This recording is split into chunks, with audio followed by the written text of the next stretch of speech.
Vasishtha's Yoga by Swami Venkatesananda. Forward. The book, Vasishtha's Yoga, is a translation into English accompanied by brief expositions, by Swami Venkatesananda of the Divine Life Society, Rishikesh, India, of the well-known Vedanta treatise in Sanskrit, the Yoga-Vasistha. The Swami has arranged the verses of the book in such a way as to convert them into a rosary of daily thoughts throughout the year, on the lines of his two other books, already published, namely, the Srimad Bhagavatam or the Book of God, and the Bhagavad-gītā or the Song of God.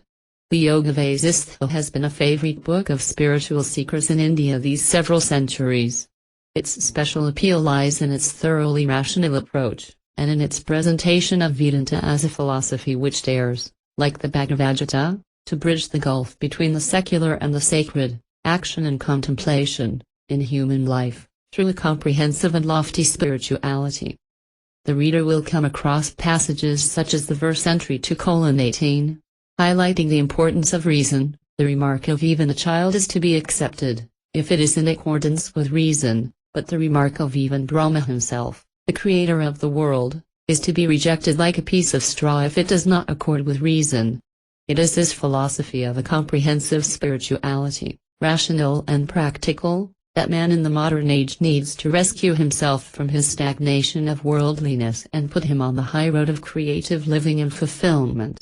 Swami Venkatesananda, who has been working untiringly for decades to spread the life-giving message of yoga and Vedanta in East and West, has done a great service to spiritual seekers far and wide by bringing out this translation of the Yoga-Vasistha in the wake of his translation of the other two great books. The Chiltern Yoga Trust of Elgin, South Africa, deserves the silent thanks of readers for publishing these three books of the Swami and helping to broadcast far and wide the life-giving, purifying, and inspiring ideas of eternal India, Amat Bharat, in her Vedanta. Swami Ranganathananda. Introduction. Scholars speculate about the author of this monumental scripture and such other academic matters. May God bless them with success. The Yoga-Vasistha is the greatest help to the spiritual awakening and the direct experience of the truth. This is certain. If this is what you want, you are welcome to Yoga-Vasistha. The text abounds in repetitions which are, however, not repetitious. If you do not like, or need, repetition, then read just this one verse. This world appearance is a confusion, even as the blueness of the sky is an optical illusion. I think it is better not to let the mind dwell on it, but to ignore it. I.3.2. This verse occurs several times in the scripture and it seems to be the very essence of the teaching. If that is not quite clear to you now, read the scripture. The numerous ways in which this truth is revealed will help open your mind. After the daily reading, meditate. Let the message soak through. An oft-recurring expression in this scripture is Kikatlayakroa lights on the coconut palm tree. In that very moment a ripe coconut falls. The two unrelated events thus seem to be related in time and space, though there is no causal relationship. Such is life. Such is creation. But the mind caught up in its own trap of logic questions why, invents a why and a wherefore to satisfy itself, conveniently ignoring the inconvenient questions that still haunt an intelligent mind. Vasistha demands direct observation of the mind, its motion, its notions, its reasoning, the assumed cause and the projected result, and even the observed and the observation, and the realization of their indivisible unity as the infinite consciousness. That is the uniqueness of this scripture, which hence declares itself to be supreme. Except through this scripture, one cannot gain what is good, now or at any time. Therefore, for perfect realization of the supreme truth, one should fervently investigate the scripture alone. Vi.2.103. It is, however, the teaching that is supreme, not a book or a sage. Hence, Vasistha is bold enough to say, if, however, one thinks it is not authoritative because it is of human origin, one can resort to the study of any other scripture dealing with self-knowledge and final liberation. Vi.2.175. Whichever be the scripture taught by whomever and whichever be the path you choose, stop not till the psychological conditioning ceases entirely. Hence, Vasistha exhorts the seeker, one should study at least a small part of this scripture daily. The beauty in this scripture is that its student is not abandoned to his despair. If something is not clear in the first instance, a further study of the scripture makes it clear. V.2.175 Praryata sarvani bhutani pratabandhi stitani kaya trivopasamamyandi dasmaya satyat main nama. 1. Nadajnanam tathajnyandrasta darsanadrasyaba karta hetu kriyasmat asmayajnapyat main nama. 2. Sphirantisikayasmadanandasym bervanasarvasjivanam dasmay I brahmanandat main nama. 3. Salutations to that reality in which all the elements and all the animate and inanimate beings shine as if they have an independent existence, and in which they exist for a time and into which they merge. Salutations to that consciousness which is the source of the apparently distinct threefold divisions of knower, knowledge and known, seer, sight and seen, doer, doing and deed. Salutations to that bliss absolute, the ocean of bliss, which is the life of all beings whose happiness and unfoldment is derived from the shower of spray from that ocean of bliss. Blessing the Yoga-Vasistha is a unique work of Indian philosophy. It is highly respected for its practical mysticism. The study of this great scripture alone can surely help one to attain to God consciousness. For aspirants of the highest beatitude, the Yoga-Vasistha is like nectar. It is a storehouse of wisdom. Like the Amritanya Bhava of Sri Jnaneshwar, the path shown in this work is for those who are highly spiritually evolved, almost to the state of a siddha. It expounds the highest doctrine with many stories and illustrations. Not only philosophers, but even the modern psychologists and scientists will certainly find in it something related to their own discoveries. Most of the scriptures were narrated by God to his devotees, but the Yoga-Vasistha was narrated to God himself. It is the teaching of the sage Vasishtha imparted to Lord Rama. It contains true understanding about the creation of the world. The philosophy of the Yoga-Vasistha is very similar to that of Kashmir Shaivism. Its main teaching is that everything is consciousness, including the material world, and that the world is as you see it. This is absolutely true. The world is nothing but the play of consciousness. Abhinavagupta, the great 10th century scholar of Kashmir Shaivism, once said, Shiva, the independent and pure self that always vibrates in the mind, is the Parashakti that rises as joy in various sense experiences. Then the experience of this utter world appears as itself. I do not know where this word samsari has come from. This is also the unparalleled philosophy of the Yoga-Vasistha. In translating this monumental work, Swami Venkatesananda has worked hard to make its philosophy comprehensible to ordinary people. In doing so, he has done a great service to seekers of the truth. Swamiji is a pure person, full of knowledge and therefore worthy of translating this work of supreme yoga. Let this book bring true knowledge to its readers. Swami Muktananda, Part 1 on Dispassion, Suhaksna, the sage, asked the sage Agastya, I:1, O sage, kindly enlighten me on this problem of liberation, which one of the two is conducive to liberation, work or knowledge? Agastya replied, Verily, birds are able to fly with their two wings, even so both work and knowledge together lead to the supreme goal of liberation. Not indeed work alone nor indeed knowledge alone can lead to liberation, but both of them together form the means to liberation. Listen, I shall narrate to you a legend in answer to your question. There once lived a holy man by name Karanya who was the son of Agnivesya. Having mastered the holy scriptures and understood their purport, the young man became apathetic to life. Seeing this, Agnivesya demanded why Karanya had abandoned the due performance of his daily duties. To which Karanya replied, Do not the scriptures declare on the one hand that one should fulfill scriptural injunctions till the end of one's life and on the other that immortality can be realized only by the abandonment of all action? Caught between these two doctrines, what shall I do, O my Guru and Father? Having said this, the young man remained silent. Agnivesya said, My son, listen, I shall narrate to you an ancient lesson. Duly consider its moral and then do as you please. Once upon a time, a celestial nymph named Sarusi was seated on her peak in the Himalayas when she saw a messenger of Indra the king of gods fly past. Questioned by her, he informed her of his mission, which was as follows: a royal sage by name Disdain entrusted his kingdom to his son and was engaged in breathtaking austerities in Gandhamadana hill. Seeing this, Indra asked me to approach him with a bevy of nymphs and escort the royal sage to heaven. The royal sage, however, wanted to know the merits and the demerits of heaven. I replied, in heaven, the best, the middling and the least among pious mortals receive appropriate rewards, and once the fruits of their respective merits have been exhausted they return to the world of mortals. The royal sage refused to accept Indra's invitation to heaven. Indra once again sent me to the royal sage with a request that he should seek the counsel of the sage Valmiki before turning the offer down.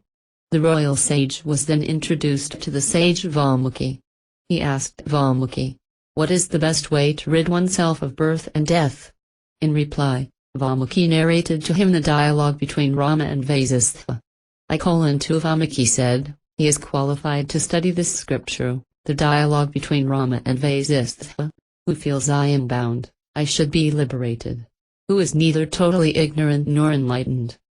He who deliberates on the means of liberation propounded in this scripture in the form of stories surely attains liberation from the repetitive history of birth and death." I had composed the story of Rama earlier and I had imparted it to my beloved disciple Bharadvaja. Once when he went to the Mount Meru, Bharadvaja narrated it to Brahma, the creator. Highly pleased with this, the latter granted a boon to Bharadvaja. Bharadvaja sought a boon that all human beings may be freed from unhappiness and begged of Brahma to find the best way to achieve this. Brahma said to Bharadvaja, "Go to the sage Valmiki and pray to him to continue to narrate the noble story of Rama in such a way that the listener may be freed from the darkness of nescience." Not content with that, Brahma accompanied by the sage Bharadvaja arrived at my hermitage. After receiving due worship at my hands, Brahma said to me, "O sage, your story of Rama shall be the raft with which men will cross the ocean of samsara, repetitive history. Hence, continue its narration and bring it to a successful completion." Having said this, the creator instantly disappeared from the scene. As if puzzled by the abrupt command of Brahma, I requested the sage Bharadvaja to explain to me what Brahma had just said. Bharadvaja repeated Brahma's words. "Brahma would like you to reveal the story of Rama in such a manner that it would enable all to go beyond sorrow. I, too, pray to you, O sage, kindly tell me in detail how Rama, Lakshmana and the other brothers freed themselves from sorrow."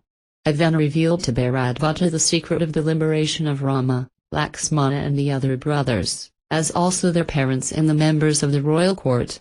And, I said to Bharadvaja, "My son, if you, too, live like them you will also be freed from sorrow here and now."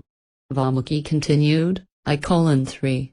This world appearance is a confusion, even as the blueness of the sky is an optical illusion. I think it is better not to let the mind dwell on it, but to ignore it. Neither freedom from sorrow nor realization of one's real nature is possible as long as the conviction does not arise in one that the world appearance is unreal.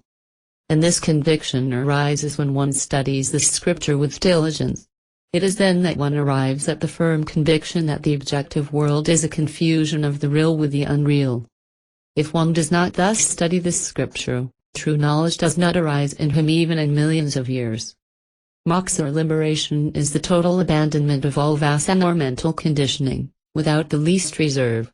Mental conditioning is of two types, the pure and the impure. The impure is the cause of birth, the pure liberates one from birth. The impure is of the nature of nescience and ego sense, these are the seeds, as it were, for the tree of rebirth. On the other hand, when these seeds are abandoned, the mental conditioning that merely sustains the body is of a pure nature. Such mental conditioning exists even in those who have been liberated while living. It does not lead to rebirth as it is sustained only by past momentum and not by present motivation. I shall narrate to you how Rama lived an enlightened life of a liberated sage. Knowing this you will be freed from all misunderstanding concerning old age and death. Upon his return from the hermitage of his preceptor, Rama dwelt in his father's palace sporting in various ways. Desirous of touring the whole country and visiting the holy places of pilgrimage, Rama sought the presence of his father and asked to be permitted to undertake such a pilgrimage. The king chose an auspicious day for the commencement of this pilgrimage, and on that day, after receiving the affectionate blessings of the elders of the family, Rama departed. Rama toured the whole country from the Himalayas downwards, along with his brothers. He then returned to the capital to the delight of the people of the country. 4, 5, 6, Valmiki continued, upon entering the palace Rama devoutly bowed to his father, the sage Vasistha and other elders and holy men. The whole of the city of Ayodhya put on a festive appearance for 8 days, to celebrate the return of Rama from the pilgrimage. For some time Rama lived in the palace duly performing his daily duties. However, very soon a profound change came over him. He grew thin and emaciated, pale and weak. The king Dasaratha was worried over this sudden and unaccountable change in his beloved son's appearance and behavior. Whenever he questioned Rama concerning his health, the latter replied that there was nothing wrong. When Dasaratha asked Rama, "Beloved son, what is worrying you?" Rama politely replied, "Nothing, father," and remained silent. Inevitably Dasaratha turned to the sage Vasistha for the answer. The sage enigmatically answered, "Surely, there is some reason why Rama behaves in this manner. Even as in this world no great changes take place before the coming into being of their cause, viz., the cosmic elements, changes like anger, despondency and joy do not manifest in the behavior of noble ones without proper cause." Dasaratha did not wish to probe further. Soon after this, there arrived at the palace the sage Visvamitra of world renown. When the king was informed of the holy visit, he rushed forward to greet him. Dasaratha said, "Welcome, welcome, O holy sage. Your arrival at my humble abode makes me happy. It is as welcome to me as vision to a blind man, rain to parched earth, sun to a barren woman, resurrection of a dead man, recovery of lost wealth. O sage, what may I do for you? Pray, whatever be the wish with which you have come to me, consider that wish already fulfilled. You are my worshipful deity. I shall do thy bidding." 7, 8, 9 Valmiki continued, Visvamitra was delighted to hear Dasaratha's words and proceeded to reveal his mission. He said to the king, "O king, I need your assistance in the fulfillment of the religious rite undertaken by me. Whenever I undertake a religious rite, the demons who are the followers of Kara and Usana invade the holy place and desecrate it. Under the vows of the religious rite, I am unable to curse them. You can help me. Your son Rama can easily deal with these demons. And, in return for this help, I shall confer manifold blessings upon him which will bring you unexcelled glory. Do not let your attachment to your son overpower your devotion to duty. In this world the noble ones do not consider any gift beyond their means. The moment you say yes, that very moment I consider that the demons are dead. For, I know who Rama is. Even so does the sage Vasistha and the other holy ones in this court. Let there be no procrastination, O king, send Rama with me without delay." Hearing this highly unwelcome request, the king remained stunned and silent for a while and then replied, "O sage, Rama is not even 16 years old and is, therefore, not qualified to wage a war. He has not even seen a combat, except what goes on in the inner apartment of the palace. Command me to accompany you, command my vast army to accompany you to exterminate the demons. But I cannot part with Rama. Is it not natural for all living beings to love their young? Do not even wise men engage themselves in extraordinary activities for the love of their children, and do not people abandon their happiness, their consorts and wealth rather than their children? No, I cannot part with Rama.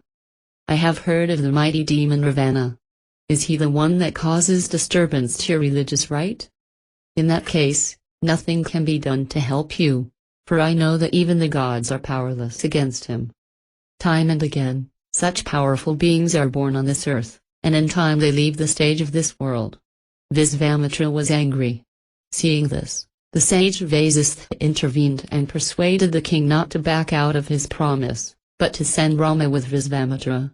"O king, it is unworthy of you to go back on your promise. The king should be an exemplar of righteous conduct. Rama is safe in the care of Visvamitra, who is extremely powerful and who has numerous invincible missiles. Valmiki continued, I:10. In obedience to the wishes of the preceptor Vasishtha, the king Dasaratha ordered an attendant to fetch Rama. This attendant returned and announced that Rama would follow in a minute, and added, the prince seems to be dejected and he shuns company. Bewildered by this statement, Dasaratha turned to Rama's chamberlain and wished to know the facts concerning Rama's state of mind and health. The chamberlain was visibly distressed and he said, Lord, since his return from the pilgrimage, a great change has come over the prince. He does not seem to be interested even in bathing and in the worship of the deity. He does not enjoy the company of the people in the inner apartments. He is not interested in jewels and precious stones. Even when offered charming and pleasing objects, he looks at them with sad eyes, uninterested. He spurns the palace dancers, regarding them as tormentors. He goes through the motions of eating, walking, resting, bathing and sitting like an automaton, like one who is deaf and dumb. Often he mutters to himself, what is the use of wealth and prosperity? What is the use of adversity or of house? All this is unreal. He is silent most of the time and is not amused by entertainment. He relishes only solitude. He is all the time immersed in his own thought. We do not know what has come over our prince, what he contemplates in his mind, nor what he is after. Day by day he gets more and more emaciated. Again and again, he sings to himself, alas, we are dissipating our life in various ways, instead of striving to reach the supreme. People wail aloud that they are suffering and that they are destitute, but no one sincerely turns away from the sources of their suffering and destitution. Seeing all this and hearing all this, we, his humble servants, are extremely distressed. We do not know what to do. He is bereft of hope, he is bereft of desire, he is attached to nothing and he depends on nothing, he is not deluded nor demented, and he is not enlightened either. At times, however, it looks as if he is overwhelmed by suicidal thoughts spurred by the feelings of despondency. What is the use of wealth or of mothers and relations? What is the use of the kingdom? And what is the use of ambition in this world? Lord, only you can find the appropriate remedy for this condition of the prince. I:11, 12 Visvamitra said, if that be the case, may Rama be requested to come here. His condition is not the result of delusion but is full of wisdom and dispassion, and it points to enlightenment. Bring him here and we shall dispel his despondency. Valmiki said. Thereupon, the king urged the chamberlain to invite Rama to the court. In the meantime Rama himself got ready to meet his father. Even from a distance he saw and saluted his father and the sages, and they saw that though young, his face shone with a peace of maturity. He bowed to the feet of the king, who embraced him, lifted him up and said to him, what makes you so sad, my son? Dejection is an open invitation to a host of miseries. The sages Vasistha and Visvamitra concurred with the king. Rama said, Holy sir, I shall duly answer your question. I grew up happily in my father's abode, I was instructed by worthy teachers. Recently I went on a pilgrimage. During this period a trend of thought has taken hold of me, robbing me of all hope in this world. My heart begins to question, what do people call happiness and can it be had in the ever-changing objects of this world? All beings in this world take birth but to die, and they die to be born. I do not perceive any meaning in all these transient phenomena which are the roots of suffering and sin. Unrelated beings come together, and the mind conjures up a relationship between them. Everything in this world is dependent upon the mind, upon one's mental attitude. On examination, the mind itself appears to be unreal. But, we are bewitched by it. We seem to be running after a mirage in the desert to slake our thirst. Sir, surely we are not bond slaves sold to a master, yet we live a life of slavery, without any freedom whatever. Ignorant of the truth, we have been aimlessly wandering in this dense forest called the world. What is this world? What comes into being, grows, and dies? How does this suffering come to an end? My heart bleeds with sorrow, though I do not shed tears, in deference to the feelings of my friends. Rama continued, I:13, 14, equally useless, O sage, is wealth which deludes the ignorant. unsteady and fleeting. This wealth gives birth to numerous worries and generates an insatiable craving for more. Wealth is no respecter of persons. Both the good and the wicked can become wealthy. However, people are good, compassionate and friendly only till their hearts are hardened by the passionate pursuit of wealth. Wealth stains the heart even of the wise scholar, a hero, a man of gratitude and a dexterous and soft-spoken person. Wealth and happiness do not dwell together. Rare is that wealthy man who does not have rivals and enemies who scandalize him. To the lotus of right action, wealth is the night; to the white lotus of sorrow, it is the moonlight; to the lamp of clear insight, it is the wind; to the wave of enmity, it is the flood; to the cloud of confusion, it is the favorable wind; to the poison of despondency, it is the aggravating agent. It is like the serpent of evil thoughts and it adds fear to one's distress. It is destructive snowfall to the creeper of dispassion, it is the nightfall to the owl of evil desires, it is the eclipse of the moon of wisdom; in its presence a person's good nature shrivels. Indeed, wealth seeks him who has already been chosen by death. Even so is the lifespan, O sage. Its duration is like that of a water droplet on a leaf. The lifespan is fruitful only to those who have self-knowledge. We may encompass the wind. We may break up space. We may string waves into a garland, but we cannot pin our faith on the lifespan. Man vainly seeks to extend his life's soft hyphen span, and thereby he earns more sorrow and extends the period of suffering. Only he lives who strives to gain self-knowledge, which alone is worth gaining in this world, thereby putting an end to future births. Others exist here like donkeys. To the unwise, knowledge of scriptures is a burden. To one who is full of desires, even wisdom is a burden; to one who is restless, his own mind is a burden; and to one who has no self-knowledge, the body, the lifespan, is a burden. The rat of time gnaws at the lifespan without respite. The termite of disease eats, destroys, the very vitals of the living being. Just as a cat intent on catching a rat looks at it with great alertness and readiness, death is ever keeping a watch over this lifespan. 15:16 Rama continued, Holy Sir, I am bewildered and scared when I contemplate the coming into being of the dreadful enemy of wisdom known as egotism. It comes into being in the darkness of ignorance, and flourishes in ignorance. It generates endless sinful tendencies and sinful actions. All suffering surely revolves around egotism. It is the I who suffers and egotism is the sole cause of mental distress. I feel that egotism is my worst disease. Spreading the net of worldly objects of pleasure, it is this egotism that traps living beings. Indeed, all the terrible calamities in this world are born of egotism. Egotism eclipses self-control, destroys virtue and dissipates equanimity. Giving up the egotistic notion that I am Rama and giving up all desires, I wish to rest in the self. I realize that whatever I have done with an egotistic notion is vain. Non-soft-egotism alone is truth. When I am under the influence of egotism, I am unhappy. When I am free from egotism, I am happy. Egotism promotes cravings; without it they perish. It is this egotism alone, without rhyme or reason, that has spread a net of family and social relationships, to catch the unwary soul. I think I am free from egotism, yet I am miserable. Pray, enlighten me. Bereft of the grace earned through the service of the holy ones, the impure mind's thus remains restless as the wind.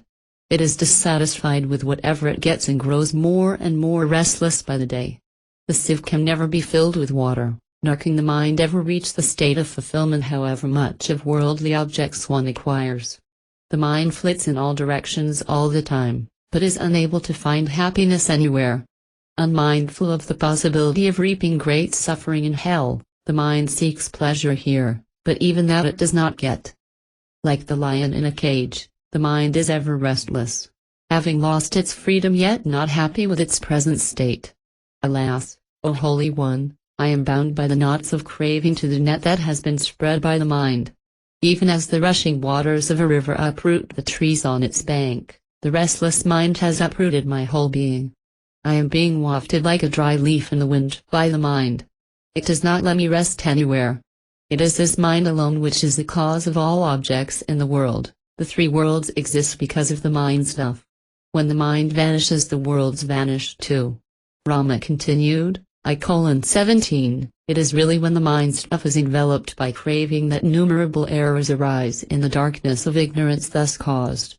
This craving dries up the good and noble qualities of the mind and heart, like sweetness and gentleness of disposition, and makes me hard and cruel.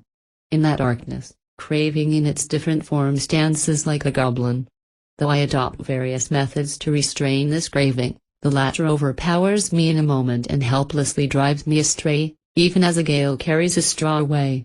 Whatever hope I entertain of a developing dispassion and such other qualities, craving cuts that hope away even as a rat snaps a thread. And I helplessly revolve caught in the wheel of craving. Like birds caught in a net, we are unable, though we have the wings for it, to fly to our goal or abode of self-knowledge. Nor can this craving be ever appeased, even if I were to quaff nectar. The characteristic of this craving is that it has no direction. It drives me in one direction now and the very next moment it takes me away in another direction, like a mad horse. It spreads in front of us a very wide net of son, friend, wife and other relations. Though I am a hero, this craving makes me a frightened coward. Though I have eyes to sigh, it makes me blind. Though I am full of joy, it makes me miserable. It is like a dreadful goblin. It is this dreadful goblin craving that is responsible for bondage and misfortune. It breaks the heart of man and creates delusion in him. Caught by this goblin, man is unable to enjoy even the pleasures that are within his reach. Though it appears as if the craving is for happiness, this craving leads neither to happiness nor to fruitfulness in this life. On the contrary, it involves vain effort and leads to every kind of inauspiciousness. Even when it occupies the stage called life on which several happy and unhappy situations play, this craving, like an aged actress, is incapable of performing anything good and noble and suffers defeat and discomfiture at every turn. Yet, it does not give up dancing on the stage. Craving now ascends to the skies, now dives into the depths of the netherworld. It is ever restless, for it is based on the emptiness of the mind. In the mind the light of wisdom momentarily shines, but there is delusion the next moment. It is a wonder that sages are able to cut this with the sword of self-knowledge. Rama continued, I:18, this pitiable body composed of veins, arteries and nerves is also a source of pain.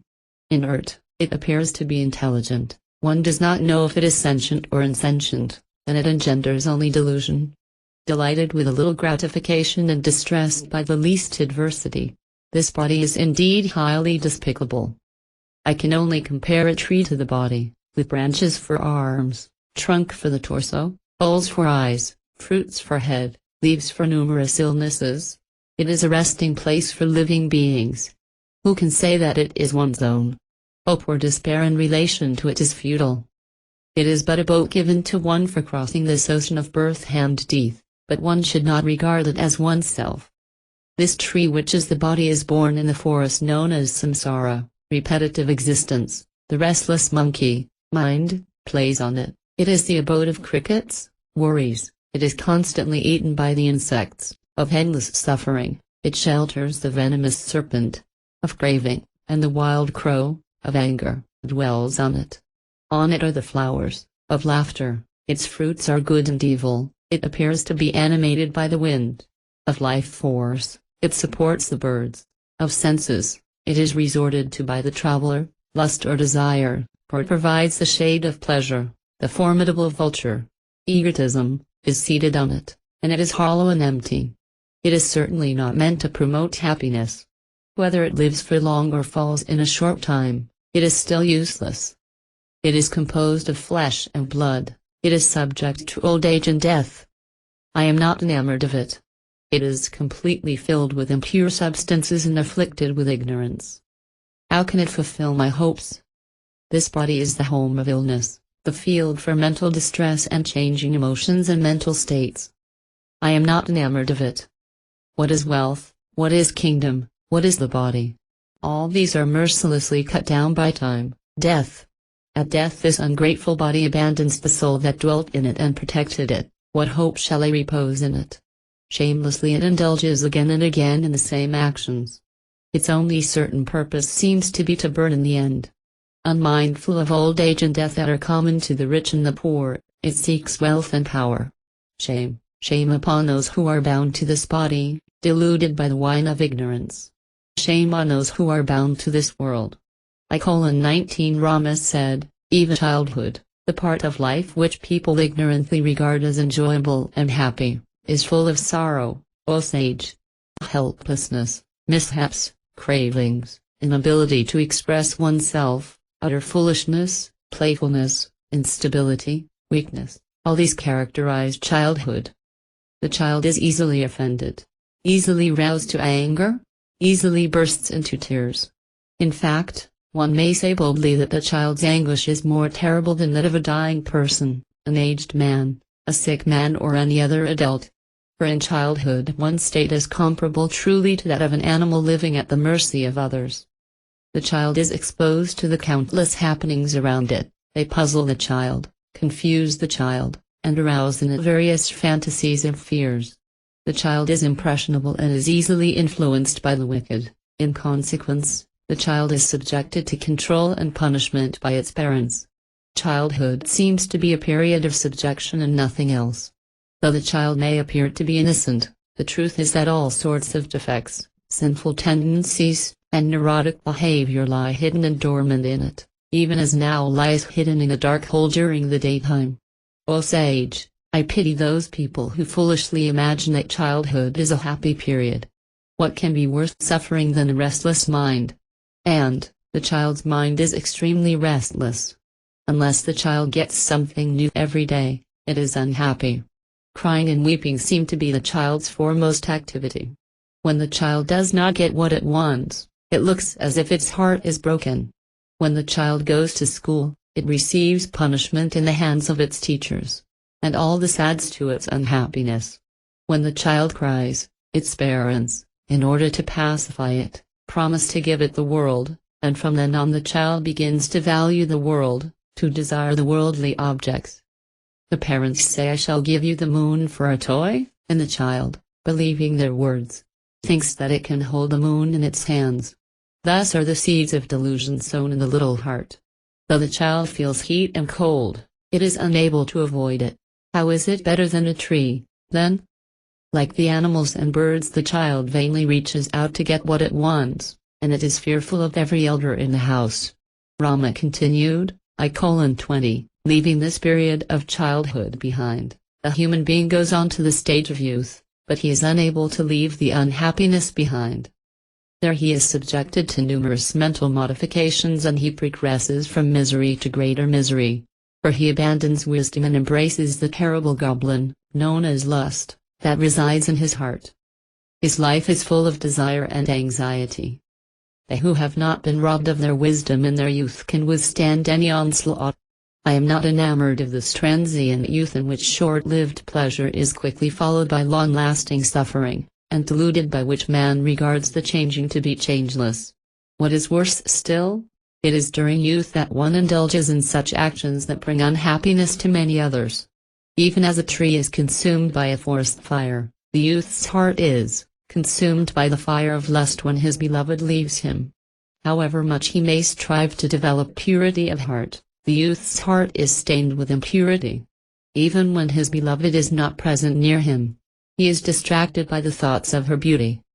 Such a person who is full of cravings is naturally not held in high esteem by good men. Youth is the abode of diseases and mental distress. It can be compared to a bird whose wings are good and evil acts. Youth is like a sandstorm that disperses and dissipates one's good qualities. Youth arouses all sorts of evils in the heart and suppresses the good qualities that may exist there. It is thus the promoter of evil.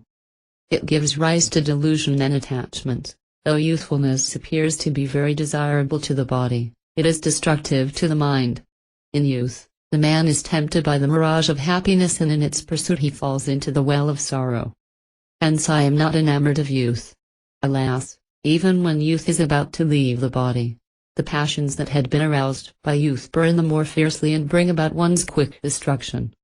He who delights in this youth is surely not a man, but an animal in human garb. They are adorable, they are great souls, and they alone are men who are not overcome by the evils of youth and who survive that stage of life without succumbing to its temptations. For, it is easy to cross a great ocean, but to reach the other shore of youth without being overcome by its likes and dislikes is indeed difficult. 21:22 Rama continued, in his youth, man is a slave of sexual attraction. In the body, which is no more than the aggregate of flesh, blood, bone, hair and skin, he perceives beauty and charm. If this beauty were permanent, there would be some justification to the imagination. But, alas, it does not last very long. On the contrary, very soon the very flesh that contributed to the attractiveness, the charm and the beauty of the beloved is transformed first into the shriveled ugliness of old age, and later consumed by fire, or by worms, or by vultures. Yet, while it lasts, this sexual attraction consumes the heart and the wisdom of the man. By this is the creation maintained. When this attraction ceases, this samsara, birth-death cycle, also ceases. When the child is dissatisfied with its childhood, youth takes over. When youth is plagued by dissatisfaction and frustration, old age overpowers it. How cruel is life! Even as wind tosses a dewdrop from a leaf, old age destroys the body. Even as a drop of poison, when it enters the system, soon pervades it, senility soon pervades the entire body and breaks it down, and makes it the laughing-stock of other people. Though the old man is unable to satisfy his desires physically, the desires themselves flourish and grow. He begins to ask himself, who am I? What should I do? Etc. When it is too late for him to change his life's course, alter his lifestyle, or make his life more meaningful.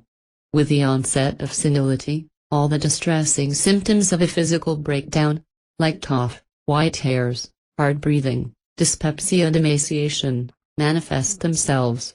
Perhaps the deity presiding over death sees the white-roofed head of the old man as salted melon and rushes to take it. As a flood cuts away the roots of trees standing on the river bank, senility vigorously cuts the root of life.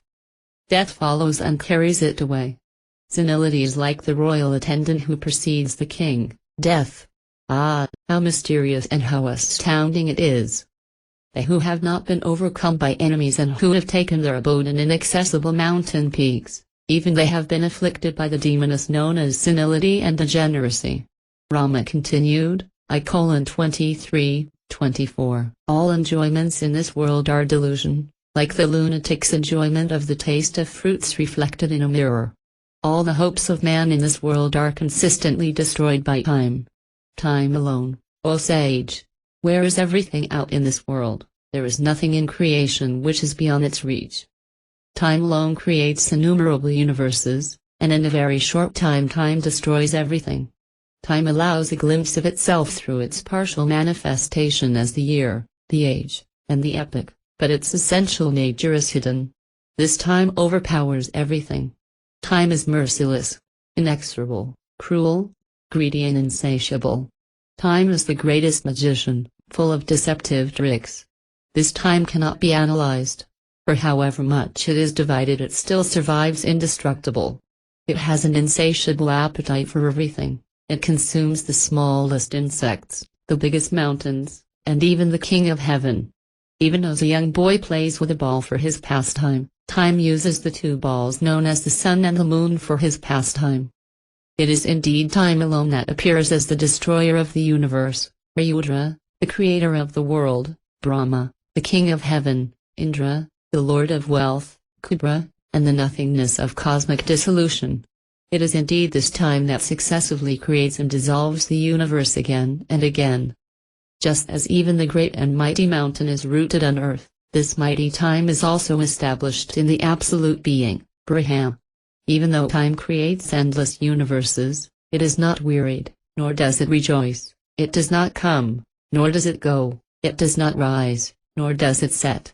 Time, the gourmet, sees that the objects of this world have been ripened by the fire of the sun, and when he finds them fully ripe he consumes them.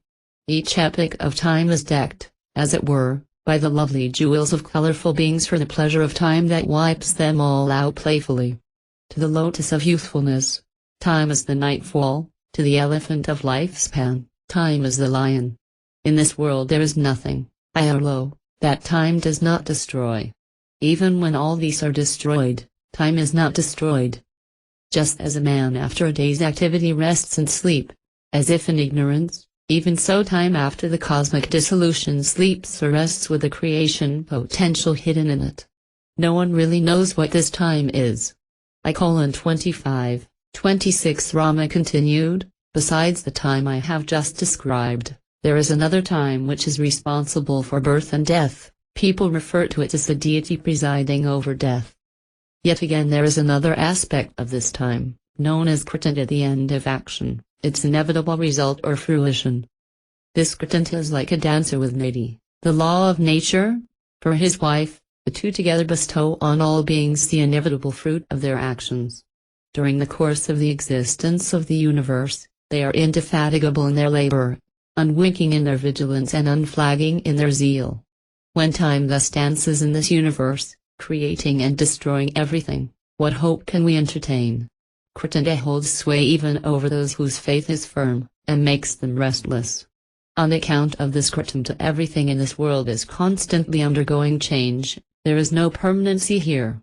All beings in this world are tainted with evil, all relationships are bondage, all enjoyments are great diseases, and desire for happiness is only a mirage. One's own senses are one's enemies, the reality has become unreal, unknown.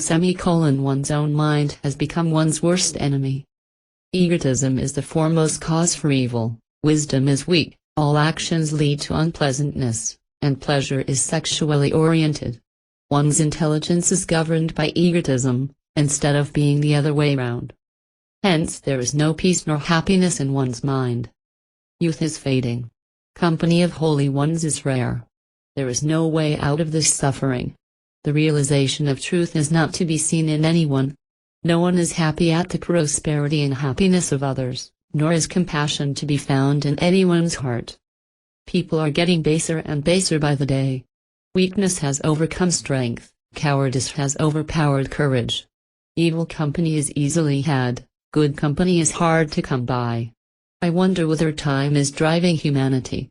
Holy One, this mysterious power that governs this creation, destroys even powerful demons, robs whatever has been considered to be eternal of its permanency, kills even the immortals. Is there then any hope for simple folk like me?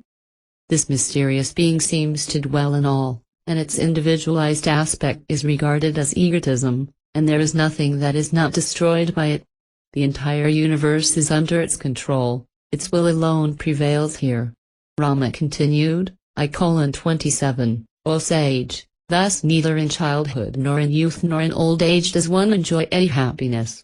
None of the objects in this world is meant to give happiness to anyone.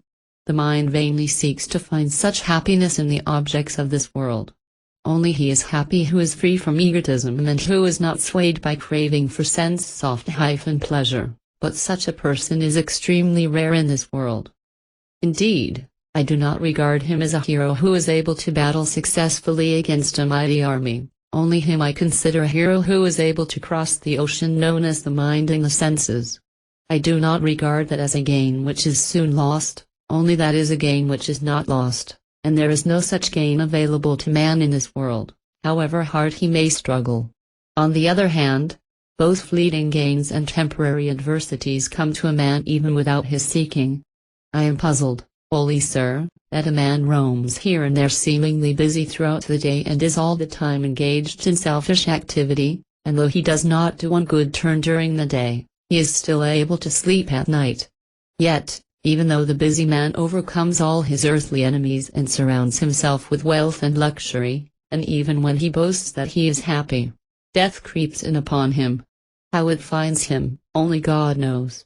In ignorance, man binds himself to wife, son and friends. He knows not that this world is like a large pilgrim center where countless people come together fortuitously, and they whom he calls his wife, son and friends are among them.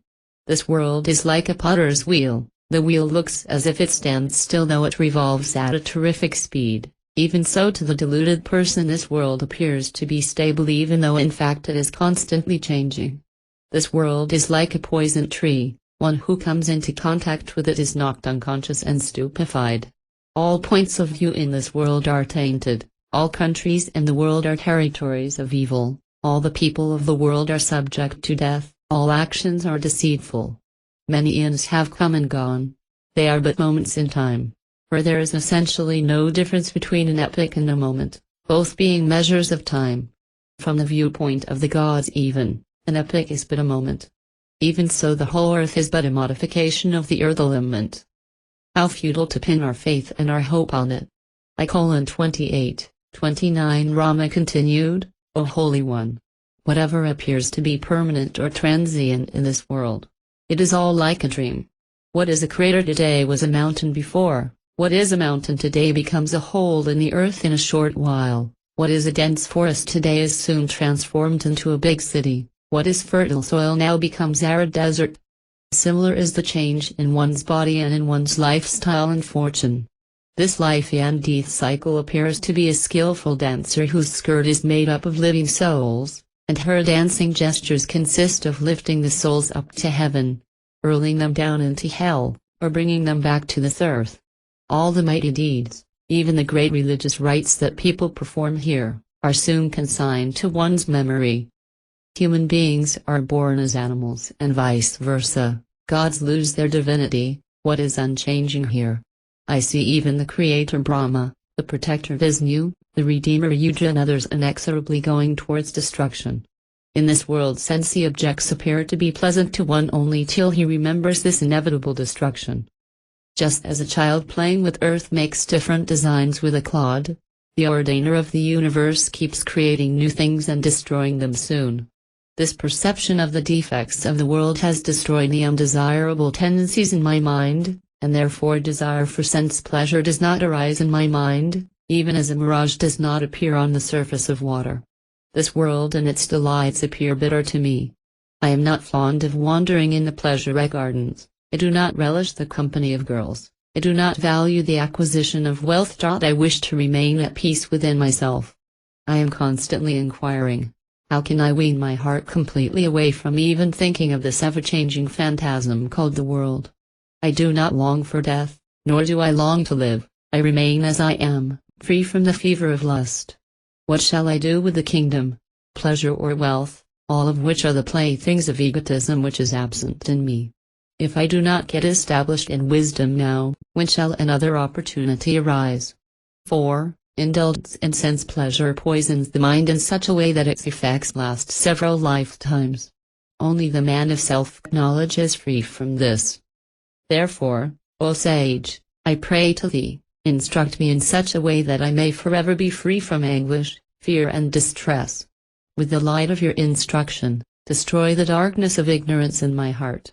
Rama continued, I:30:31, by reflecting on the pitiable fate of living beings thus fallen into the dreadful pit of sorrow, I am filled with grief. My mind is confused, I shudder, and at every step I am afraid.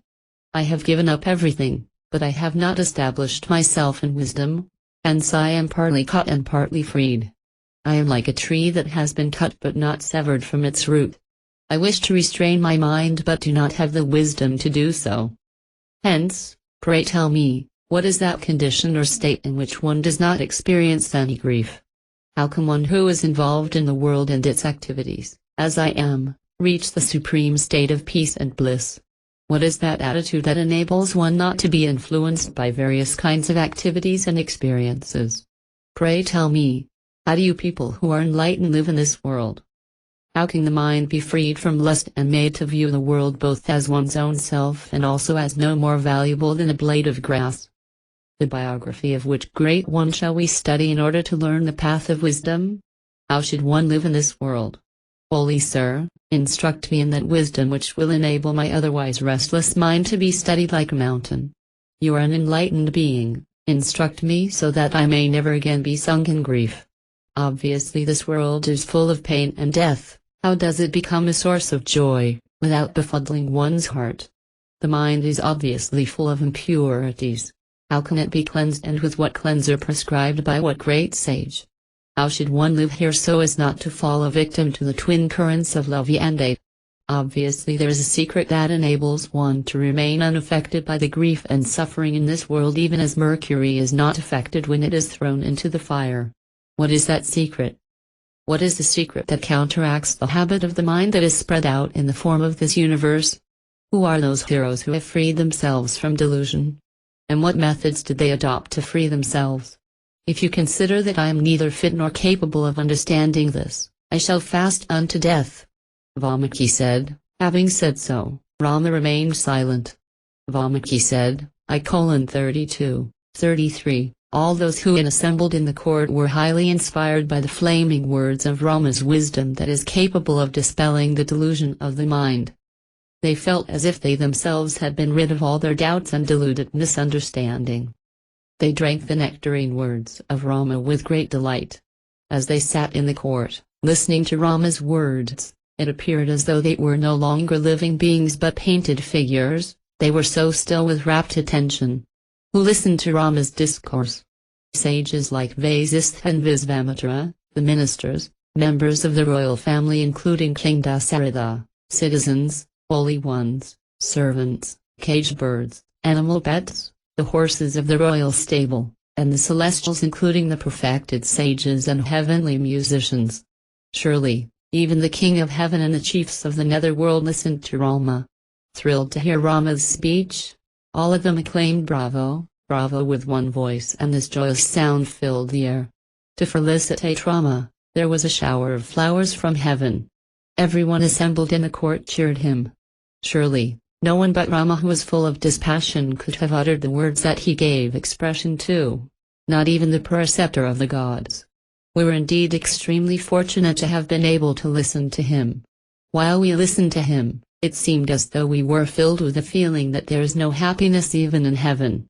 The perfected sages in the assembly said, surely, the answers that the holy ones are about to give to the weighty and wise questions of Rama are worthy of being heard by all beings in the universe. O sages, come, come, let us all gather in the court of King Dasaratha to listen to the answer of the supreme sage Vasistha. Valmiki said, hearing this, all the sages of the world hastened to the court, where they were duly received, honored and seated in the court. Surely, if in our heart the lofty wisdom of Rama is not reflected, we shall indeed be the losers. Whatever be our abilities and faculties, we shall thereby prove that we have lost our intelligence. Part 2 on the behavior of the seeker. The story of Sukha. Visvamitra said, 2:1, O Rama, you are indeed the foremost among the wise, and there is really nothing further for you to know.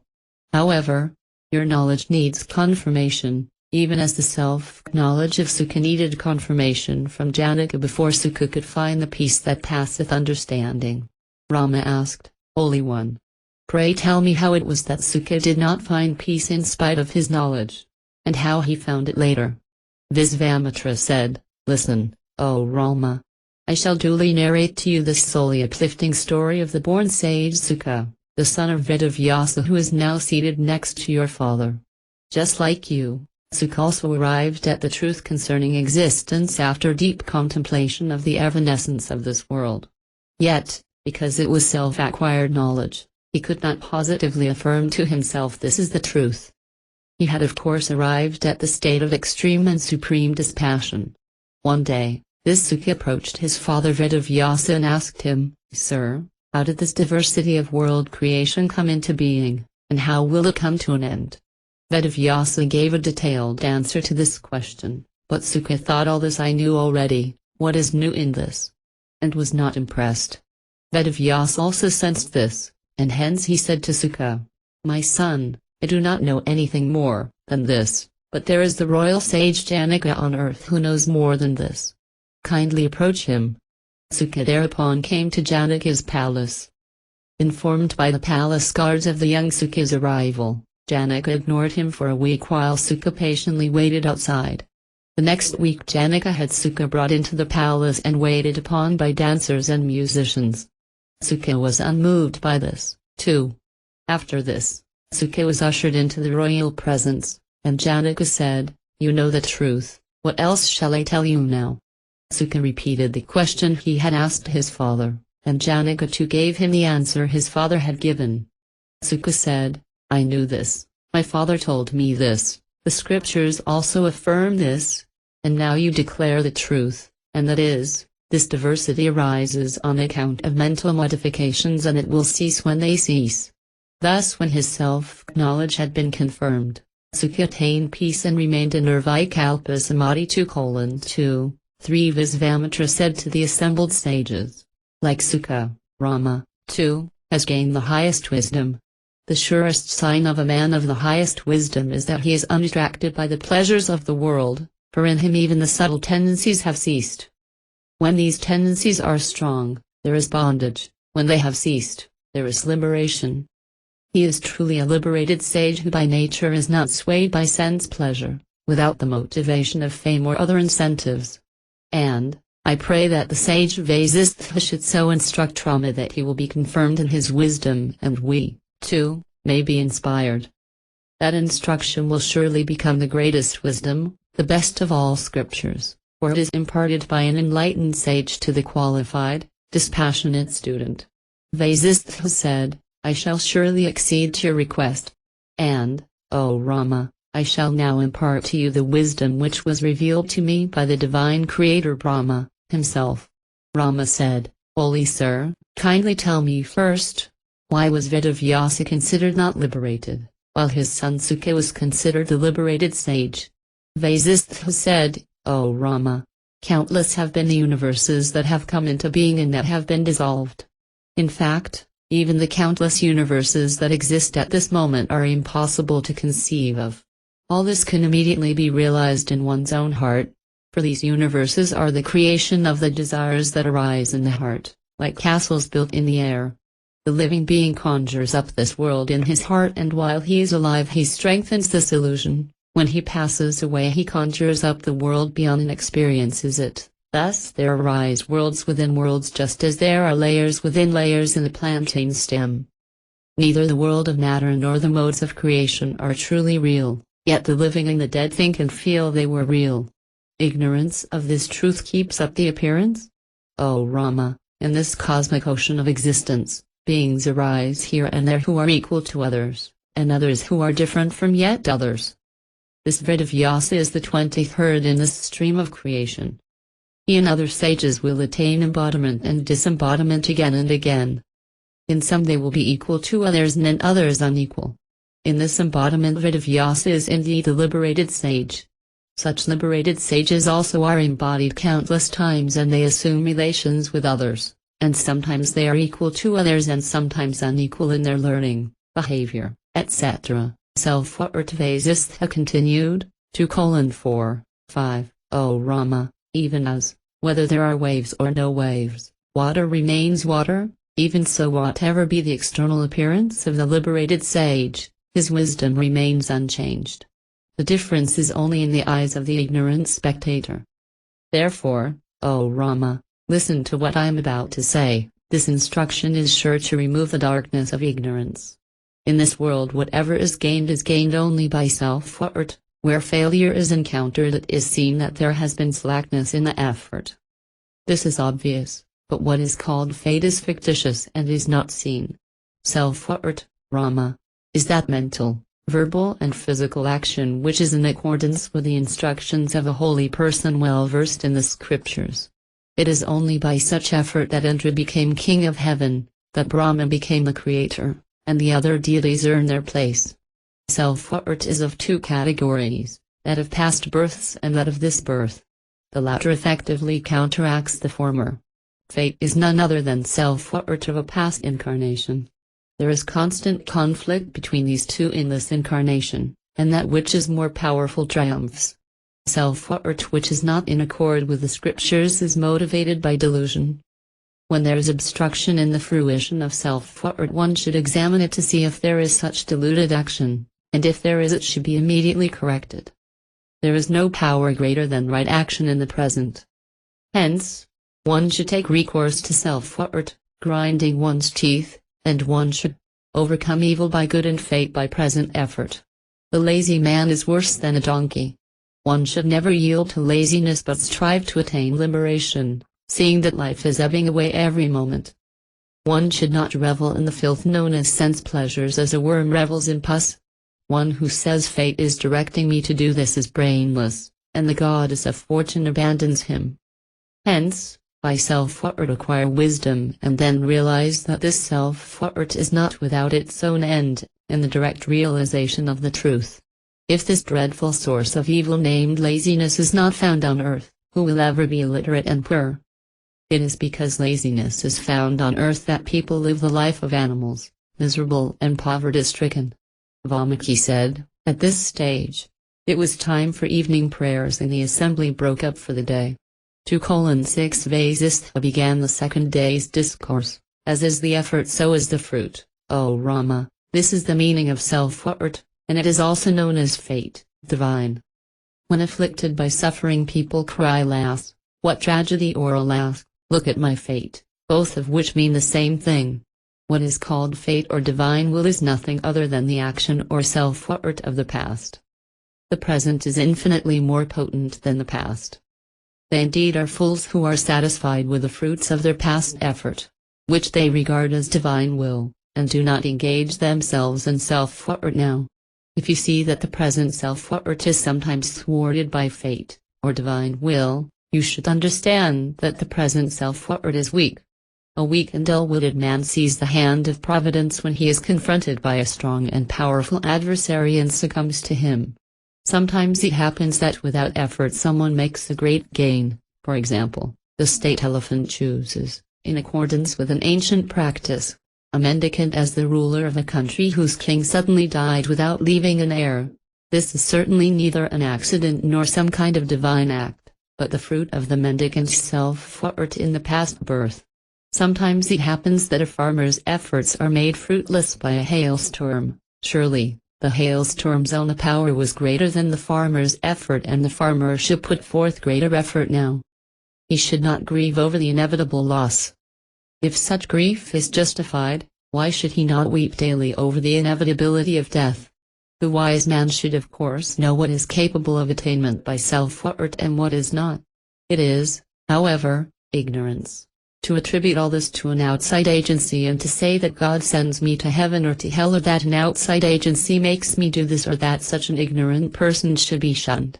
One should free oneself from likes and dislikes and engage oneself in righteous self-effort and reach the supreme truth, knowing that self-effort alone is another name for divine will. We only ridicule the fatalist. That alone is self-effort which springs from right understanding, which manifests in one's heart, which has been exposed to the teachings of the scriptures and the conduct of holy ones. Vasistha continued, 2:7, 8, O Rama, one should, with a body free from illness and mind free from distress, pursue self-knowledge so that he is not born again here. Such self-effort has a threefold root and therefore threefold fruit. An inner awakening in the intelligence, a decision in the mind, and the physical action. Self-effort is based on these three: knowledge of scriptures, instructions of the preceptor, and one's own effort. Fate, or divine dispensation, does not enter here. Hence, he who desires salvation should divert the impure mind to pure endeavor by persistent effort. This is the very essence of all scriptures. The holy ones emphasize, persistently tread the path that leads to the eternal good. And the wise seeker knows, the fruit of my endeavors will be commensurate with the intensity of my self-effort, and neither fate nor God can ordain it otherwise. Indeed, such self-effort alone is responsible for whatever man gets here. When he is sunk in unhappiness, to console him people suggest that it is his fate. This is obvious. One goes abroad. One appeases one's hunger by undertaking a journey and by eating food, not on account of a fate. No one has seen such a fate or a god, but everyone has experienced how an action, good or evil, leads to a result, good or evil. Hence, right from one's childhood one should endeavor to promote one's true good, salvation, by a keen intelligent study of the scriptures, by having the company of the holy ones, and by right self-effort. Fate or divine dispensation is merely a convention which has come to be regarded as truth by being repeatedly declared to be true. If this God or fate is truly the ordainer of everything in this world, of what meaning is any action, even like bathing, speaking or giving, and whom should one teach at all? No. In this world, except a corpse, everything is active and such activity yields its appropriate result. No one has ever realized the existence of a fate or divine dispensation. The word used in the text for fate is diva, which also means God. People use such expressions as I am impelled by fate or divine dispensation to do this for self-satisfaction, but this is not true. For example, if an astrologer predicts that a young man would become a great scholar, does that young man become a scholar without study? No. Then, why do we believe in divine dispensation? Rama, this sage of Visvamitra, became a Brahmarsa by self-effort. All of us have attained self-knowledge by self-effort alone. Hence, renounce fatalism and apply yourself to self-effort. 2:9 Rama asked, Lord, you are indeed the knower of truth. Pray, tell me, what do people really call God, fate or divam? Vasishtha replied, the fruition of self-effort by which one experiences the good and evil results of past action is called fate or divam by people. People also regard that as fate or divam, which characterizes the good and evil nature of such results. When you see that this plant grows out of this seed, it is regarded as an act of this divam. But I feel that fate is nothing but the culmination of one's own action. In the mind of man are numerous latent tendencies, and these tendencies give rise to various actions, physical, verbal and mental. Surely, one's actions are in strict accordance with these tendencies. It cannot be otherwise. Such is the course of action. Action is non-different from the most potent among latent tendencies, and these tendencies are non-different from the mind, and the man is non-different from the mind. One cannot definitely determine whether categories like mind, latent tendencies, action and fate, divam, are real or unreal. Hence, the men of wisdom have alluded to them symbolically. Rama asked again, Holy Sir, if the latent tendencies brought forward from the previous birth impel me to act in the present, where is freedom of action? Vasishtha said, Rama, the tendencies brought forward from past incarnations are of two kinds, pure and impure.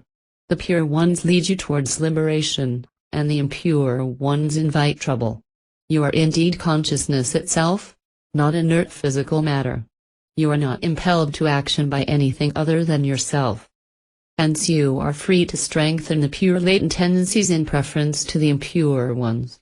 The impure ones have to be abandoned gradually and the mind turned away from them little by little, lest there should be violent reaction. By encouraging the good tendencies to act repeatedly, strengthen them. The impure ones will weaken by disuse.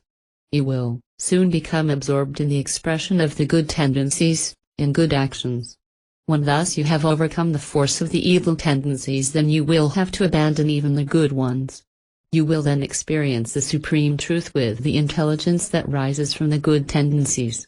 Vasishtha continued, 2:10, the cosmic order that people refer to as fate, divam or nidam, which ensures that every effort is blessed with appropriate fruition, is based on omnipresent and omnipotent omniscience, known as Brahman.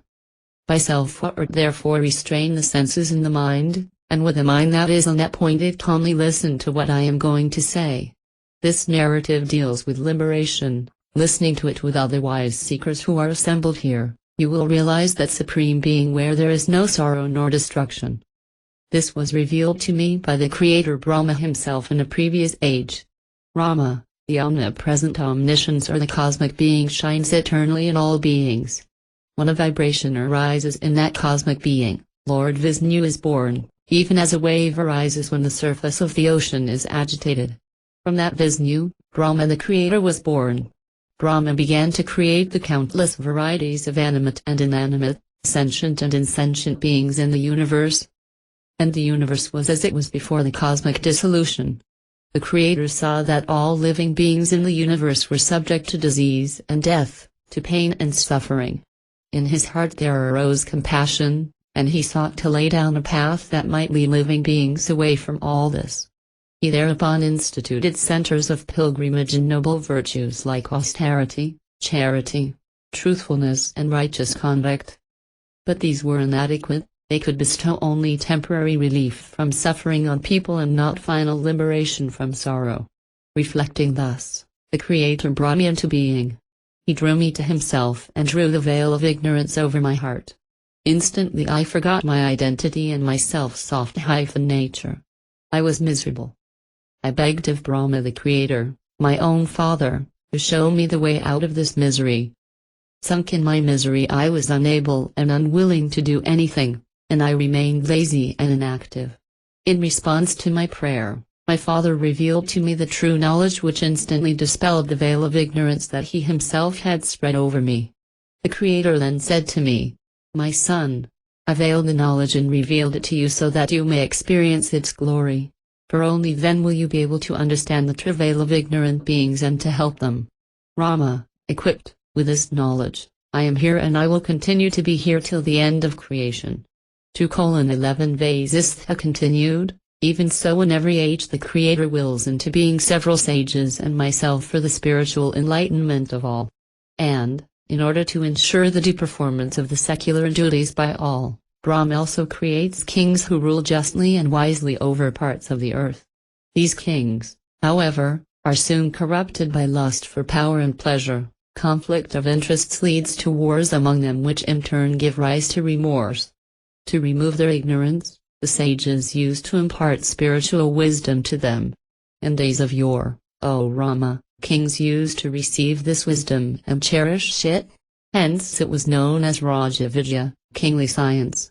The highest form of dispassion born of pure discrimination has arisen in your heart, O Rama, and it is superior to dispassion born of a circumstantial cause or an utter disgust.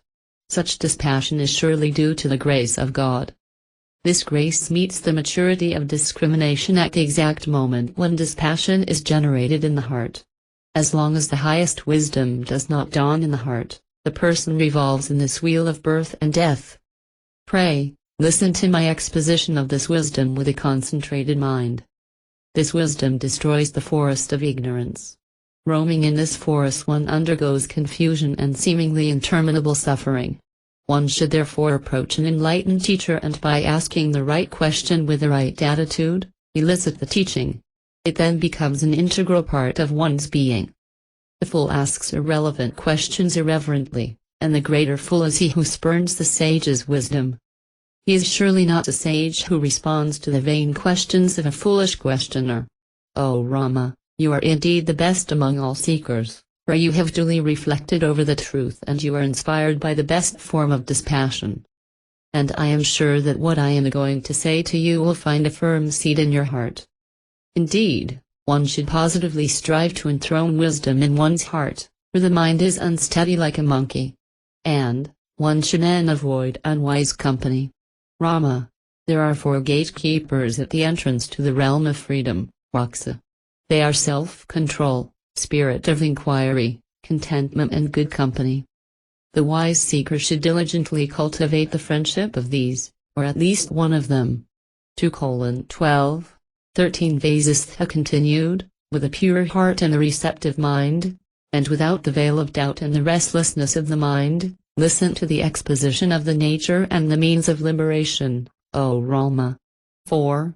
Not until the Supreme Being is realized will the dreadful miseries of birth and death come to an end. If this deadly serpent known as ignorant life is not overcome here and now, it gives rise to interminable suffering not only in this but in countless lifetimes to come.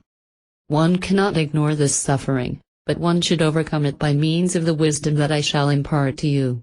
O Rama, if you thus overcome the sorrow of repetitive history, samsara, you will live here on earth itself like a god, like Brahma or Vishnu. For when illusion is gone and the truth is realized by means of inquiry into self-nature, when the mind is at peace and the heart leaps to the supreme truth, when all the disturbing thoughts waves in the mind's stuff have subsided and there is unbroken flow of peace and the heart is filled with the bliss of the Absolute, when thus the truth had been seen in the heart, then this very world becomes an abode of bliss. Such a person has nothing to acquire, nor anything to shun. He is untainted by the defects of life, untouched by its sorrow. He does not come into being nor go out, though he appears to come and go in the eyes of the beholder. even religious duties are found to be unnecessary. He is not affected by the past tendencies which have lost their momentum, his mind has given up its restlessness, and he rests in the bliss that is his essential nature. Such bliss is possible only by self-knowledge, not by any other means. Hence, one should apply oneself constantly to self-knowledge, this alone is one's duty. He who disregards holy scriptures and holy men does not attain self-knowledge. Such foolishness is more harmful than all the illnesses that one is subject to in this world. Hence, one should devoutly listen to this scripture which leads one to self-knowledge. He who obtains this scripture does not again fall into the blind well of ignorance. O Rama, if you want to free yourself from the sorrow of samsara, repetitive history, receive the wholesome instructions of sages like me and be free. Vasishtha continued, in order to cross this formidable ocean of samsara, repetitive history, one should resort to that which is eternal and unchanging. He alone is the best among men, O Rama, whose mind rests in the eternal and is, therefore, fully self-controlled and at peace. He sees that pleasure and pain chase and cancel each other, and in that wisdom there is self-control and peace. He who does not see this sleeps in a burning house. He who gains the wisdom of the eternal here is freed from samsara and he is not born again in ignorance. One may doubt whether such unchanging truth exists. If it does not, one comes to no harm by inquiring into the nature of life. Seeking the eternal will soften the pain caused by the changes in life. But, if it exists, then by knowing it one is freed. The eternal is not attained by rites and rituals, by pilgrimages nor by wealth. It is to be attained only by the conquest of one's mind, by the cultivation of wisdom. Hence everyone, gods, demons, demigods or men should constantly seek, whether one is walking, falling or sitting, the conquest of the mind and self-control which are the fruits of wisdom. When the mind is at peace, pure, tranquil, free from delusion or hallucination, untangled and free from cravings, it does not long for anything nor does it reject anything. This is self-control or conquest of mind, one of the four gatekeepers to liberation which I mentioned earlier. All that is good and auspicious flows from self-control. All evil is dispelled by self-control. No gain, no pleasure in this world or in heaven is comparable to the delight of self-control. The delight one experiences in the presence of the self-controlled is incomparable. Everyone spontaneously trusts him. None, not even demons and goblins, hates him. Self-control, O Rama, is the best remedy for all physical and mental ills. When there is self-control, even the food you eat tastes better, else it tastes bitter. He who wears the armor of self-control is not harmed by sorrow. He who even while hearing, touching, seeing, smelling and tasting what is regarded as pleasant and unpleasant, is neither elated nor depressed, he is self-controlled. He who looks upon all beings with equal vision, having brought under control the sensations of pleasure and pain, is self-controlled. He who, though living amongst all is unaffected by them, neither feels elated nor hates, even as one is during sleep, he is self-controlled. 2:14 Vasistha continued, inquiry, the second gatekeeper to liberation, should be undertaken by an intelligence that has been purified by a close study of the scripture, and this inquiry should be unbroken. By such inquiry the intelligence becomes keen and is able to realize the supreme. Hence inquiry alone is the best remedy for the long-lasting illness known as samsara. The wise man regards strength, intellect, efficiency and timely action as the fruits of inquiry. Indeed, kingdom, prosperity, enjoyment, as well as final liberation, are all the fruits of inquiry. The spirit of inquiry protects one from the calamities that befall the unthinking fool. When the mind has been rendered dull by the absence of inquiry, even the cool rays of the moon turn into deadly weapons, and the childish imagination throws up a goblin in every dark spot. Hence, the non-soft inquiring fool is really a storehouse of sorrow. It is the absence of inquiry that gives rise to actions that are harmful to oneself and to others, and to numerous psychosomatic illnesses. Therefore, One should avoid the company of such unthinking people. They in whom the spirit of inquiry is ever awake illumine the world, enlighten all who come into contact with them, dispel the ghosts created by an ignorant mind, and realize the falsity of sense pleasures and their objects. O Rama, in the light of inquiry there is realization of the eternal and unchanging reality. This is the supreme. With it one does not long for any other gain nor does one spurn anything. He is free from delusion, attachment. He is not inactive nor does he get drowned in action. He lives and functions in this world, and at the end of a natural lifespan he reaches the blissful state of total freedom. The eye of spiritual inquiry does not lose its sight even in the midst of all activities. He who does not have this eye is indeed to be pitied. It is better to be born as a frog in the mud, a worm in dung, a snake in a hole, but not to be without this eye. What is inquiry? To inquire thus, who am I? How has this evil of samsara, repetitive history, come into being? Is true inquiry. Knowledge of truth arises from such inquiry. From such knowledge there follows tranquility in oneself, and then there arises the supreme peace that passeth understanding and the ending of all sorrow. Vichara or inquiry is not reasoning nor analysis, it is directly looking into oneself. Vasishtha continued, 2:L5. 16. Contentment is another gatekeeper to liberation. He who has quaffed the nectar of contentment does not relish craving for sense pleasures. No delight in this world is as sweet as contentment, which destroys all sins. What is contentment? To renounce all craving for what is not obtained unsought and to be satisfied with what comes unsought, without being elated or depressed even by them. This is contentment. As long as one is not satisfied in the self, he will be subjected to sorrow. With the rise of contentment the purity of one's heart blooms. The contented man who possesses nothing owns the world. Satsanga, company of the wise, holy and enlightened persons, is yet another gatekeeper to liberation. Satsanga enlarges one's intelligence, destroys one's ignorance and one's psychological distress. Whatever be the cost, however difficult it may be, whatever obstacles may stand in its way, Satsanga should never be neglected. 4. Satsanga alone is one's light on the path of life.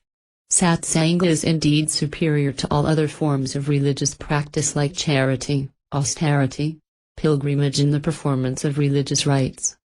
One should by every means in one's power adore and serve the holy men who have realized the truth and in whose heart the darkness of ignorance has been dispelled. They who, on the other hand, treat such holy men disrespectfully, surely invite great suffering. These 4, contentment, satsanga, company of wise men, the spirit of inquiry, and self-control, are the 4 surest means by which they who are drowning in this ocean of samsara, repetitive history, can be saved. Contentment is the supreme gain. Satsanga is the best companion to the destination. The spirit of inquiry itself is the greatest wisdom. And self-control is supreme happiness. If you are unable to resort to all these 4, then practice one. By the diligent practice of one of these, the others will also be found in you. The highest wisdom will seek you of its own accord. Until you tame the wild elephant of your mind with the help of these noble qualities, you cannot have progress towards the supreme, even if you become a god, demigod or a tree. Therefore, O Rama, strive by all means to cultivate these noble qualities. 2:17 Vasishtha said, he who is endowed with the qualities that I have enumerated thus far is qualified to listen to what I am about to reveal. You are indeed such a qualified person, O Rama. Only he would wish to hear this who is ripe for liberation. But this revelation is capable of leading one to liberation even if one does not desire it, as a light is capable of illumining the eyes of even the sleeping person. As when the truth that a rope is seen and the fear generated by the misunderstanding that it is a snake disappears, the study of this scripture frees one from sorrow, born of samsara. This scripture consists of 32,000 couplets. The first section, known as Vairagya-prakaranam, chapter on dispassion, imparts to one knowledge of the true nature of life in this world. Its careful study purifies the heart. This section consists of 1,500 couplets. The next section, known as Mumuksha-Vyavahara-prakaranam, concerning the behavior of a seeker of liberation, consists of 1,000 couplets. In this the qualifications of a seeker are described. After that comes the Utpatti Prakaranam, section on creation, which consists of 7,000 couplets. In it are found many inspiring stories which help illustrate the great truth, which is, on account of the interplay of the false ideas of this and I, the universe which has never truly been created, appears to be. The next is the Sthiti Prakaranam, section on existence, and it consists of 3,000 couplets. With the help of stories again, the truth concerning the existence of this world and its substratum is revealed. After that comes the Upasanti Prakaranam, section on cessation, which consists of 5,000 couplets. By listening to this, the deluded perception of the world comes to an end, leaving only a trace of ignorance. Lastly, the Nirvana Prakaranam, section on liberation, which runs to 14,500 couplets. A study and understanding of this section destroys one's fundamental ignorance, and when all kinds of delusions and hallucinations are set at rest, there is total freedom. Though still wearing a physical body, he lives as if he is free from it, free of all cravings and desires, attachment and aversion. He is free from samsara, repetitive history. Here and now, he is free from the demon known as egotism. He is one with the infinite. Vasishtha continued, 2:18, one who sows the seed of the knowledge of the scripture soon obtains the fruit of the realization of truth. Though human in origin, an exposition of truth is to be accepted, otherwise even what is regarded as divine revelation is to be rejected. Even a young boy's words are to be accepted if they are words of wisdom, else, reject it like straw even if uttered by Brahma the Creator. He who listens to and reflects upon the exposition of this scripture enjoys unfathomable wisdom, firm conviction and unperturbable coolness of spirit. Soon he becomes a liberated sage whose glory is indescribable. The sage of infinite vision sees in the one undivided intelligence countless universes, for he has realized the magic of Maya or cosmic illusion. He sees the infinity in every atom, and therefore he is unattached to the rise and fall of the ideas of creation. Hence, he is ever contented with what comes unsought, which he does not reject, and he does not run after what has been taken away from him for which he does not grieve. This scripture is easy of comprehension as it is richly embellished with a number of interesting stories. One who studies this scripture and contemplates its meaning has no need to undertake austerities, meditation or repetition of a mantra. For what is greater than liberation which is granted by a study of this scripture? One who studies this scripture and comprehends its teaching is no longer deluded by world appearance. When one sees that the yonder deadly snake is a lifelike painting, one is no longer afraid of it. When the world appearance is seen as an appearance, it does not produce either elation or sorrow. It is indeed a great pity that even when such a scripture exists, people seek sense pleasures which lead to great sorrow. O Rama, when a truth that has not been personally experienced is expounded, one does not grasp it except with the help of an illustration. Such illustrations have been used in this scripture with a definite purpose and a limited intention. They are not to be taken literally, nor is their significance to be stretched beyond the intention. When the scripture is thus studied, the world appears to be a dream vision. These indeed are the purpose and the purport of the illustrations. Let no one of perverted intellect misinterpret the illustrations given in this scripture.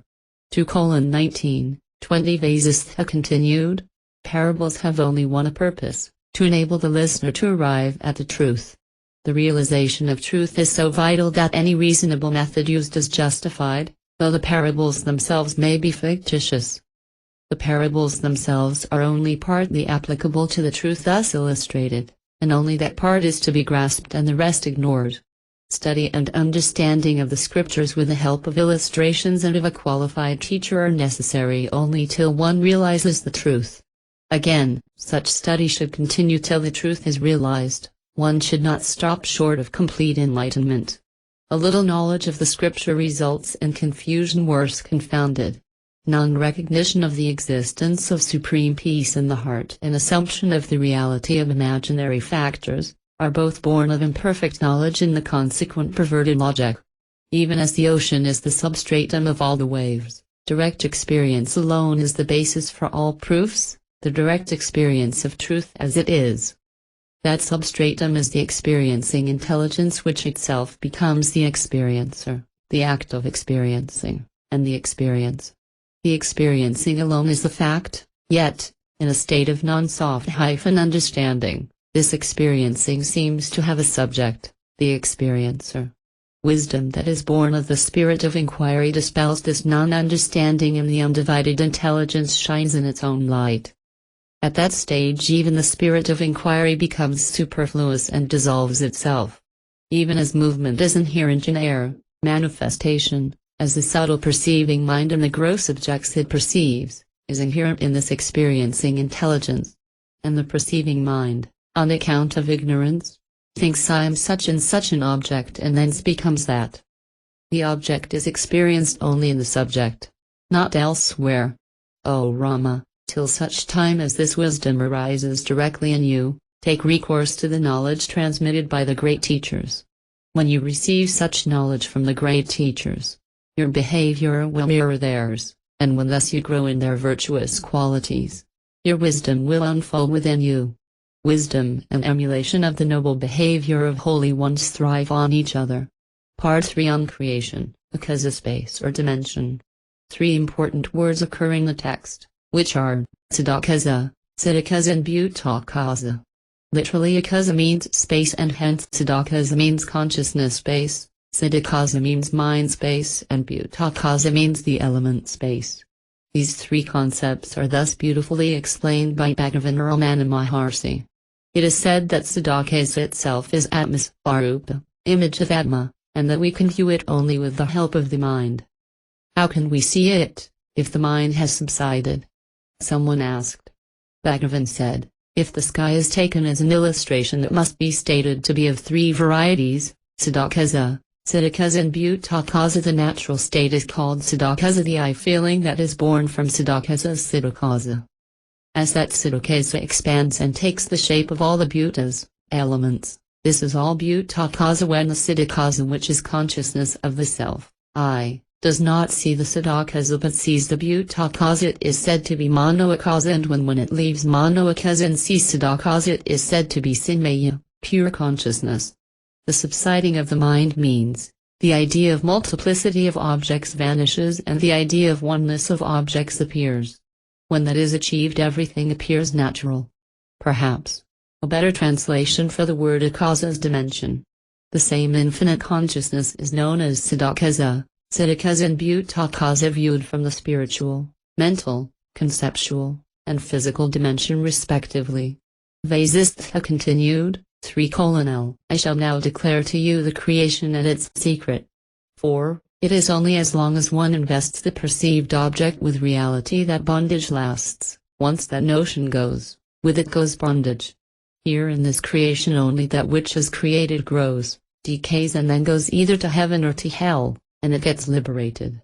During the cosmic dissolution the entire objective creation is resolved into the infinite being, which is variously designated as Atma, Brahman, truth, etc., by the wise, to facilitate communication and dialogue. This same infinite self conceives within itself the duality of oneself and the other. Thence, mind arises, as a wave arises when the surface of the calm ocean is disturbed. But, please bear in mind that just as a bracelet of gold is but gold, and though gold exists without being a bracelet does not exist without gold or other metal. The qualities and the nature of the created and the potentiality of creation are inherent in the Creator. The mind is non-soft different from, has no existence independent of, the infinite self. Even as the mirage appears to be a very real river of water, this creation appears to be entirely real. And, as long as one clings to the notion of the reality of you and I, there is no liberation.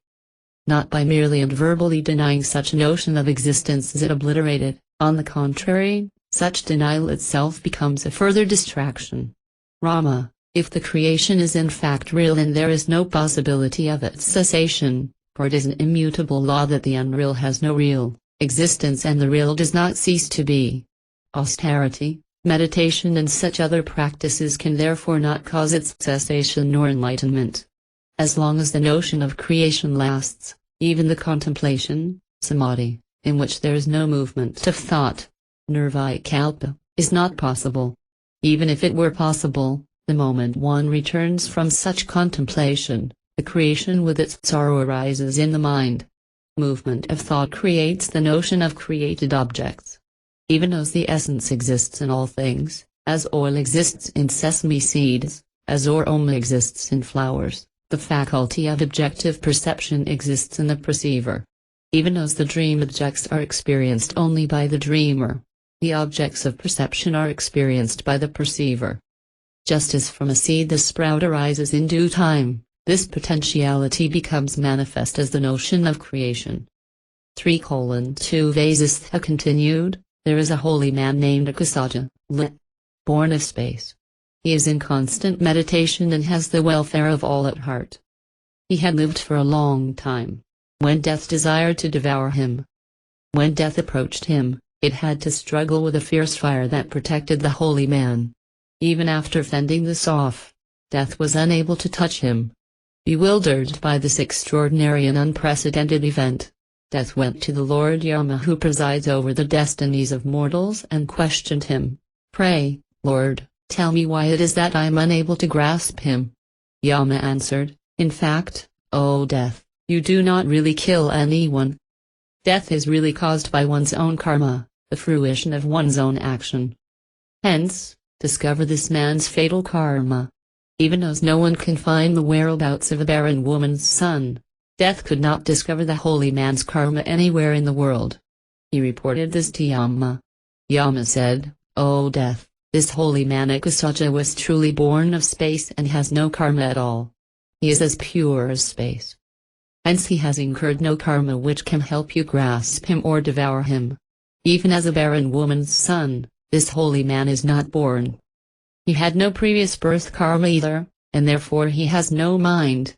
Hence he has not even committed a mental action which could bring him within your reach. He is nothing but a mass of intelligence. He appears to be a living being only in our eyes. In him there does not exist any such notion as can give rise to karma. Consciousness is reflected in consciousness, and the reflection assumes independence.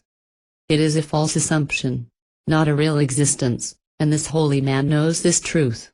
Even as liquidity is naturally present in water and emptiness in space, this holy man lives in the Supreme Spirit. This is a causeless manifestation, and hence he is known as self-created. He who entertains the foolish notion that I am this body made up of earth is entangled in matter, and you can overpower him. Since this holy man has no such notion, and hence he is truly bodiless, he is beyond your reach.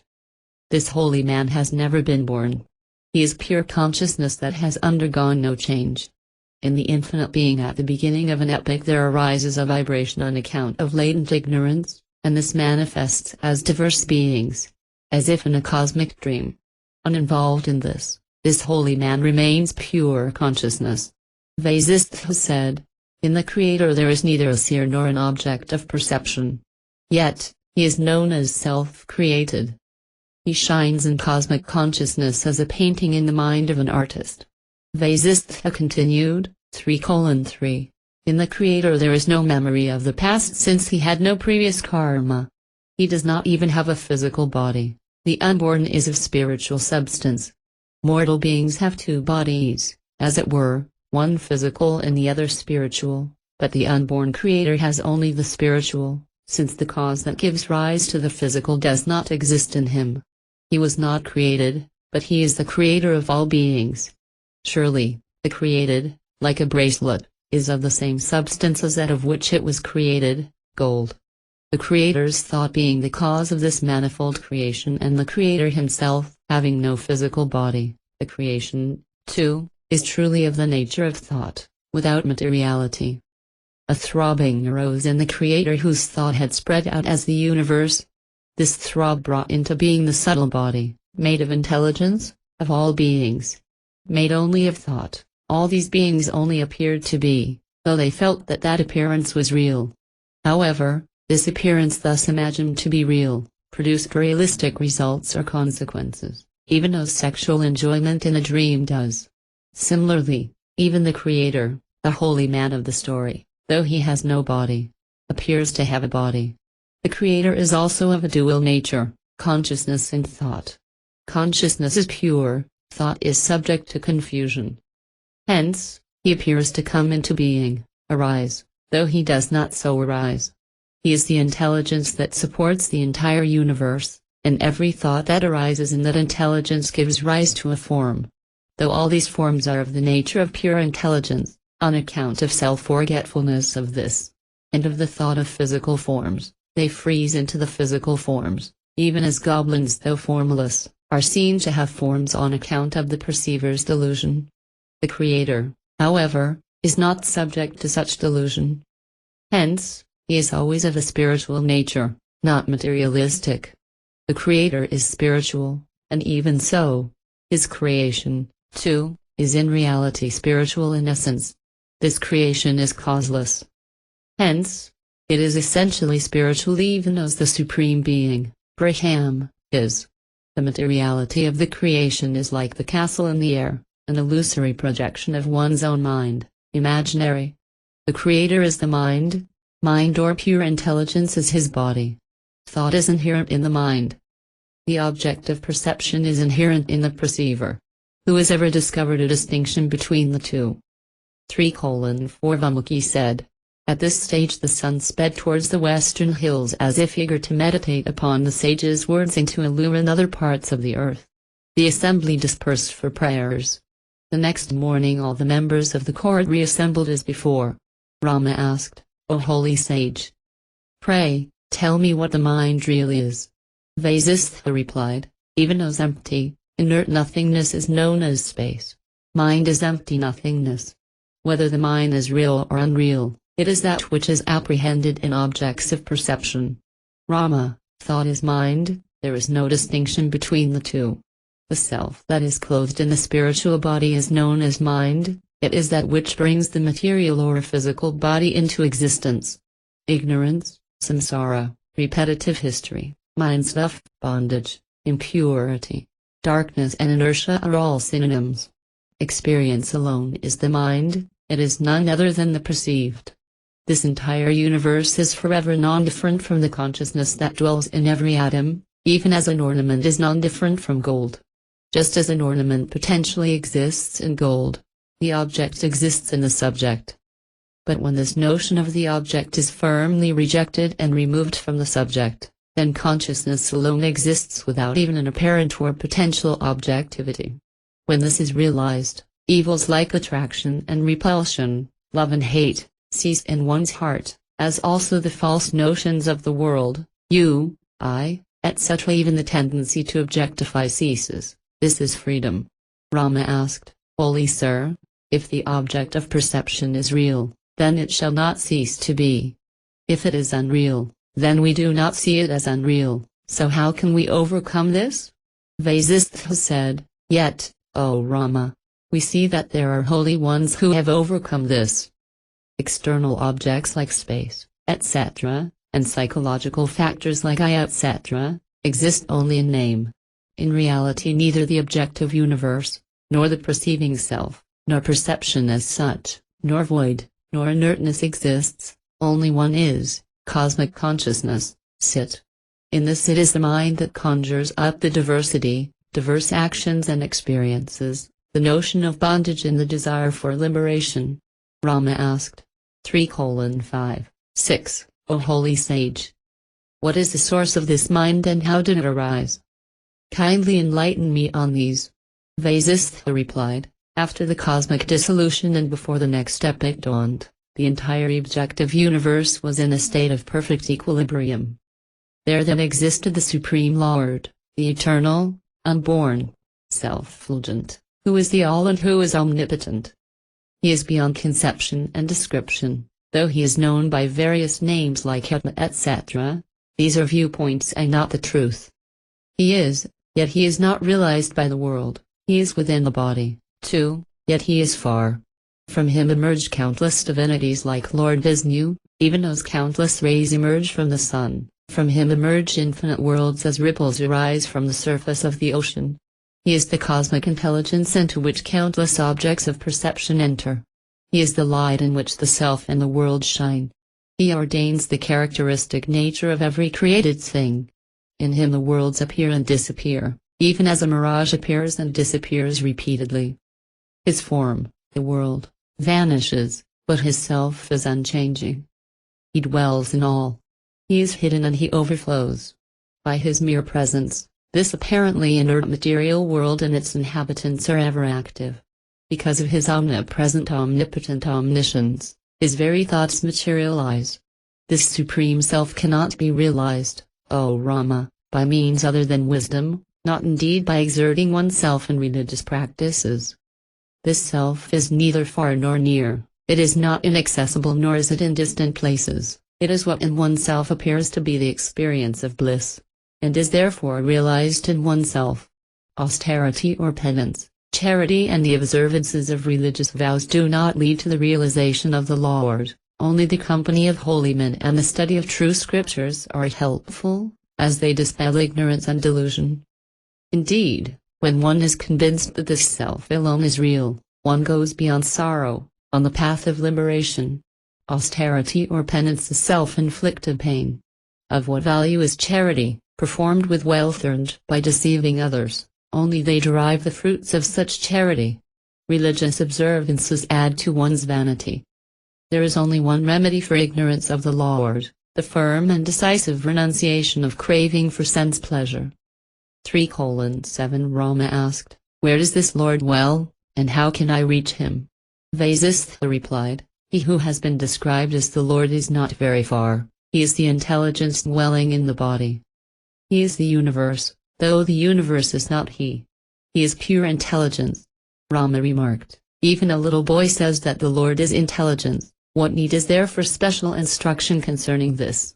Vasishtha replied, One who knows that pure intelligence is the objective universe knows nothing. Sentient is the universe, and sentient is the soul, jiva. The sentient creates the knowable and gets involved in sorrow. When there is cessation of the knowable, and the flow of attention is towards that which is not knowable, pure intelligence, then there is fulfillment and one goes beyond sorrow. Without the cessation of the knowable, one's attention cannot be finally turned away from the knowable. Mere awareness of the involvement of the jiva in this samsara is of no use. But if the Supreme Lord is known, this sorrow comes to an end. Rama asked, "Holy Sir, please describe the Lord." Vasishtha replied, "The cosmic intelligence in which the universe as it were ceases to be, is the Lord. In him the subject-object relationship appears to have ceased, as such. He is the void in which the universe appears to exist. In him even cosmic consciousness stands still like a mountain." Rama asked again, "How can we realize the Lord and realize the unreality of the universe that we have come to regard as real?" Vasishtha answered, "The Lord can be realized only if one is firmly established in the unreality of the universe, even as the blueness of the sky is unreal. Dualism presupposes unity, and non-dualism suggests dualism. Only when the creation is known to be utterly non-existent the Lord is realized." 3:8-9 Rama asked, "Holy Sir, by what method is this known, and what should I know by which the knowable comes to an end?" Vasishtha replied, "The wrong notion that this world is real has become deep-rooted on account of persistent wrong thinking. However, it can be removed that very day on which you resort to the company of holy men and to the study of the Holy Scripture. Of all scriptures this Maha-Ramayana is best. What is found here is found elsewhere, what is not found here is not found anywhere else. However, if one does not wish to study this one is welcome to study any other scripture, there is no objection to this. When the wrong notion is dispelled and the truth realized, that realization so thoroughly saturates one, that one thinks of it, speaks of it, rejoices in it and teaches it to others. Such people are sometimes called Jivanmuktas and also Vidhamuktas." Rama asked, "Lord, what are the characteristics of Jivanmuktas, liberated while living, and Vidhamuktas, liberated ones who have no body?" Vasishtha replied, "He who, while living an apparently normal life, experiences the whole world as an emptiness, is a Jivanmukta. He is awake but enjoys the calmness of deep sleep. He is unaffected in the least by pleasure and pain. He is awake in deep sleep, but he is never awake to this world. His wisdom is unclouded by latent tendencies. He appears to be subject to likes, dislikes and fear, but in fact he is as free as this space. He is free from egotism and volition, and his intelligence is unattached whether in action or in inaction. None is afraid of him, he is afraid of none. He becomes a Vidhamukta when, in due time, the body is dropped. The Vidhamukta is, yet is not a nor the other. He is the sun that shines, Vishnu that protects all, Rudra that destroys all, Brahma that creates. He is space, the earth, water and fire. He is in fact cosmic consciousness, that which is the very essence in all beings. All that which is in the past, present and future, all indeed is he and he alone. Rama asked again, Lord, my perception is distorted, how can I attain to that state you have indicated? Vasishtha replied, what is known as liberation, O Rama, is indeed the Absolute itself, which alone is. That which is perceived here as I, you etc., only seems to be, for it has never been created. How can we say that Brahman has become all these worlds? O Rama, in ornaments I see only gold, in waves I see only water, in air I see only movement, in space I see only emptiness, in mirage I see only heat, and naught else. Similarly, I see only Brahman the Absolute, not the worlds. The perception of the worlds is beginningless ignorance. Yet it will vanish with the help of inquiry into truth. Only that ceases to be which has come into being. This world has never really come into being, yet it appears to be. The exposition of this truth is contained in this chapter on creation. When the previous cosmic dissolution took place, all that appeared to be before disappeared. Then the infinite alone remained. It was neither emptiness nor a form, neither sight nor the seen, and one could not say that it was, nor that it was not. It has no ears, no eyes, no tongue, and yet it hears, sees and eats. It is uncaused and uncreated, and it is the cause of everything as water is the cause of waves. This infinite and eternal light is in the heart of all, and in its light the three worlds shine, as a mirage. When the infinite vibrates, the worlds appear to emerge. When it does not vibrate, the worlds appear to submerge, even as when a firebrand is whirled fast a fiery circle appears, and when it is held steady, the circle vanishes. Vibrating or not vibrating, it is the same everywhere at all times. Not realizing it, one is subject to delusion. When it is realized, all cravings and anxieties vanish. From it is time, from it is perception of the perceivable object. Action, form, taste, smell, sound, touch and thinking. All that you know is it alone, and it is that by which you know all this. It is in the seer, sight and seen as the very seeing. When you know it, you realize yourself. 3:10 Rama said, Holy Sir, how can it be said to be not empty, not to be illuminated and not dark? By such contradictory expressions you confuse me. Vasishtha replied, Rama, you are asking immature questions. Yet, I shall elucidate the correct meaning. Even as the uncarved image is forever present in a block, the world whether you regard it as real or unreal is inherent in the Absolute, which is therefore not void. Just as in a calm ocean, one cannot say that there are no waves present. The Absolute is not empty of the world. Of course, these illustrations have limited application and should not be exceeded. In truth, however, this world does not arise from the Absolute nor does it merge in it. The Absolute alone exists now and forever. When one thinks of it as a void, it is because of the feeling one has that it is not void. When one thinks of it as not void, it is because there is a feeling that it is void.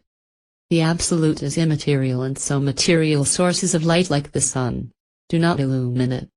But it is self-luminous, and therefore it is not an air nor dark. This Absolute cannot be realized or experienced by another, only the Absolute can realize itself. The infinite space of consciousness is even purer than infinite space, and the world is even as that infinite is.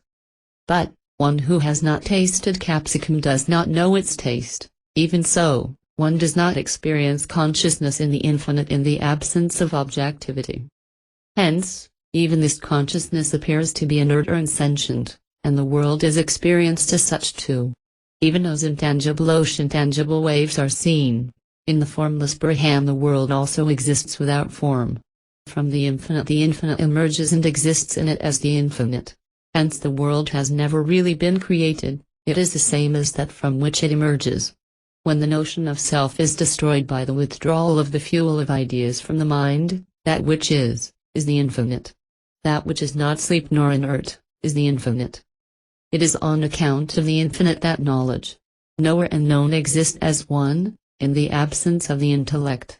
Rama said, 3:11, Lord, during the cosmic dissolution, this world which is clearly seen now, where does it go?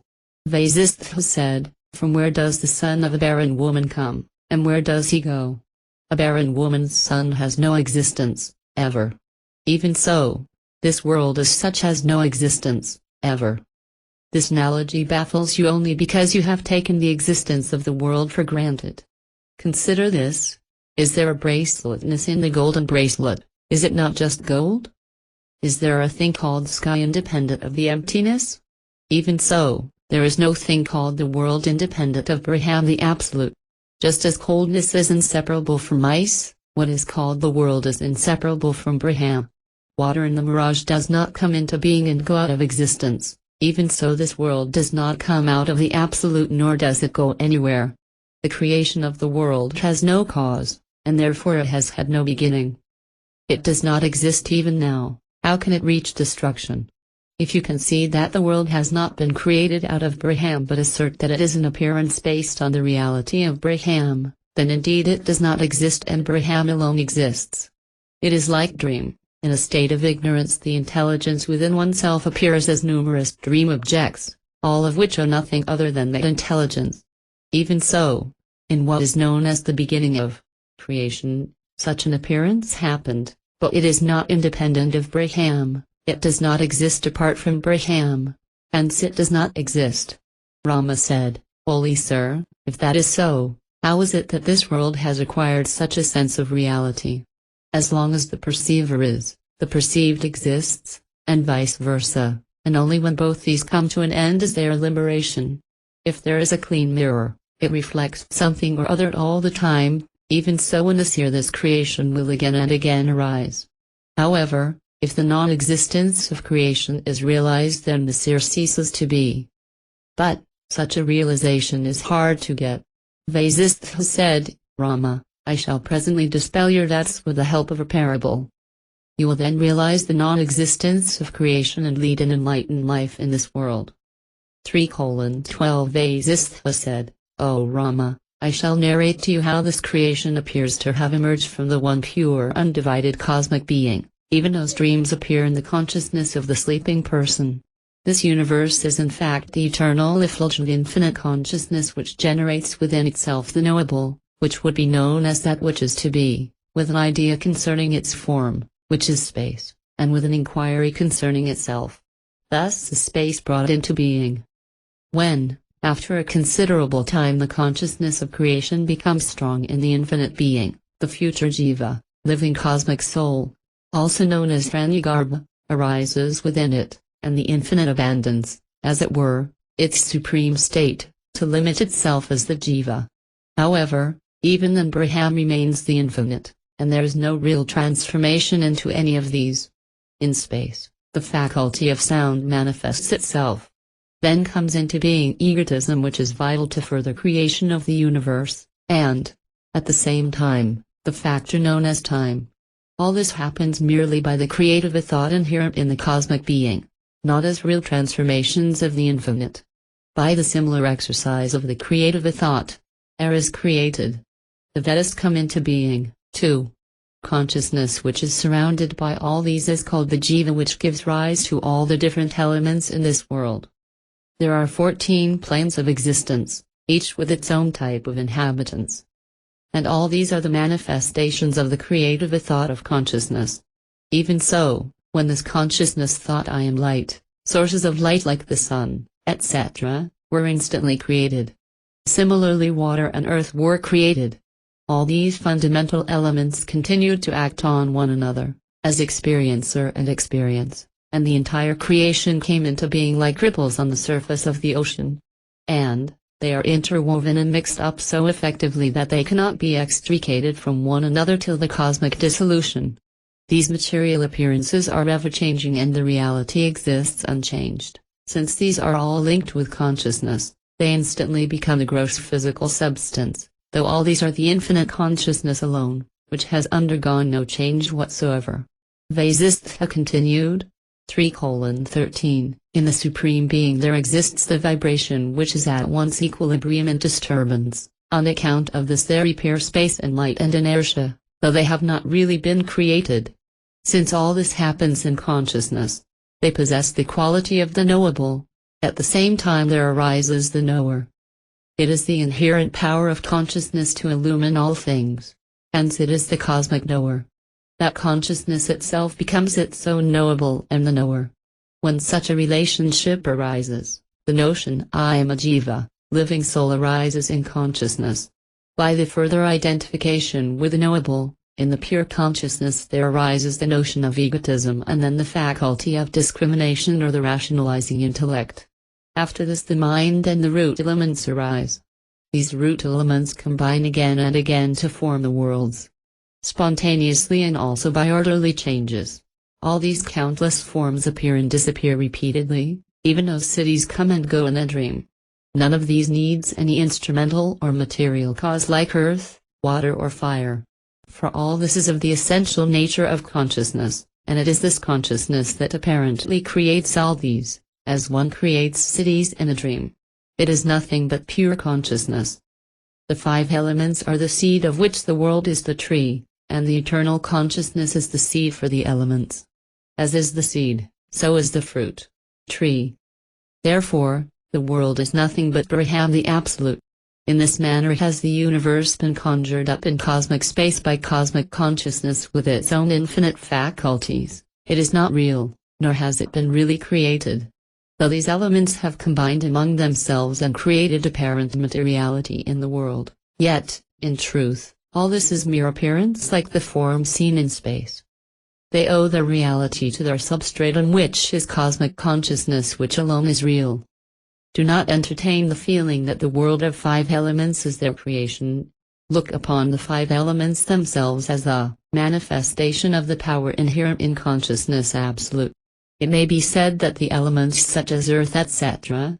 have arisen in consciousness like dream objects, or it may be said that they are mere appearances ignorantly superimposed on cosmic consciousness. Such is the vision or realization of holy men. Vasishtha continued. Rama, I shall now tell you how the jiva, living soul, came to dwell in this body. The jiva thought I am atomic in nature and stature and so it became atomic in nature. Yet, it only apparently became so, on account of its imagination which was false. Even as one may dream that he is dead and that he has another body. This jiva which in truth had an extremely subtle body of pure consciousness, now begins to identify itself with grossness and so becomes gross. Even as a mountain is reflected in a mirror and is seen as if it were in the mirror, the jiva reflects the external objects and activities, and soon begins to think that they are all within itself and that he is the doer of the actions and the experiencer of the experiences. When the jiva wishes to see, eyes are formed in the gross body. Even so the skin, tactile sense, ears, tongue, nose and the organs of action are formed as a result of the appropriate desire arising in the jiva. Thus abides in the body, the jiva which has the extremely subtle body of consciousness, imagining various external physical experiences and various internal psychological experiences. Thus, resting in the unreal which however appears to be real, Brahman, now appearing to be jiva, becomes confused. This same Brahman which has come to regard itself as a finite jiva and endowed with a physical body, apprehends the external world which on account of the veil of ignorance appears to be composed of matter. Someone thinks he is Brahma, someone else thinks he is something else. In this manner the jiva imagines it is this or that, and so binds itself to the illusion of world appearance. But all this is mere imagination or thought. Even now nothing has ever been created. The pure infinite space alone exists. Brahma the creator could not create the world as it was before the cosmic dissolution, for Brahma attained final liberation then. Cosmic consciousness alone exists now and ever, in it are no worlds, no created beings. That consciousness reflected in itself appears to be creation. Even as an unreal nightmare produces real results, this world seems to give rise to a sense of reality in a state of ignorance. When true wisdom arises, this unreality vanishes. 3:14 Vasistha continued, as I have already explained to you, O Rama, this world consisting of egotism and the countless objects of experience has not been created and therefore it does not exist. What exists is Brahman, the absolute existence. Just as a wave is seen on the calm surface of the ocean when the latter is agitated, even so when the Absolute thinks, as it were, that it is a jiva, the jiva nature manifests itself. Just as a sleeping person appears to create diverse creatures within himself without ever abandoning his own unique and sole reality, by a mere thought or will the Absolute brings into being these countless creatures without ever suffering diminution or change. The cosmic form, Virat, of this cosmic consciousness is of course of the nature of pure consciousness, uncontaminated by gross materiality. The cosmic form made of pure consciousness can be compared to an everlasting dream in a sleeping person in which there exist palaces and other beings. Even the creator Brahma is a mere thought form in this cosmic consciousness. Consciousness reflecting its own thought forms within itself is all this apparent seer and seen, all of which are mere imaginations. All of them however exist in name only and multiply in name only. Even as the cosmic being arose in the cosmic consciousness as a cosmic thought form, others arose from the thoughts of that cosmic being, just as one lamp is kindled from another. But all of them are non-soft different from that one cosmic being on account of whose thought vibration they arose. Brahman alone is the cosmic being, Virat, and the cosmic being is all this creation, with the jiva and all the elements that constitute this creation. Rama asked, Lord, is there only one jiva that is cosmic, or are there many jivas? Or is there a huge conglomerate of jivas? Vasistha answered, Rama, there is neither one jiva nor many nor conglomerate of jivas. Jiva is only a name. What exists is only Brahman. Because he is omnipotent, his thoughts soft forms materialize. One alone appears as diverse on account of ignorance. We do not experience this ignorance which disappears on inquiry even as darkness vanishes when light is brought in to look at it. Brahman alone is the cosmic, Mahajiva, soul and the millions of jivas. There is naught else. Vasistha continued, by the apprehension of the perceived or the knowable, consciousness becomes jiva, the living soul, and is apparently involved in repetitive history, samsara. When the false notion of a knowable apart from the knower, consciousness, ceases, it regains its equilibrium. In an orderly and sometimes disorderly way, the one Mahajiva thus becomes individual jiva, inheriting from the previous generation the sense of duality and of individuality. The mysterious power of consciousness which in an inexplicable and miraculous way produces this infinite diversity of names and forms, body, is known as egotism. The same consciousness, when it wishes to taste or to experience itself, becomes the knowable universe. Only immature people see in this either a real transformation or even a diluted appearance, for there is nothing other than consciousness. The ocean is water, the waves are water, and when these waves play upon the surface of the ocean, ripples, also water, are formed. Even so with the universe. Even as the ocean might look upon and recognize the individuality of the ripples, the consciousness thinks of the individuals as independent, and thus egotism is born. I soft-ness. All this is the wonderful play of the mysterious power of consciousness, and that alone is called the universe. When egotism has come into being, that egotism, which is non-different from consciousness, entertains notions of the various elements that constitute this universe, and they arise. In unity diversity arises. O Rama, give up all these false notions of I and you, by renouncing even the notions of a jiva in its own cause. When all these have gone, you will realize the truth which is in the middle between the real and the unreal. When all these clouds have been dispelled, The one indivisible whole shines as it has never ceased to shine. We do not know what is real or what is false. This consciousness is not knowable. When it wishes to become the knowable, it is known as the universe. Mind, intellect, egotism, the five great elements, and the world, all these innumerable names and forms, are all consciousness alone. The man and his life and works are indistinguishable. The static and the kinetic manifestations of the same factor. Jiva and the mind, etc., are all vibrations in consciousness. Vasishtha continued, that consciousness indeed exists here, knowing I cannot be cut, I cannot be burnt, I cannot be made wet, I cannot be dried, I am eternal, omnipresent and unchanging and unmoving. This is the truth. People like to argue and confuse others, they are indeed confused. But, O Rama, we are beyond confusion. Change is in the unchanging imagined by ignorant and deluded people, but in the vision of sages who have self-acknowledged no change whatsoever has taken place in consciousness. O Rama, consciousness alone has spread itself out as space, without undergoing any change in itself. After that, consciousness alone appears as the wind that has the quality of motion. And then consciousness alone appears as fire, water, and the earth with its minerals, and also the bodies of living beings. When the notion of an external knowable has been removed, self-knowledge arises, and when in it there is the notion of inertia or ignorance, the state of deep sleep has come to it. Hence, since consciousness alone exists at all times, it may be said that space exists and does not exist, the world exists and does not exist.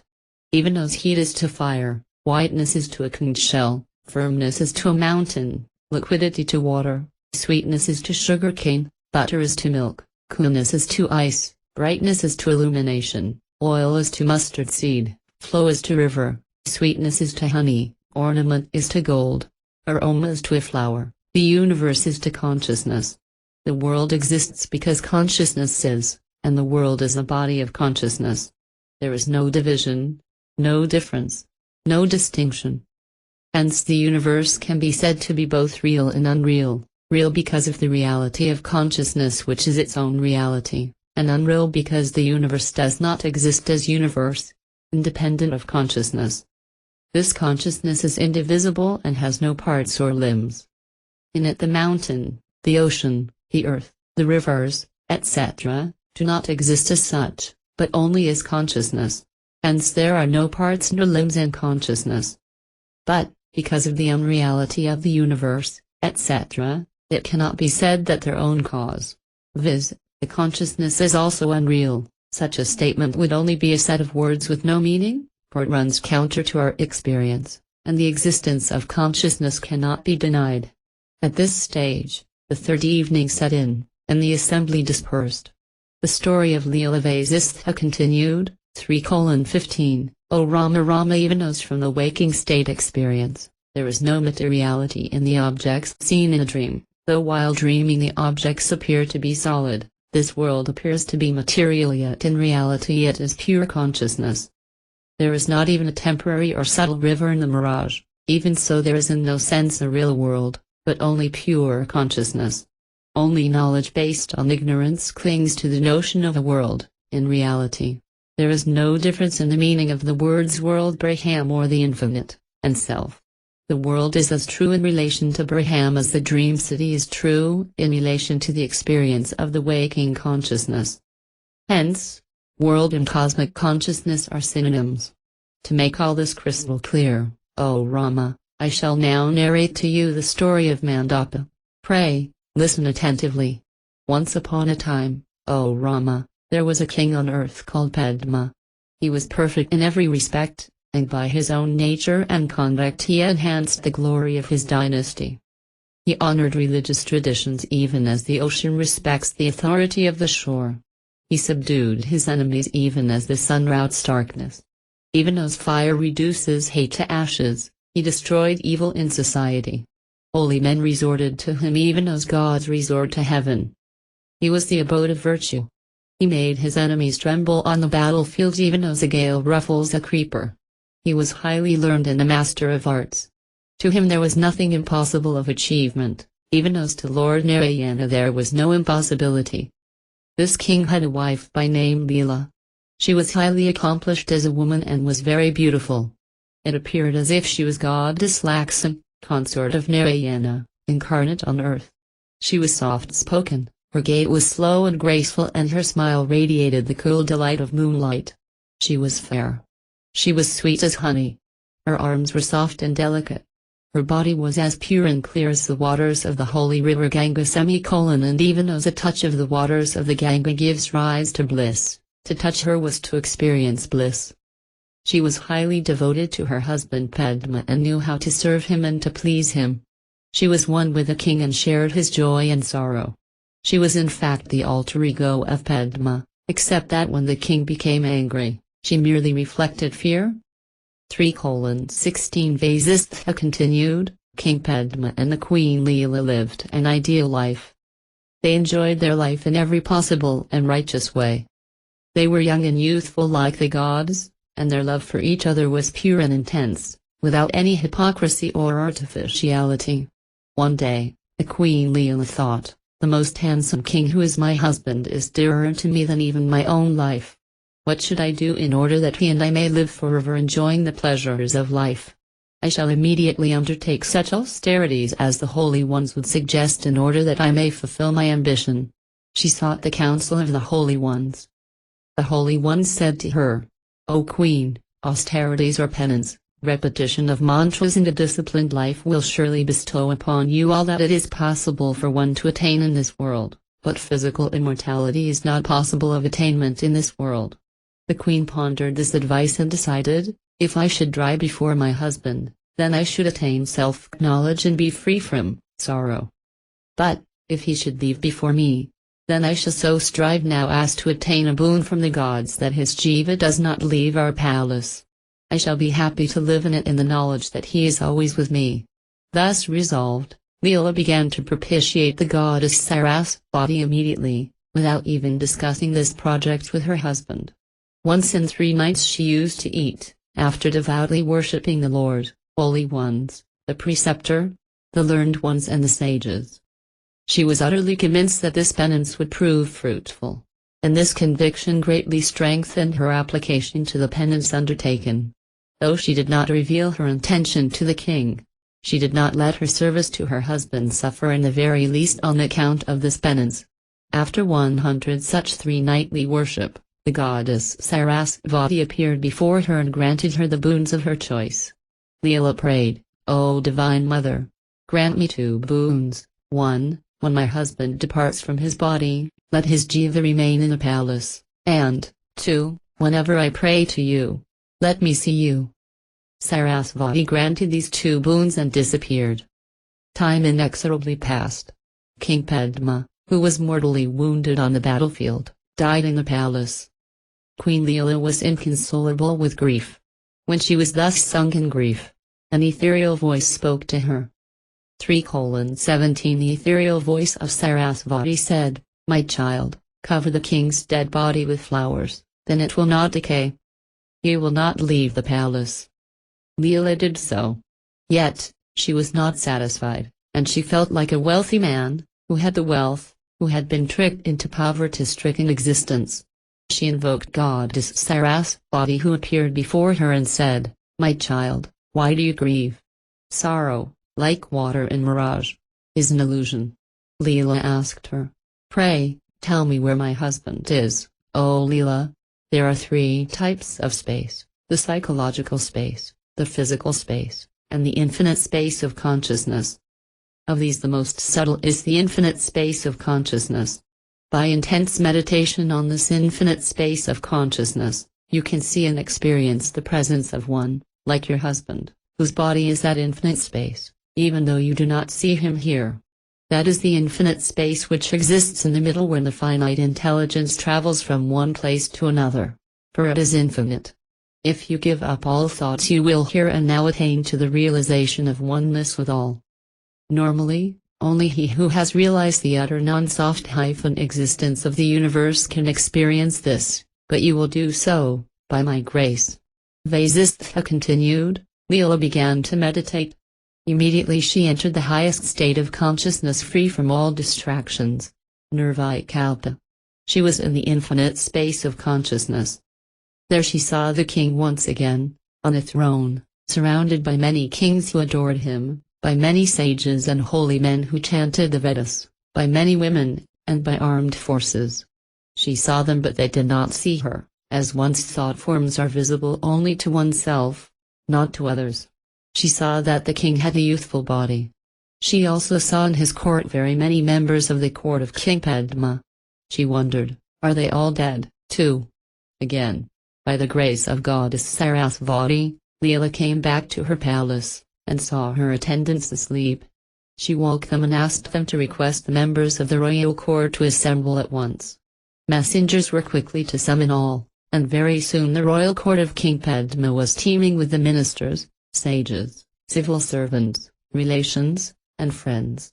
Seeing them all there, Leela rejoiced. 3:18 Vasistha continued, seeing all the members of the royal court, Leela was puzzled. She thought, this is strange, for these people seem to exist in two places at the same time, in that region which I saw in my meditation and here in front of me. Just as a mountain is seen both inside the mirror and outside it, this creation is seen both within consciousness and outside it. But, which of these is real and which the reflection? I must find out from Sarasvati. She adored Sarasvati and saw her seated in front of her. Leela asked, be gracious, O goddess, and tell me this. That on which this world is reflected is extremely pure and undivided, and it is not the object of knowledge. This world exists both within it as its reflection and outside as solid matter, which is real and which the reflection. Sarasvati asked, tell me first, what you consider real and what unreal. Leela answered, that I am here and you are in front of me. This I consider real. That region in which my husband is now, that I consider unreal. Sarasvati said, how can the unreal be the effect of the real? The effect is the cause. There is no essential difference. Even in the case of a pot which is able to hold water whereas its cause, clay, cannot, this difference is due to the cooperative causes. What was the material cause of your husband's birth? 4. Only material effects are produced by material causes. Hence, when you find no immediate cause for an effect, then surely the cause existed in the past. Memory. Memory is like space, empty. All creation here is the effect of that emptiness, and hence the creation is empty, too. Even as the birth of your husband is an illusory product of memory, I see all this as the illusory and unreal effect of imagination. I shall narrate to you a story which illustrates the dreamlike nature of this creation. In pure consciousness, in a corner of the mind of the Creator, there was a dilapidated shrine covered with a blue dome. It had 14 worlds for rooms. The 3 divisions of space were holes in it. The sun was the light. In it there were little ant hills, the cities, little piles of earth, mountains, and little pools of water, the oceans. This is creation, the universe. In a very small corner of it there lived a holy man with his wife and children. He was healthy and free from fear. He performed his religious and social duties well. Sarasvati continued, 3:19. 20. That holy man was known as Vasistha and his wife was Arundhati, though they were different from the Vasistha and Arundhati of legendary fame. One day when that holy man was seated on the top of a hill he saw at the foot of that hill, a colorful procession on the move, with a king riding a stately elephant, followed by an army and other royal paraphernalia. Looking at this, a wish arose in the heart of the holy man. Indeed, the life of a king is rich and full of delight and glory. When will I ride a royal elephant like that and be followed by an army like this? Some time after this, the holy man grew old and then death took him. His wife, who was highly devoted to him, prayed to me and asked for the same boon that you asked for, that her husband's spirit should not leave her house. I granted her that boon. Though that holy man was an ethereal being, on account of the power of his constant wish during the previous lifespan he became a mighty king and ruled over a great empire which resembled heaven on earth. He was dreaded by his foes, he was indeed a Cupid to womenfolk, he was stable and firm against temptations like a mountain, He reflected all the scriptures within himself like a mirror. He was the wish fulfiller of everyone in need, and he was the resting place of holy men. He was indeed the full moon of righteousness. Arundhati had also given up her body and attained reunion with her husband. It is 8 days since this happened. Leela, it is the same holy man who is now your husband, the king, and you are the same Arundhati who is his wife. On account of ignorance and delusion, all this seems to take place in the infinite consciousness. You may regard all this as true or as false. Leela asked, O goddess, all this seems so strange and incredible to me. It is like saying that a huge elephant is bound in the center of a mustard seed, or that in an atom a mosquito fought with a lion, or that there is a mountain in a lotus pod. Sarasvati said, My dear, I do not utter falsehood, but am telling the truth. It sounds incredible, but this kingdom appears to be only in the head of the holy man on account of his desire for a kingdom. The memory of the past is hidden, and you too have risen again. Death is but waking from a dream. Birth which arises from the wish is no more real than the wish, like waves in a mirage. 3:20, 21 Sarasvati continued, Leela, your house, you, I and all this is pure consciousness, not else. Your house was itself in the house of the holy man Vasistha. In the space of his jiva existed the rivers and the mountains and so on. Even after the creation of all this in the holy man's house, it remained as it was before. Indeed, in every atom there are worlds within worlds. Leela asked, O goddess, you said that it was only 8 days ago that the holy man had died, and yet my husband and I have lived for a long time. How can you reconcile this discrepancy? Sarasvati said, O Leela, just as space does not have a fixed span, time does not have a fixed span either. Just as the world and its creation are mere appearances, a moment and an epoch are also imaginary, not real. In the twinkling of an eye the jiva undergoes the illusion of the death experience, forgets what happened before that, and in the infinite consciousness thinks I am this etc., and I am his son, I am so many years old, etc. There is no essential difference between the experiences of this world and those of another, all this being the thought forms in the infinite consciousness. They are like two waves in the same ocean. Since these worlds were never created, they will never cease to be, such is the law. Their real nature is consciousness. Even as in a dream there is birth, death and relationship all in a very short time, and even as a lover feels that a single night without his beloved is an epoch, the jiva thinks of experienced and non-soft-experienced objects in the twinkling of an eye. And, immediately thereafter, he imagines those things, the world, to be real. Even those things which he had not experienced nor seen present them soft-selves before him as in a dream. This world and this creation is nothing but memory, dream, distance, measures of time like a moment and an age, all these are hallucinations. This is one kind of knowledge, memory. There is another which is not based on memory of past experience. This is the fortuitous meeting of an atom and consciousness which is then able to produce its own effects. Liberation is the realization of the total non-existence of the universe as such. This is different from a mere denial of the existence of the ego and the universe. The latter is only half knowledge. Liberation is to realize that all this is pure consciousness.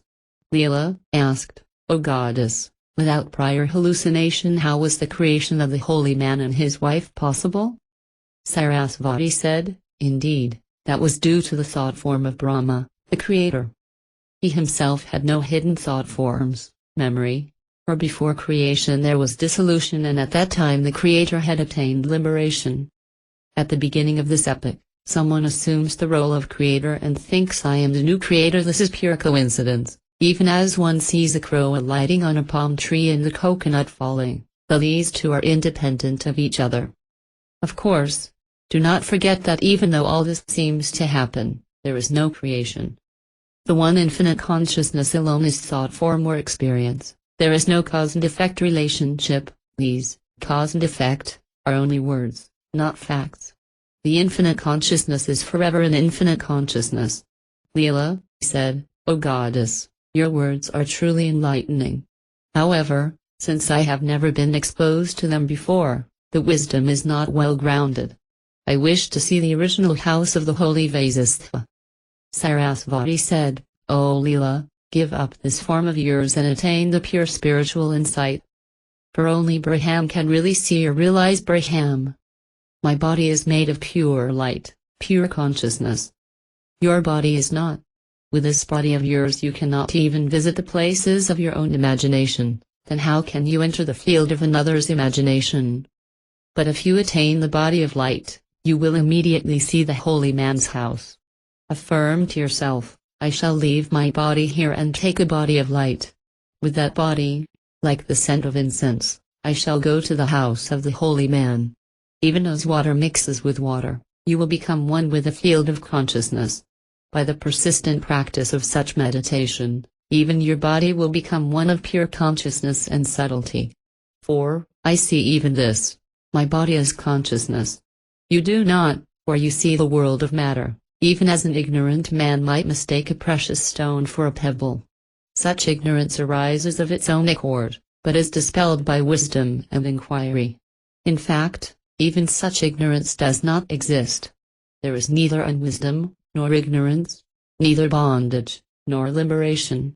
There is but one pure consciousness. 3:22, 23 Sarasvati said, Dear Leela, in dream, the dream body appears to be real, but when there is an awakening to the fact of dream, the reality of that body vanishes. Even so, the physical body which is sustained by memory and latent tendencies is seen to be unreal when they are seen to be unreal. At the end of the dream, you become aware of the physical body. At the end of these tendencies, you become aware of the ethereal body. When the dream ends, deep sleep ensues. When the seeds of thought perish, you are liberated. In liberation the seeds of thought do not exist. If the liberated sage appears to live and to think, he only appears to do so, like a burnt cloth lying on the floor. This is, however, not like deep sleep nor unconsciousness, in both of which the seeds of thought lie hidden.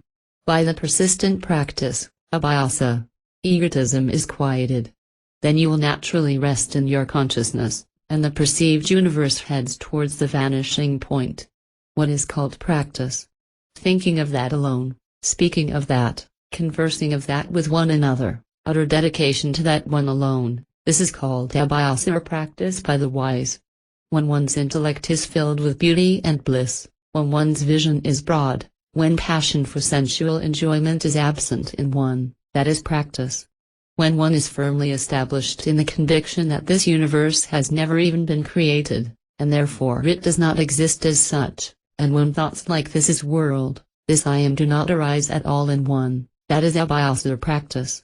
It is then that attraction and repulsion do not arise. The overcoming of attraction and repulsion by the use of Vasishtha-force is austerity, not wisdom. At this stage, evening set in, and the court dispersed. Early next morning the court assembled, and Vasishtha continued his discourse. Vasishtha continued, O Rama. Sarasvati and Queen Leela immediately sat in deep meditation or nirvikalpa samadhi. They had risen above body consciousness. Because they had given up all notions of the world, it had completely vanished in their consciousness. They roamed freely in their wisdom bodies. Though it seemed that they had traveled millions of miles in space, they were still in the same room but on another plane of consciousness. Vasishtha continued, 3:24, 25, holding each other's hands. Sarasvati and Leela slowly ascended to far distant scenes in space. This space was intensely pure and totally empty. They rested on top of the Mount Meru, the axis of the earth. They saw countless interesting sights as they proceeded away from the orbit of the moon. They roamed within huge cloud soft formations in space. They entered infinite space, the womb and source of infinite beings and infinite worlds. They saw the 7 great mountains in the cosmos which were radiant like the fire of dissolution. They saw golden plains near Meru, and they saw the densest form of darkness. They saw siddhas, beings with supernatural powers. They saw crowds and crowds of demons, goblins and other spirits. They saw space vehicles come and go everywhere. They saw celestial nymphs sing and dance. They saw a variety of birds and also animals. They saw angels and gods. They saw great yogis endowed with all auspicious qualities. They saw the abode of the Creator, the abode of Shiva, and others. Like a couple of mosquitoes they roamed all these plains. Note, the description is graphic and detailed in the text. In short, they saw all that was already in the mind of Sarasvati and which Sarasvati wanted to show to Queen Leela. It was like the lotus of the heart, with the directions for its petals, the netherworld for the mud in which it grows, held by the divine serpent which is the root. In this lotus, they saw what is known as Jambudvipa, in which there are very many countries and continents. It is surrounded by a salty ocean. Beyond that is Sakadvipa, surrounded by an ocean of milk. Beyond that is Kosadvipa with an ocean of curd. Then Krankadvipa, an ocean of ghee. Then Salmaladvipa, surrounded by an ocean of wine. Then Gomadadvipa, surrounded by an ocean of sugar cane juice. Then there is Puskaradvipa, surrounded by an ocean of sweet water. Then there is a cosmic hole. Beyond that is the Lokaloka mountain shining resplendently. Beyond that is the infinite forest, etc. Lastly there was infinite space, sheer emptiness. Note, compare with the description in Bhagavatam. Having thus seen the oceans, mountains, the protectors of the universe, the kingdom of the gods, the sky and the very bowels of the earth, Leela saw her own house. Vasistha continued, 3:26, O Rama, the two ladies then entered into the holy man's house. The whole family was in mourning. On account of their grief the house itself had a depressing atmosphere. By the practice of the yoga of pure wisdom Leela had acquired that faculty by which her thoughts instantly materialized. She wished that these, my relations, should see me and Sarasvati as if we are ordinary womenfolk. They appeared so to the mourning family. But the two ladies were of supernatural radiance which dispelled the gloom that pervaded the house. The eldest son of the departed holy couple welcomed the two ladies, taking them to be two angels of the forest. He said to them, O angels of the forest, surely you have come here to relieve us of our grief and our bereavement. For such is the nature of divinities, they are eager to relieve the distress of others. The two ladies asked the young man, tell us the cause of your sorrow which seems to afflict all these people here. The son of the holy couple replied, O ladies, in this very house there lived a pious man and his devoted wife, who were both devoted to a righteous life. Recently, they abandoned their children and grandchildren, their house and their cattle, and ascended to heaven. Therefore, to us this whole world appears to be empty. Look, O ladies, even the birds are crying for the departed ones. Even the gods are crying in grief, raining tears. The trees are shedding tears every morning, the dewdrops. Abandoning this earth, my parents have surely gone away to the world of the immortals. Hearing this, Leela laid her hand on the young man's head, instantly he was relieved of his sorrow. Seeing this, all the others were also relieved of sorrow. Rama asked, O Holy One, why is it that Leela did not appear to her own son as his real mother? Vasistha replied, Rama, he who has realized the unreality of material substances sees only the one undivided consciousness everywhere. A dreamer does not see this world. A man in deep coma may even see the other world. Leela had realized the truth. He who has realized the truth that Brahman, the self, etc., are all one infinite consciousness, unto him where is son, friend, wife, etc. Even her laying her hand on the young man's head was the spontaneous expression of Brahman's grace. 3:27 Vasistha continued, having thus blessed the family of the deceased holy man, the two ladies disappeared. The consoled members of the family returned to their abodes. Leela turned to Sarasvati to ask her a question. In this state, of course, their bodies were made neither of matter like earth nor psychosomatic factors like life breath. It was like two dream objects conversing with each other.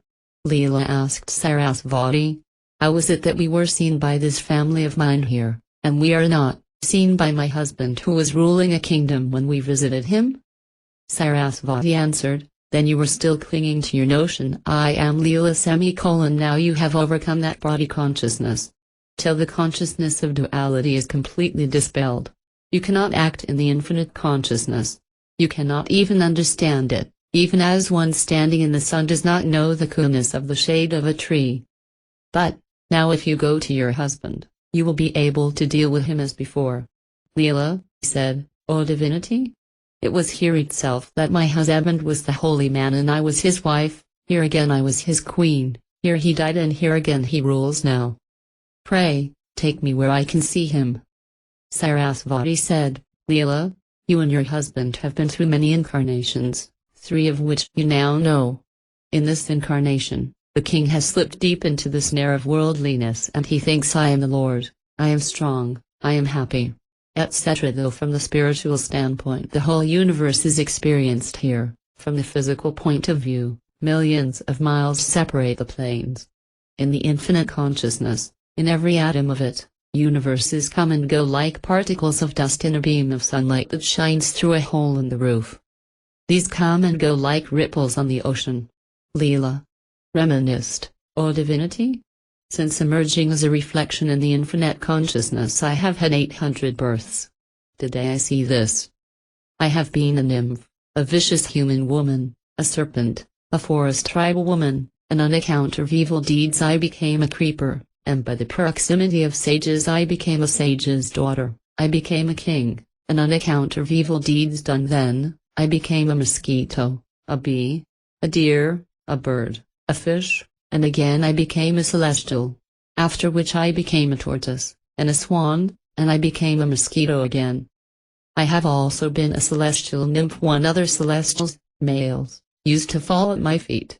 Just as the scales of balance seesaw constantly, I have also been caught up in the seesaw of this repetitive existence, samsara. Rama asked, 3:28, Holy Sir, how was it possible for the 2 ladies to travel to distant galaxies in the universe?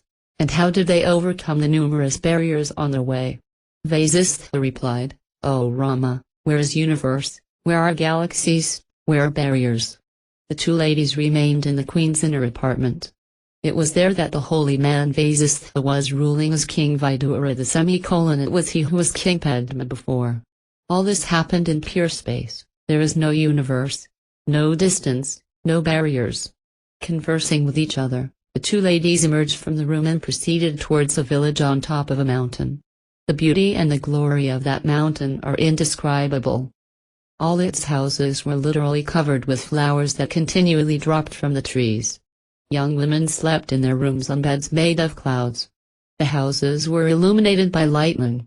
On account of the intensity of her practice of the yoga of wisdom, Leela had acquired full knowledge of the past, present and future. She recollected the past and said to Sarasvati, O divinity, some time ago I was an aged woman and I lived here. I was devoted to righteousness in every way, but I had never practiced inquiry into the nature of the self. Who am I? What is this world? My husband was also a good, righteous and learned man.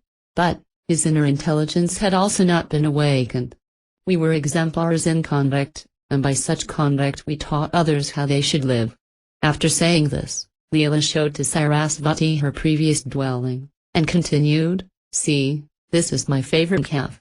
On account of my separation, it does not even eat grass and has been constantly weeping for the past 8 days. In this place, my husband ruled the world. Because of his strong willpower and since he was determined to be a great king soon, he had indeed become an emperor within the short span of 8 days, though it looked like a long time. Just as air moves about unseen in space, even so in the space of this house, my husband lives, unseen. Here, in the space of the size of a thumb, we imagine the kingdom of my husband to be 1,000,000 square miles. O divinity, surely both my husband and I are of pure consciousness, yet, on account of the mysterious illusory power Maya, my husband's kingdom appears to encompass hundreds of mountains. This is truly marvelous. I wish to enter into the capital city where my husband rules. Come, let us go there. For what is impossible of achievement to the industrious? 3:29, 30 Vasishtha continued, along with Sarasvati, the Queen Leela rose into the sky. They went beyond the region of the pole star, beyond the realms of the sages of perfection, even beyond the realm of the gods, of Brahma, the Creator, Goloka and the realms of Shiva and of the Manis and of the liberated ones. From there Leela saw that even the sun and the moon were far below, and were barely visible. Sarasvati said to Leela, "Dear one, you have to go beyond even this to the very top of the head of creation. All that you have seen is just a few particles that have emanated from there." Soon they had reached this summit, for there will become Adamantine whose consciousness is pure and unveiled. There, Leela saw that this creation was enveloped by layers of water, fire, air and space, and beyond that was pure consciousness. This supreme infinite consciousness is pure, peaceful, free from illusions, established in its own glory. In that Leela saw countless creations floating like dust particles in light. The self-soft projections of the jivas dwelling in those universes gave them their forms and nature. Because of the essential nature of this infinite consciousness, all these keep arising and again arising, and by their own thought-force, return to a state of tranquility. All this is like the spontaneous play of child. Rama asked, "What do people mean by above, below and so on, when only the infinite is truth?" Vasishtha replied, "O Rama, just as when little ants crawl all over a round rock, what is under their feet is always below and what is behind their back is always above, even so people talk of these directions. Of those countless universes, O Rama, in some there are only plants. Some have Brahma, Vishnu, Rudra and others as the presiding deities, and some have none at all. In some there are only animals and birds. In some there is only an ocean, some are solid rocks, some are inhabited only by worms, some are pervaded by dense darkness, in some gods dwell, some are forever illumined. Some seem to be heading towards dissolution, some seem to be falling in space towards destruction. Since consciousness exists everywhere forever, creation of these universes and their dissolution also goes on everywhere forever. All these are held together by a mysterious omnipresent power. Rama, everything exists in the one infinite consciousness, everything arises from it, it alone is everything." Vasishtha continued. 3:31-40. Having seen all this, Leela saw the inner apartment of the palace where the corpse of the king lay buried under a heap of flowers. There arose in her an intense wish to behold her husband's other life. Instantly, she broke through the summit of the universe and entered into the realm where her husband now ruled. At the same time, a mighty king who ruled over the Sindhu region was laying a siege to her husband's kingdom. As the two ladies were coursing the space above the battlefield, they encountered countless celestials who had assembled there to witness the battle and the exploits of the great heroes. Rama asked, "Holy One, tell me, who is a hero among soldiers and who is a beast or a war criminal?"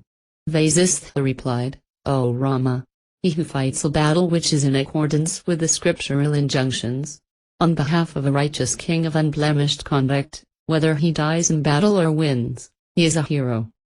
He who fights for an unrighteous monarch, who tortures people and mutilates their bodies, even if he dies fighting in battle, he is a beast or criminal and goes to hell.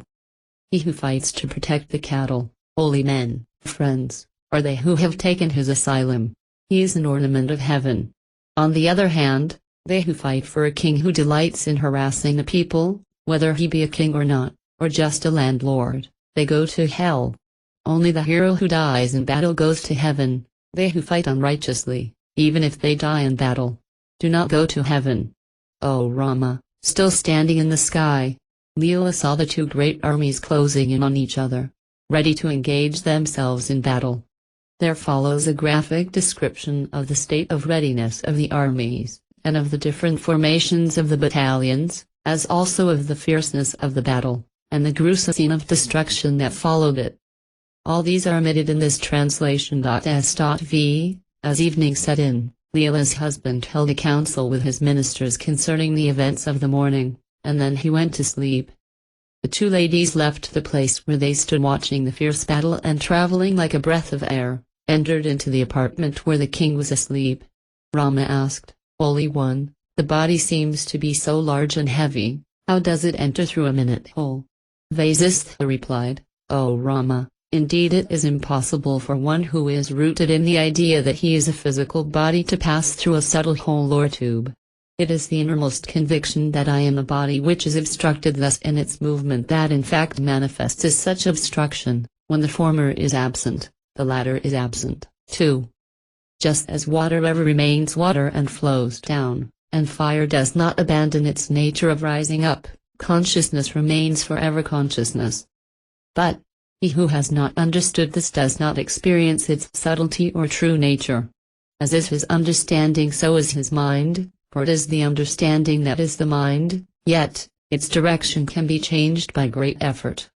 Normally, one's actions are in accordance with one's mind, that is, one's understanding. But he who knows that his body is ethereal, how can his movement be obstructed? In truth, everyone's body everywhere is pure consciousness, but on account of an idea that arises in someone's heart, there seems to be all this coming and going. For the same infinite consciousness is also the individual consciousness, mind, and the cosmic space, material. Therefore the ethereal body can enter anything anywhere, and it goes where the wish of its heart leads. O Rama, everyone's consciousness is of this nature and power. In everyone's consciousness there is a different idea of the world. Death and such other experiences are like cosmic dissolution, the night of cosmic consciousness. When that comes to an end, everyone wakes up to his own mental creation, which is the materialization of his ideas, notions and delusions. Even as the cosmic being creates the universe after the cosmic dissolution, the individual creates his own world after his death. However, divinities like Brahma, Vishnu and Shiva, as also holy sages, attain final liberation during cosmic dissolution, and their creation of the next cycle is not from memory. In the case of other beings, the new creation after the death in the previous one is conditioned by the impressions left in the mind by the various experiences during that lifespan. Vasishtha continued, immediately after death, the state in which it may be said that one is neither here nor there, when the consciousness, as it were, slightly opens the eyes though it seems not to do so. That state is known as pradhan, or the material or inert state of consciousness. It is also known as ethereal nature, unmanifest nature, and it is regarded both as sentient and insentient. It is this which is responsible both for memory and its absence, and therefore for the next birth. When that ethereal nature becomes awakened, and when in its consciousness the ego sense manifests itself, it gives rise to the 5 elements: earth, water, fire, air, and ether, space-time continuum, and all the rest of the material needed for physical birth and existence. These then condense into their material counterparts. During dreaming and waking states they give rise to the feeling of a physical body. But in fact all this constitutes the ethereal body of the jiva. When the idea I am the body becomes deeply ingrained, this same ethereal body develops the physical characteristics of a body, like the eyes, etc., though all this happens only like vibrations or movements in air. Even if all these appear to be real, they were as unreal as the experience of sexual pleasure in a dream. Wherever one dies, there itself that jiva sees all this happening. In that space, in that field of consciousness itself, he imagines this is the world, this am I and, believing that he is born, he experiences the world which is nothing but space. He the jiva is space, too. He thinks he is my father, she is my mother, this is my wealth, I have done this wonderful deed, alas I have sinned. He imagines I have become a small child, and now I have become a youth, and sees all these in his heart. This forest, known as creation, arises in the heart of every jiva. Wherever a person dies, there and then he sees this forest. In this manner, countless worlds born in the consciousness of individual jivas have in time vanished. Even so countless Brahmas, Rudras, Vishnus and sons have vanished.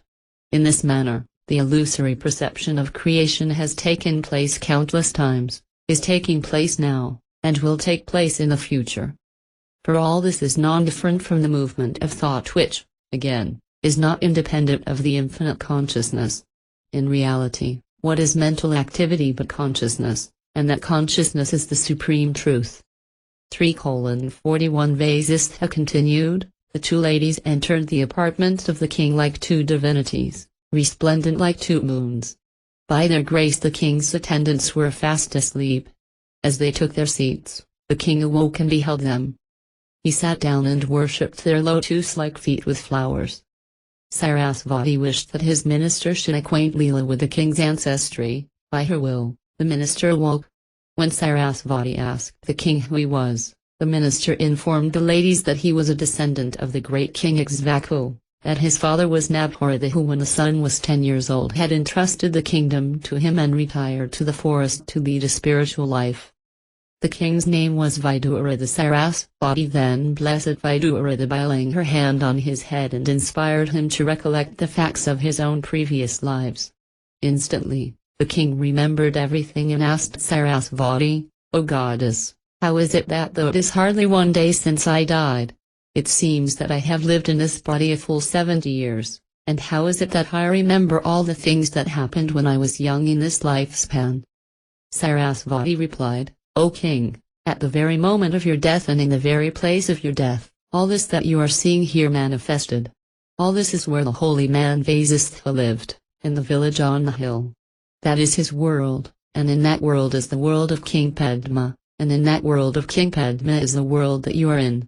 Living in it you think these are my relations, these are my subjects, these are my ministers, these are my enemies. You think that you are ruling, you are engaged in religious rites, you think that you have been fighting with your enemies and you are defeated by them.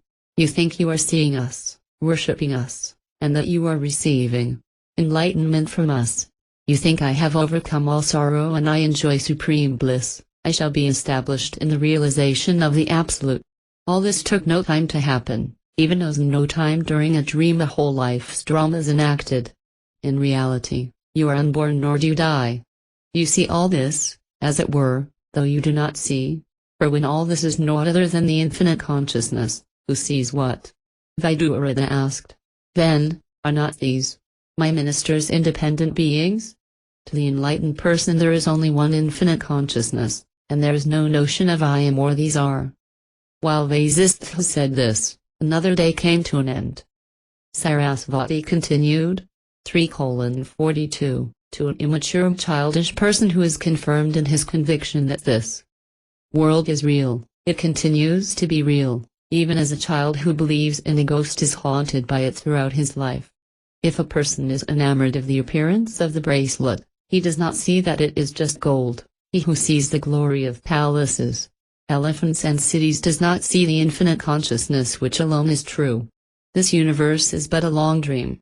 The ego sense and also the fancy that there are others, are as real as dream objects. The sole reality is the infinite consciousness which is omnipresent, pure, tranquil, omnipotent, and whose very body and being is absolute consciousness, therefore not an object, not knowable. Wherever this consciousness manifests in whatever manner, it is that. Hence when the seer fancies seeing a human being happens there.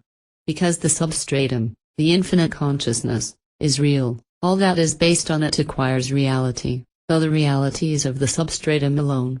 This universe and all beings in it are but a long dream. To me you are real, and to I am real, even so the others are real to you or to me. And this relative reality is like the reality of the dream objects. Rama asked, "Holy One, in the case of a city which appeared in one's dream, it continues to be if it is a real city. Is this what you imply in your teaching?" Vasistha replied, "You are right, O Rama. Since the dream of a city etc. is based on the real substratum of infinite consciousness, these dream objects appear to be real. But, then there is no real difference between the waking state of consciousness and the dream state. What is real in the one is unreal in the other. Hence, both these states are essentially of the same nature. Therefore, the objects of the waking or the dreaming consciousness are equally unreal, except for the infinite consciousness on which they are all superimposed." After having imparted this teaching to the king, Sarasvati blessed him and said, "May all auspiciousness attend you. You have seen what is to be seen. Give us leave to go." Vidurada said, "Soon, O goddess, I shall go from here, just as one goes from one dream to another in sleep. Pray, grant that my ministers and my virgin daughter may go with me." Sarasvati granted his prayer. 3:43 Sarasvati said, "O king, you shall die in this war and then you will regain your previous kingdom. After your death in this body, you will come over to the previous city with your daughter and your ministers. We too shall go now as we came. And all of you will of course follow us in due course. For the nature of the motion of a horse, an elephant and a camel is different. Vasishtha continued, even as Sarasvati was saying this to the king, a royal messenger rushed in to announce that the enemy forces had entered the capital and were destroying it. There was an incendiary raid in progress, and the entire city was ablaze. The two ladies, the king and his ministers, moved to a window to witness that dreadful scene. Looting of the city had commenced, and the robbers were yelling fiercely everywhere. The entire city was enveloped in dense smoke. Fire was raining from the sky. Anti-aircraft missiles described half-moon-shaped flaming streaks in the sky. Heavy rock-like missiles, bombs, were falling on the houses, destroying them and the roads around. The king and the others heard the pitiable cries of the citizens. Everywhere there was weeping and wailing, the heart-rending cries of women and children. Someone was crying, "Oh dear! This woman has lost her father, mother, brother and her little infant. Though she has not perished, the tragedy of her life is burning her heart." Another shouted, "Get out of that house quickly. It is about to collapse." Yet another, "Look, bombs and weapons rain into every house." Missiles were raining like the downpour that precedes cosmic dissolution. All the trees around the houses had been burned and the whole place looked desolate. What looked like elephants had been propelled into the air from the battlefield and they were raining fire on the city. And there were roadblocks everywhere. Bound by attachment, men tarried in burning houses looking for their wives and children. Even women of the royal household were being dragged about by the invading soldiers. Weeping and wailing, these noble ladies did not know what to do. They cried, "Alas, who will help us in this terrible situation?" And they were surrounded by soldiers such as the glory of sovereignty, kingdoms and empires. Vasistha continued. 3:44 In the meantime, the queen arrived there. The lady in waiting announced her to the king. She said, "Your Majesty, all the other ladies of the harem have been violently dragged away by the enemy. From this indescribable calamity that has befallen us, only your Majesty can redeem us." The king bowed to Sarasvati and excused himself, "I shall myself go to the battlefront, O goddess, to deal with the enemy, and this, my wife, will wait upon you during that time." The enlightened Leela was amazed to see that the queen was a complete replica of herself. She asked Sarasvati, "O divinity, how is it that she is exactly what I am? Whatever I was in my own youth, she is now. What is the secret of this? Also, all these ministers, etc., who are here, are the same that were there, in our palace. If they are but a reflection or the objects of our fancy, are they sentient and are they also endowed with consciousness?" Sarasvati replied, "O Leela, whatever vision arises within oneself, that is immediately experienced. Consciousness, as subject, itself becomes, as it were, the object of knowledge. When in consciousness the image of the world arises, at that very instant, it becomes so.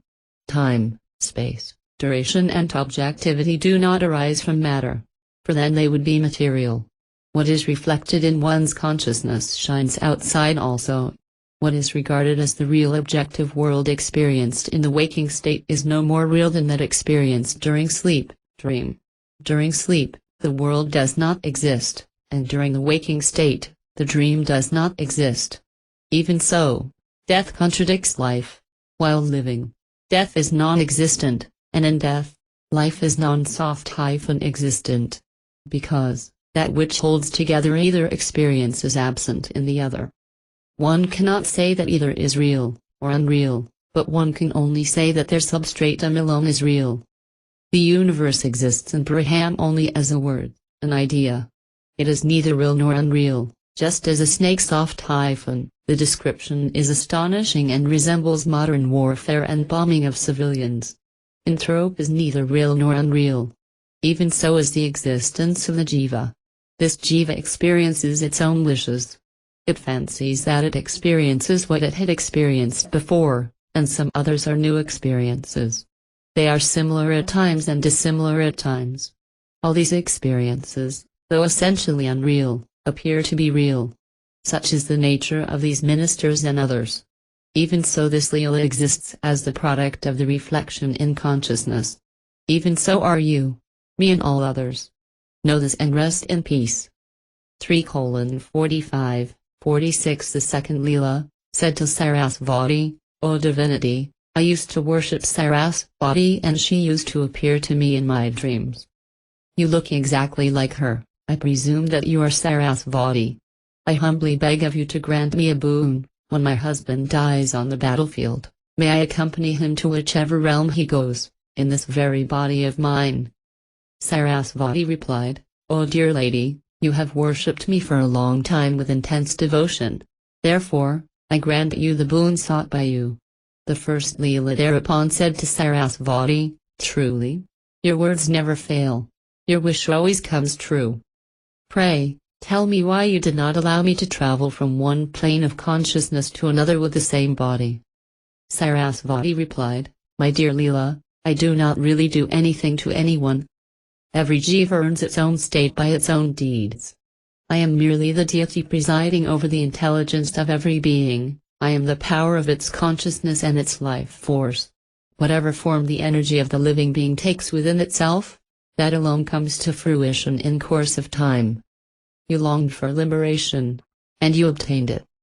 You may consider it the fruit of your austerity or worship of the deity, but it is consciousness alone that bestows the fruit upon you, even as the fruit that seems to fall from the sky really falls from the tree.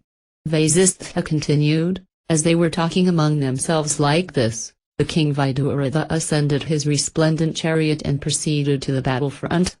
Unfortunately, he had not assessed the relative strength of his and the enemy's forces right up to the moment he actually entered into the enemy ranks.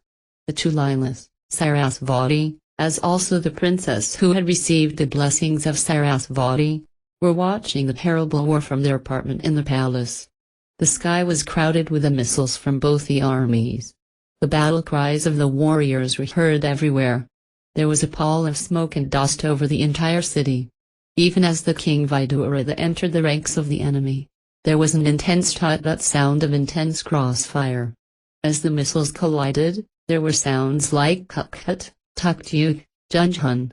The second Leela asked Sarasvati, 3:47 soft-50, O goddess, please tell me, why is it that though we are blessed by you, my husband cannot win the battle? Sarasvati replied, No doubt, I was adored by King Vidurudha for a considerable time, but he did not pray for victory in battle.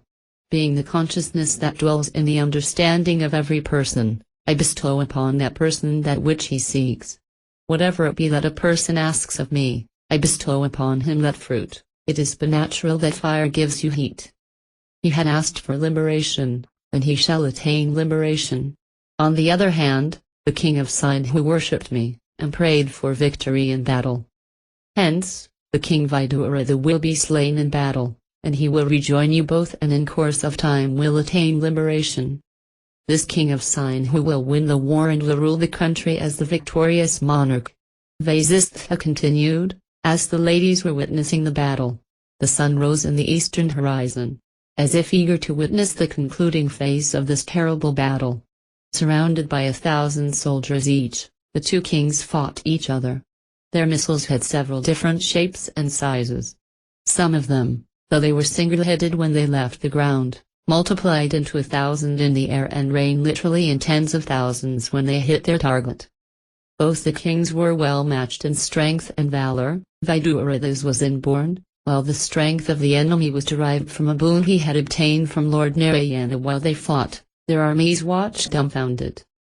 At one stage, when it looked as though Vidurudha was winning, the second Leela was highly elated and pointed him out to Sarasvati but the very next moment, the enemy emerged unscathed. For every deadly missile of one the other used a counter-missile. The missile that created depression was countered by one that inspired the warriors. The serpent missile had its antidote. The water missile was met with a fire missile. And the Vishnu missile was used by both the kings. Both the kings lost their vehicles, and they continued to fight standing on the ground. As Vidurudha was about to ascend a new one, he was cut down by the king of Sindhu. Viduratha's body was soon brought to the palace which the pursuing enemy could not enter on account of Sarasvati's presence. 3:51, 52. Vasistha continued, soon after the king Viduratha fell, there was utter post-war confusion and chaos in the city. The king of Sindhu announced that his son would be the new ruler. There was great rejoicing among his subjects and his ministers quickly got ready for the coronation. Immediately the new administration proclaimed martial law in the new state, which restored peace and order to it. Seeing Viduratha fall, the second Leela fell down unconscious. The first Leela said to Sarasvati, "O goddess, see, this my husband is about to give up the ghost."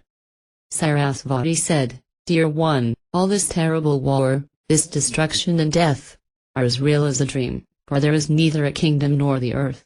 All this took place in the house of the holy man Vasistha on top of the hill. This palace and this battlefield and all the rest of it is nowhere but the inner apartments of your own palace. In fact, the entire universe is there. For, within the house of the holy man is the world of the king Padma, and within the palace of that king in that world is all that you have seen here. All this is mere fancy, hallucination. What is the sole reality, which is neither created nor destroyed. It is that infinite consciousness that is perceived by the ignorant as the universe, just as a whole city exists within the dreamer. The three worlds exist in a small atom, surely. There are atoms in those worlds, and each one of those atoms also contains the three worlds. The other Leela who fell down unconscious has already reached that world in which your husband Padma's body is lying." Leela asked, "O goddess, tell me, how did she go there already, and what are the people there telling her?" Sarasvati replied, "Just as both of you are the fancied objects of the king, even so the king himself and I are dream objects. One who knows this gives up looking for objects of perception. In the infinite consciousness we have created each other in our fancy. The other youthful Leela was indeed yourself. She worshipped me and prayed that she would never be widowed. Hence, before the king Viduratha died she left this place. Dear one, you're all individualized cosmic consciousness, but I am the cosmic consciousness, and I make all these things happen."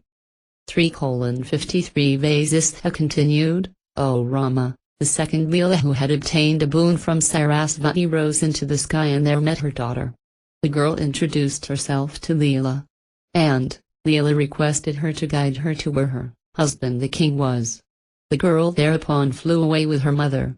First, they passed through the region of the clouds, then they passed through the region of air. Beyond that they went through the orbit of the sun into the starry heaven. They proceeded still further to the realms of Brahma the Creator, Vishnu, and Shiva, and after all that into the summit of the universe. They were able to do all this even as the coolness of ice is able to radiate from the ice core without breaking it.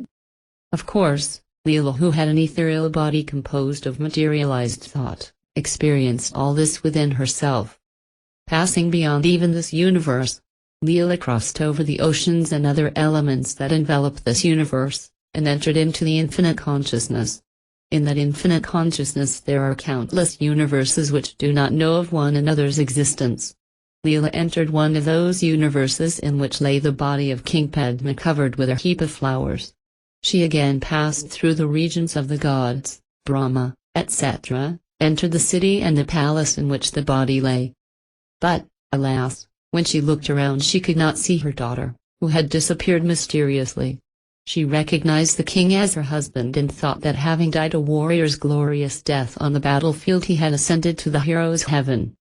She thought, by the grace of Sarasvati, I have physically reached this place. I am the most blessed among persons. She began to fan the king's body.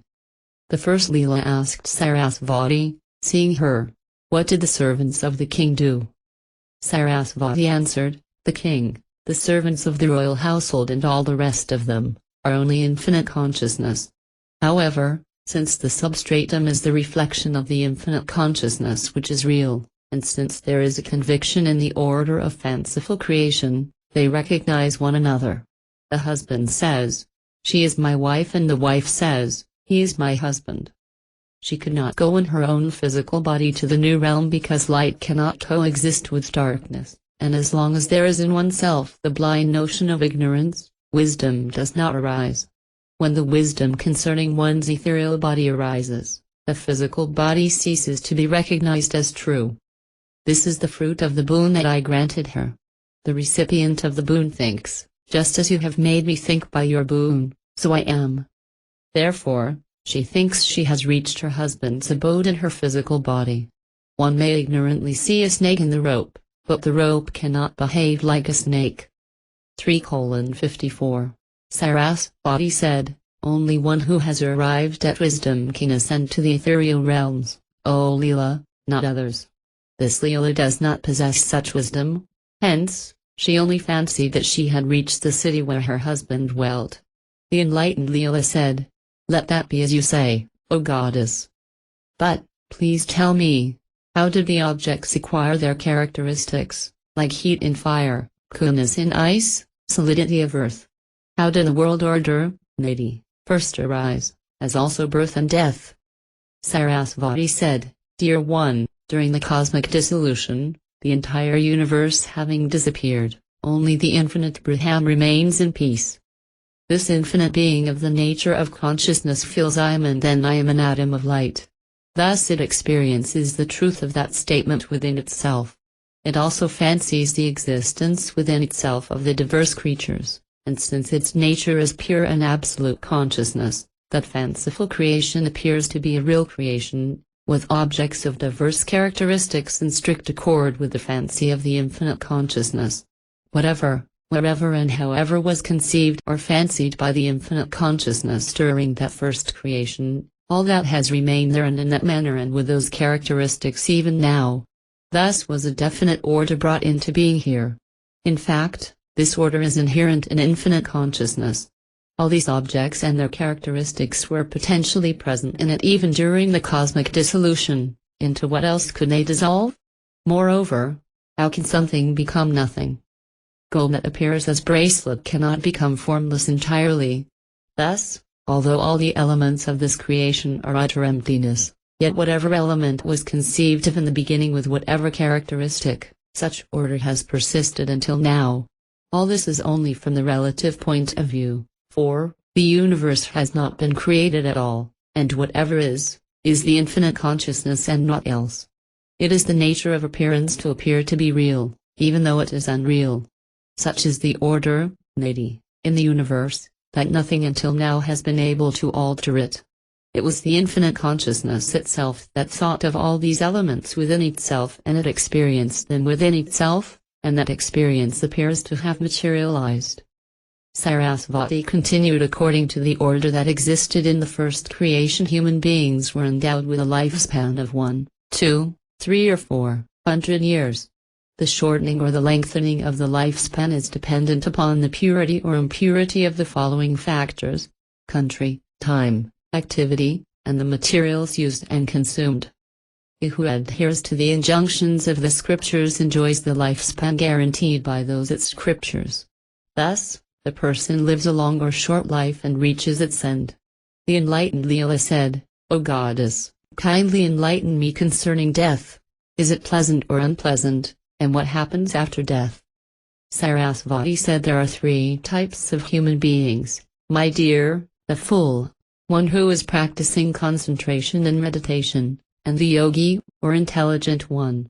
The 2 latter types of human beings abandon the body by the practice of the yoga of concentration and meditation and depart at their sweet will and pleasure.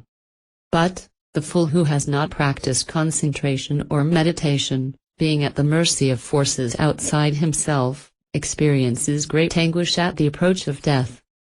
This fool experiences a terrible burning sensation within himself. His breathing becomes hard and labored. His body becomes discolored.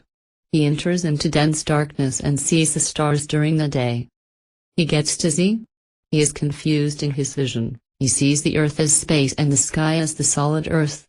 He experiences all sorts of delirious sensations, that he is falling into a well, entering into a stone, riding a fast vehicle, melting away like snow, being dragged with a rope, floating away like a blade of grass, etc. He wishes to express his suffering, but is unable to do so. Gradually, his senses lose their power, and he is unable even to think. Therefore he sinks in unwisdom and ignorance. The enlightened Leela asked, though every person is endowed with the 8 limbs, why does he experience all this agony and ignorance? Sarasvati replied, such is the order established in the beginning of creation by the infinite consciousness. When life breath does not flow freely, the person ceases to live. But all this is imaginary. How can infinite consciousness cease to be? The person is nothing but infinite consciousness. Who dies and when? To whom does this infinite consciousness belong and how? Even when millions of bodies die, this consciousness exists undiminished. The enlightened Leela said, 3:55, kindly proceed with your discourse on birth and death, listening to it again will certainly deepen my wisdom. Sarasvati said, when there is cessation of the flow of the life breath, the consciousness of the individual becomes utterly passive. Please remember, O Leela, that consciousness is pure, eternal and infinite. It does not arise nor cease to be. It is ever there in the moving and unmoving creatures. In the sky, on the mountain and in fire and air. When life breath ceases, the body is said to be dead or inert. The life breath returns to its source, air, and consciousness freed from memory and tendencies remains as the self. That atomic ethereal particle which is possessed of these memories and tendencies is known as the jiva, and it remains there itself, in the space where the dead body is. And they refer to it as preta, departed soul. That jiva now abandons its ideas and what it had been seeing till then, and perceives other things as in dreaming or daydreaming. After a momentary lapse of consciousness, the jiva begins to fancy that it sees another body, another world and another lifespan. O Leela, there are 6 categories of such departed souls, bad, worse and worst sinners, good, better, best of virtuous ones. Of course, there are subdivisions among these, too. In the case of some of the worst sinners, the momentary lapse of consciousness may last a considerable time. The worst among the sinners undergo terrible sufferings in hell and then are born in countless living species, before they see the end of their agony. They might even exist as trees for a long time. The middling among sinners also suffer lapse of consciousness for a considerable time, and then are born as worms and animals. The light sinners are soon reborn as human beings. The best among the righteous ascend to heaven and enjoy life there. Later they were born in good and affluent families on earth. The middling among the righteous go to the region of the celestials, and return to the earth as children of Brahmanas, etc. Even the righteous among the departed ones, after enjoying such heavenly pleasures, have to pass through the realms of the demigods to suffer the consequences of the iniquities they might have committed. Sarasvati continued, all these departed souls experience within themselves the fruition of their own past actions. At first there is the notion I am dead, and then I am being carried away by the messengers of the god of death. The righteous among them fancy that they are taken to heaven, and the ordinary sinners fancy that they are standing in the court of the god of death where, with the help of Siddhargupta, the hidden record of one's deeds, they are being tried and judged for their past life. Whatever the jiva sees, that the jiva experiences. For in this empty space of infinite consciousness there is nothing known as time, action, etc. Then the jiva fancies, the god of death has sent me to heaven, or hell, and I have enjoyed, or suffered, the pleasures, or tortures, of heaven, or hell, and I am born as animal, etc., as ordained by the god of death. At that moment, the jiva enters into the body of the male through the food eaten, it is then transferred to the female and delivered into this world, where it undergoes life again in accordance with the fruition of past actions. There it grows and wanes like the moon. Once again it undergoes senility and death. This goes on again and again till the jiva is enlightened by self-knowledge. The enlightened Leela asked, O goddess, but please tell me how all this began in the very beginning. Sarasvati replied, the mountains, the forests, the earth and the sky, all these are but infinite consciousness. That alone is the very being of all, the reality in all. And hence that pure infinite consciousness appeared to become whatever form it took whenever it manifested itself. Till now it continues to be so. When the life breath enters into the bodies and begins to vibrate the various parts of the bodies, it is said that those bodies are living. Such living bodies existed right in the beginning of creation.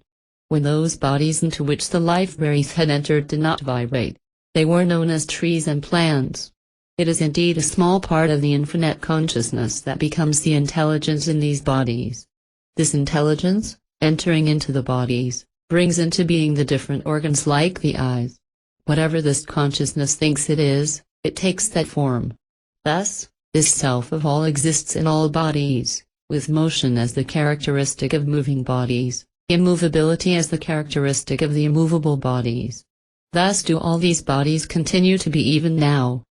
Sarasvati continued, when that intelligence, which is part of the infinite consciousness, fancied itself to be a tree, it became a tree, or rock, it became a rock, or grass, it became grass. There is no distinction between the sentient and the insentient, between inert and intelligent. There is no difference at all in the essence of substances, for the infinite consciousness is present everywhere equally. The differences are only due to the intelligence identifying itself as different substances. The same infinite consciousness is known by different names in these different substances. In the same way, it is the same infinite consciousness that the intelligence identifies as the worms, ants and birds. In it, there is no comparison, nor sense of difference, just as the people living in the North Pole do not know, and therefore do not contrast themselves with, the people of the South Pole. Each independent substance identified as such by this intelligence exists by itself, without distinction from the other substances. Ascribing distinctions to them as sentient and insentient is like a frog born in a rock and a frog born outside it considering themselves different, one insentient and the other sentient. The intelligence which is a part of the infinite consciousness is everywhere, and it is everything. Whatever that intelligence thought of as itself, it became that in the very beginning of creation, and so it has remained ever since. It thought of itself as space. It thought of itself as the moving air. It thought of itself as the insentient. It thought of itself as the sentient beings. All this is nothing but the fancy of that intelligence. Such appearance is not the reality, though it appears to be real. O Leela, I think that now the king Vidurada wishes to enter into the heart of the body of King Padma. He is proceeding towards it. The enlightened Leela said, O goddess, let us also proceed in the same direction.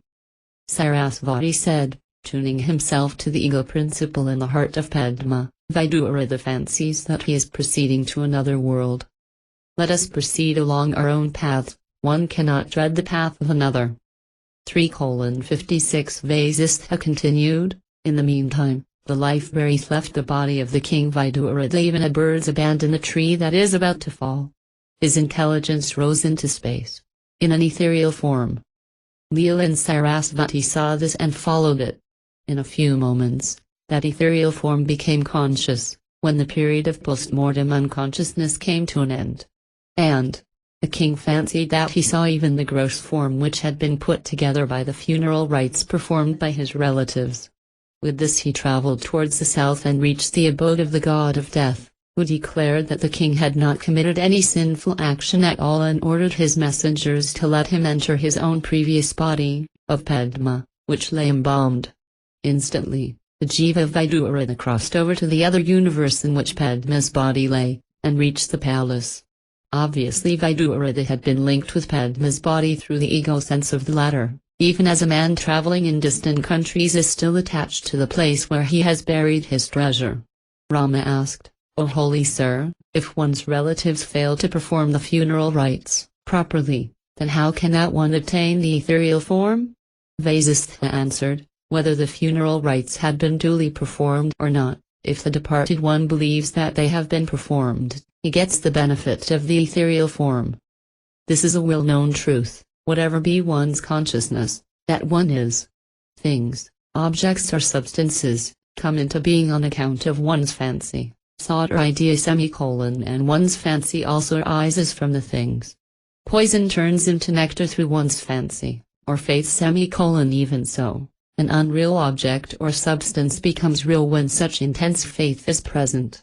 Without a cause no effect is produced anywhere at any time, and therefore there is no fancy or thought either. Hence, but for the one causeless infinite consciousness nothing whatsoever has ever risen or been created. Rest assured of this. If the funeral rites are performed by one's relatives with the right faith that helps the intelligence of the departed soul, unless the latter is overpoweringly vicious. Let us return to the palace of King Padma. As I said, Leela and Sarasvati re-entered that beautiful palace and the room in which the embalmed body of Padma had been kept. All the royal attendants were fast asleep. Vasishtha continued. 3:57. There, seated near the body of King Padma they saw the second Leela who was devoutly fanning the king. The first Leela and Sarasvati saw her, but she did not see them. Rama asked, it was said that the first Leela had temporarily left her body near the king and travelled with Sarasvati in an ethereal body, but now the first Leela's body is not mentioned at all. Vasishtha replied, when the first Leela became enlightened, the egoistic fancy of her ethereal real being abandoned its links with a gross physical form, and it melted away like snow. In fact, it was Leela's ignorant fancy that made it appear as if she had a physical body. It was as if one dreams and thinks I'm a deer, on waking up and finding the deer missing, does one go about searching for it? In the mind of the deluded the unreal manifests itself, and when the delusion has been dispelled, like the realization that it is rope and not snake, there is no longer an ignorant fancy. This fanciful conviction that the unreal is real is deep-rooted by repeated imagination. Even without destroying it, one can move from one ethereal body to another, just as in dream one can take one form after another without abandoning the previous one. The yogi's body is truly invisible, ethereal, even though it appears to be visible in the eyes of the ignorant beholder. And it is such a beholder who, on account of his own ignorance, thinks and says, this yogi is dead. For, where is the body, what exists and what dies? That which is, only delusion vanished. Rama asked, Holy Sir, does a yogi's physical body then become an ethereal body? Vasishtha replied, how many times have told you, O Rama, yet you do not grasp it. The ethereal body alone is, by persistent fancy, it appears to be linked to a physical body. Just as when an ignorant man, who thinks he is the physical body, dies and the body is cremated, as a subtle body, even so the yogi on being enlightened while living, has an ethereal body. The physical body is only the creation of one's ignorant fancy. It is not real. There is no difference between the body and the ignorance. To think they are two, this indeed is samsara, repetitive history. 3:58 Vasishtha continued, in the meantime, Sarasvati restrained Viduratha's jiva from entering into the body of King Padma. The enlightened Leela asked Sarasvati, O goddess, from the time I sat here in contemplation till now, how much time has elapsed? Sarasvati replied, Dear one, it is a month since you entered into contemplation. During the first 15 days, your body, on account of the heat generated by pranayama, became vaporized. Then it became like a dry leaf and fell down. Then it became rigid and cold. The ministers then thought that you had died of your own accord and cremated that body.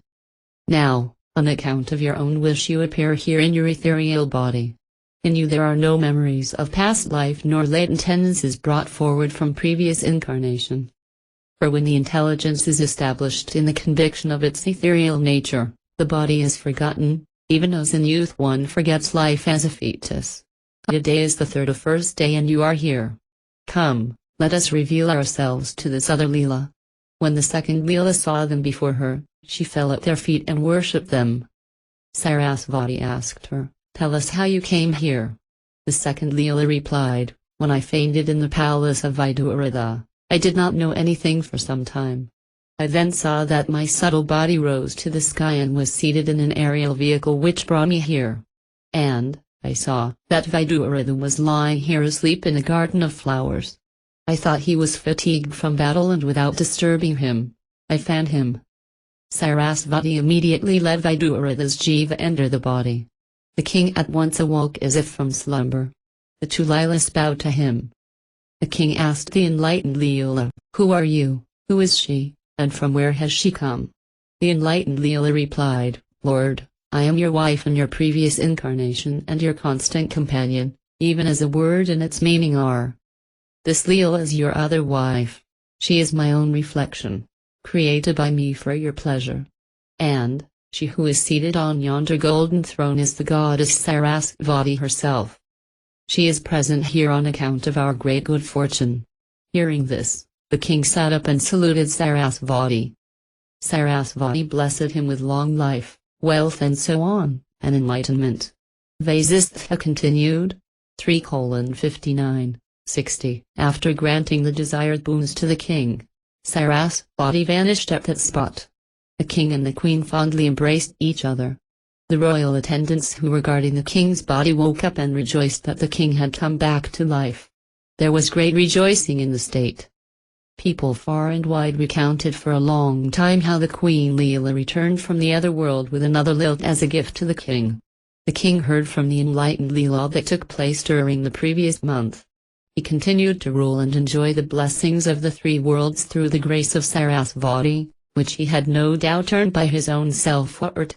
Thus is the story of Leela, O Rama, which I have narrated in detail to you. Contemplation of this story will remove from your mind the least faith in the reality of what is perceived.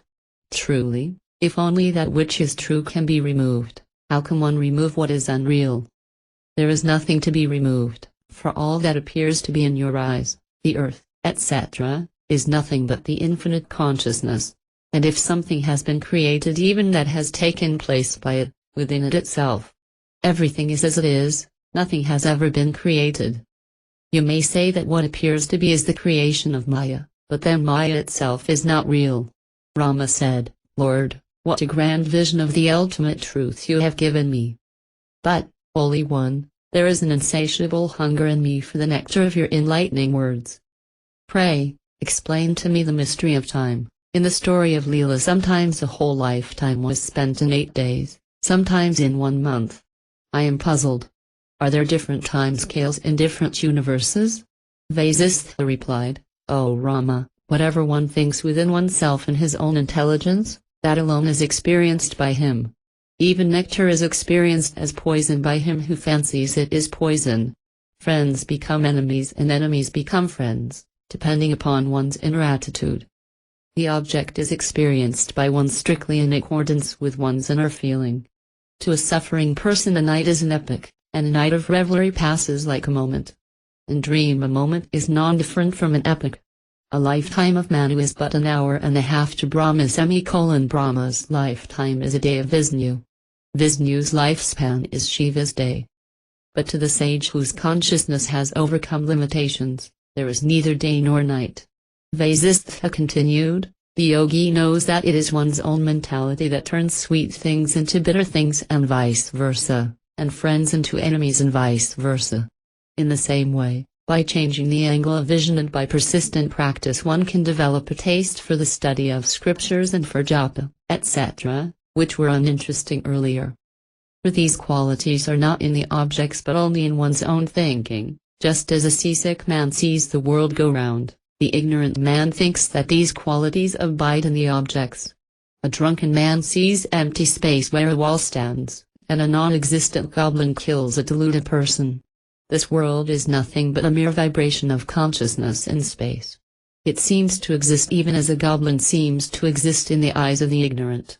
All this is but Maya, for there is no contradiction between the infinite consciousness and the apparent existence of the universe. It is like a marvelous dream of a person who is awake. O Rama, in the autumn the trees shed their leaves, in springtime the same trees sprout new leaves which were surely within the trees themselves. Even so this creation exists all the time within the absolute consciousness. It is not seen, even as the liquidity that exists in gold is not always evident. If the creator of one epoch attains liberation and if the creator in the next epoch projects the new universe from his memory, even that memory is none other than the infinite consciousness. Rama asked, Lord, how is it that the king and also the citizens experience the same objective facts? Vasishtha replied, that is because the intelligence of all the jivas is based upon the one infinite consciousness, O Rama. The citizens, too, thought that he was their king. Thought soft-vibrations are natural and inherent in the infinite consciousness, and they are not motivated. Even as it is natural for a diamond to sparkle, a king's intelligence thinks I am King Vidurada, and so do all the beings in the universe. If one's intelligence is established in this truth concerning the infinite consciousness, it reaches the supreme state of liberation. This depends upon one's own intensity of self-worth. A man is pulled in two different directions, towards the realization of Brahman the Absolute and towards the ignorant acceptance of the reality of the world. That which he strives to realize with great intensity wins. Once he overcomes ignorance, the deluded vision of the unreal is forever dispelled. Rama asked. 3:61 Holy Sir, please tell me briefly again, how does the delusion of the notions of I and the world arise in the first place, without any cause? Vasishtha replied, as all things are equally indwelt by intelligence, so at all times in every way the uncreated is all, the self of all. We use the expression all things, it is only a figure of speech, for only the infinite consciousness or Brahman exists. Just as there is no division between a bracelet and gold, no division between waves and water, there is no division between the universe and the infinite consciousness. The latter alone is the universe. The universe as such is not the infinite consciousness, just as the bracelet is made of gold but gold is not made of bracelet. Just as we refer to a man and his limbs as being one and the same, we refer to the presence of the infinite consciousness as all beings, which does not imply a division in it. In that infinite consciousness there is an inherent non-recognition of its infinite nature. That appears to manifest as I in the world. Just as there is an image in a marble slab, even if it has not been carved, even so this notion of I in the world exists in the infinite consciousness. Even as in a calm sea the waves exist in their potential state, the world exists in its potential state in the infinite consciousness, and that is known as its creation. The word creation has no other connotation. No creation takes place in the Supreme Being or the infinite consciousness, and the infinite consciousness is not involved in the creation. They do not stand in a divided relationship to each other. This infinite consciousness regards its own intelligence in its own heart, as it were, though it is non-different from it even as wind is non-different from its own movement. At that very moment, when there is an unreal division, there arises in that consciousness the notion of space, which, on account of the power of the consciousness, appears as the element known as space or ether. That itself later believes itself to be air and then fire. From this notion there arises the appearance of fire and light.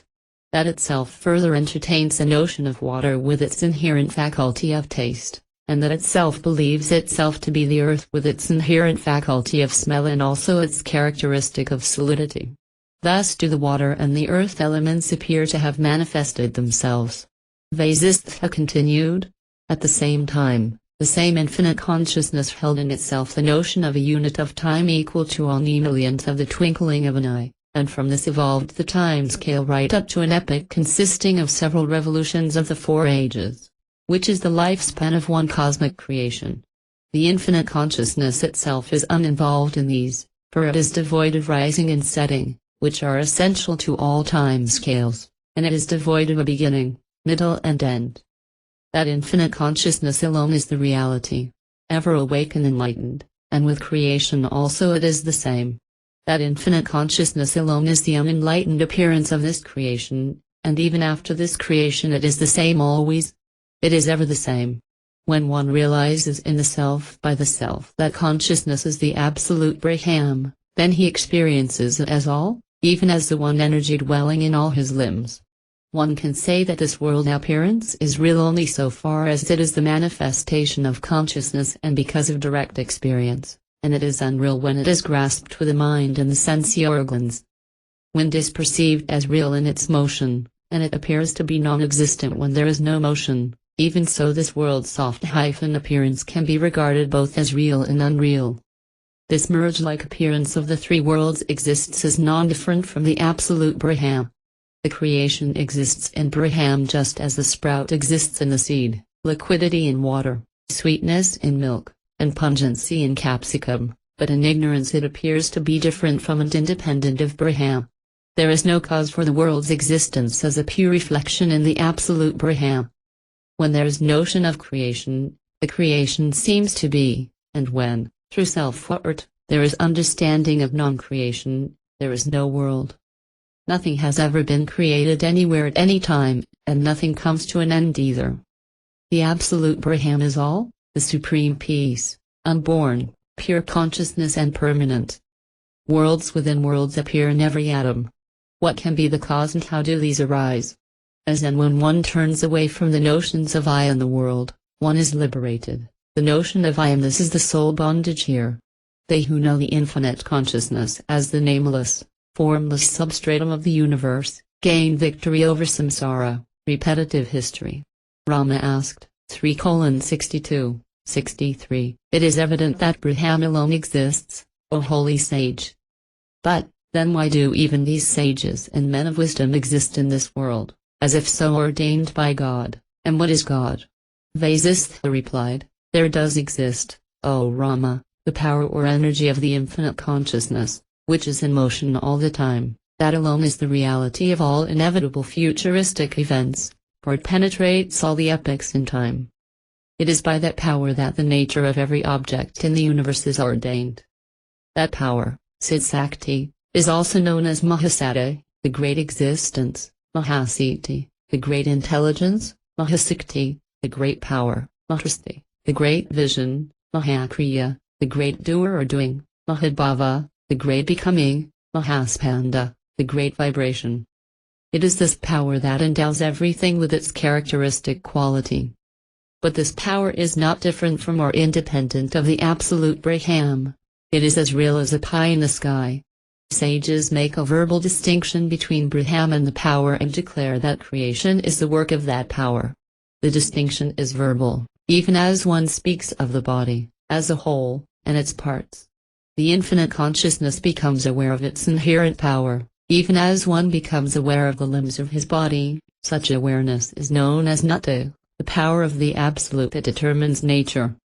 It is also known as Dvar divine dispensation. That you should ask me these questions is ordained by Niti, and that you should act upon my teaching is also ordained by Nati. If one says, the divine will feed me and remains idle, that also is the work of Nati. This Nati cannot be set aside even by gods like Rudra. But, wise men should not give up self-effort because of this, for Nati functions only as and through self-effort. This Nati has two aspects, human and superhuman. The former is seen where self-effort bears fruit and the latter where it does not. If one remains idle, depending upon Nati to do everything for him, he soon discovers that his life departs. For life is action. He can, by entering into the highest superconscious state, stop the breath and attain liberation, but then that is indeed the greatest self-effort. The infinite consciousness alone appears as one thing in one place and another in another place. There is no division between that consciousness and its power, as there is no division between wave and water, limbs and the body. Such division is experienced only by the ignorant. 3:64, 65 Rama asked, when the only reality is the infinite consciousness and its own inherent kinetic power, how does the jiva acquire an apparent reality in the secondless unity? Vasishtha replied, in the mind of the ignorant alone does this terrible goblin known as jiva arise as a reflected reality or appearance? No one, not even the men of wisdom or sages, can definitely say what it is, because it is devoid of any indications of its nature.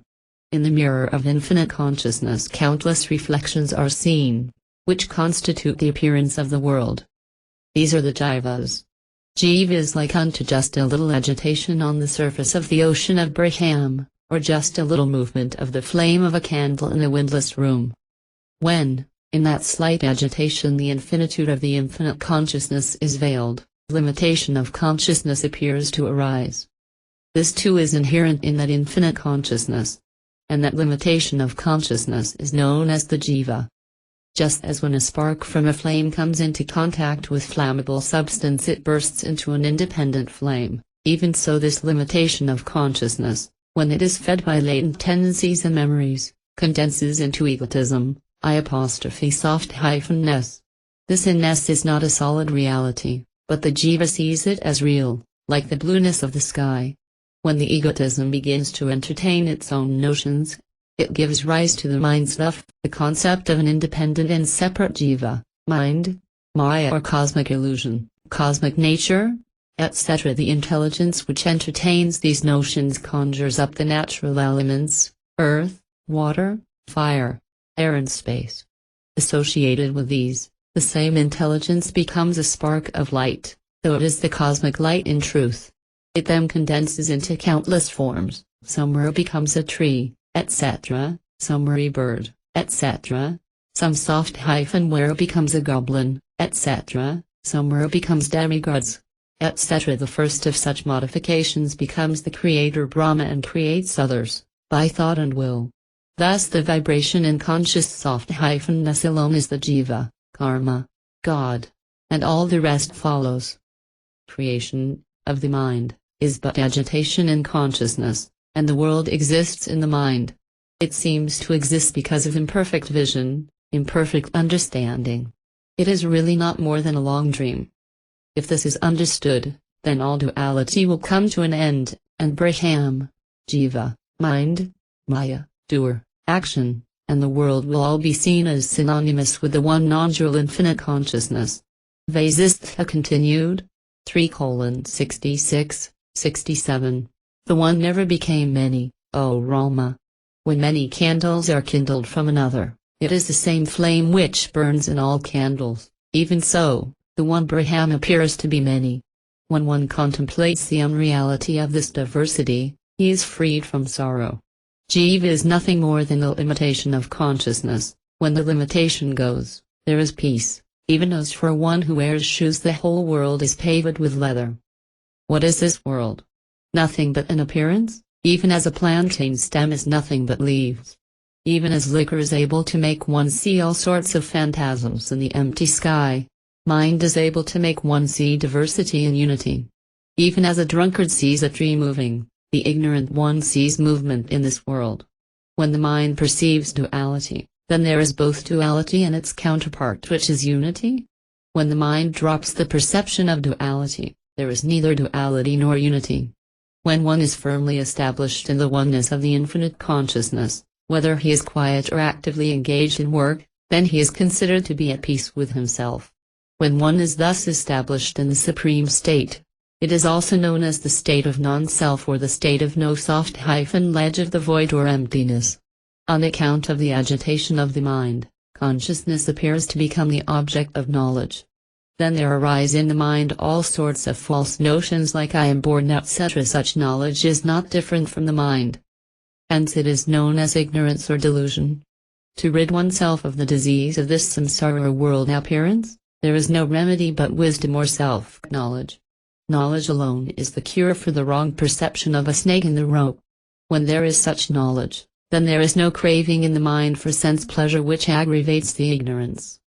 Hence, if there is craving, do not fulfill it. What difficulty is there in this?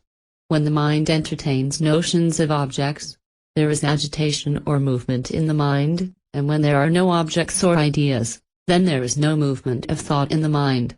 When there is movement, the world appears to be. When there is no movement, there is cessation of world appearance. The movement of thought itself is called jiva, cause and action, that is the seed for a world soft-appearance. Then follows the creation of the body.